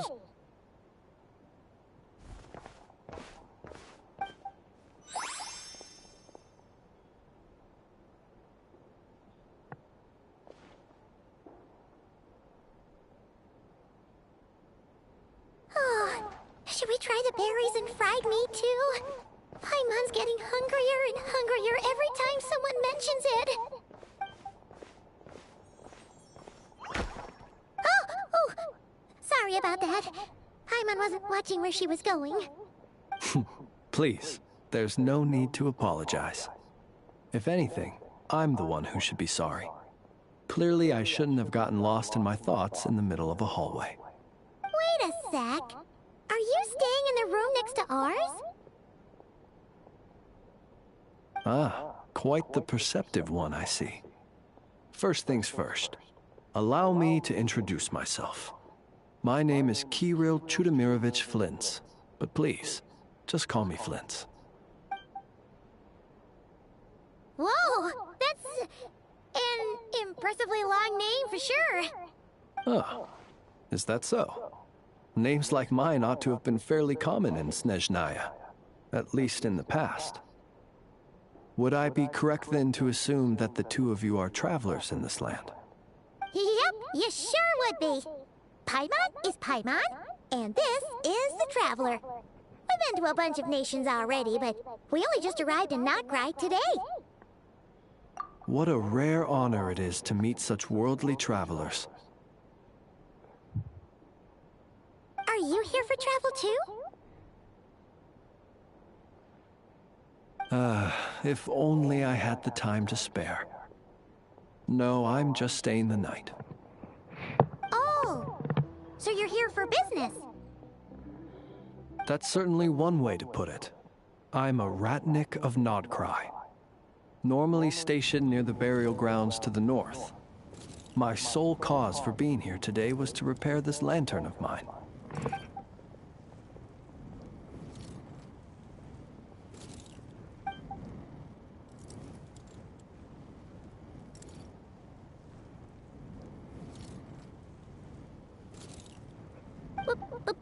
Burial grounds? Your surprise is entirely understandable. Most people cannot even begin to fathom the idea of a life surrounded by tombstones and decay. But if you've heard of the calamitous abomination that is the Wild Hunt, you'll know that in their wake they bring a host of souls tainted by abyssal filth. That then is why we are stationed by the burial grounds, to hold the line where it is most vulnerable. Oh, so it's all about fighting against the abyss. Oh, sounds like a tough job. I thank you for your concern. But in truth, I've long since grown used to it. In fact, I like to think it rather suits me. If anything, I'd say I prefer the peace and quiet of a graveyard to the hustle and bustle of urban life. Paimon sort of gets it now. But even so, she's still pretty sure she could never get used to living in a graveyard herself. For one thing, she'd be too scared to fall asleep at night. Oh, I assure you, there's no need to worry on that account. The kind of ghosts you find in cemeteries aren't too big on talking. But even when they do, they're usually far more discreet than the living.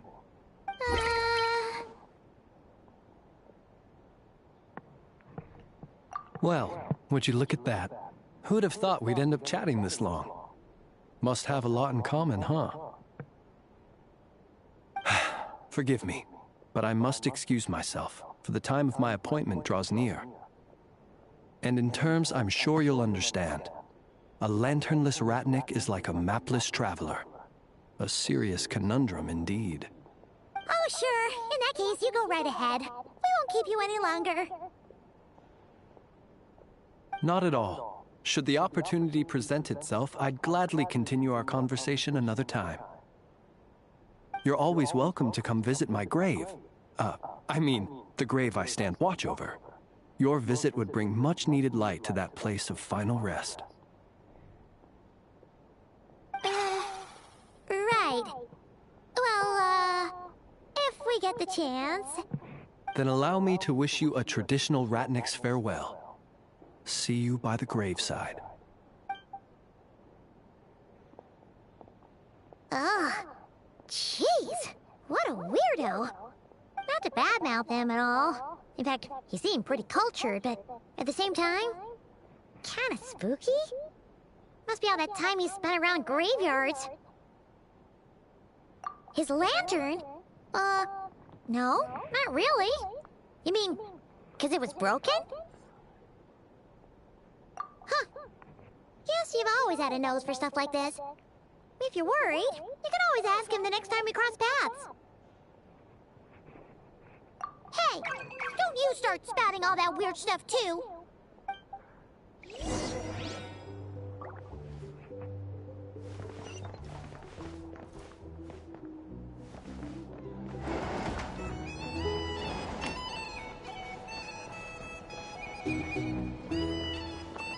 I think I'm gonna stop right Here's now. the thing. You can't live life without a little spice. I'm gonna get These some are sleep, bounties. guys. If you want to negotiate prices, you'll find a fool for it.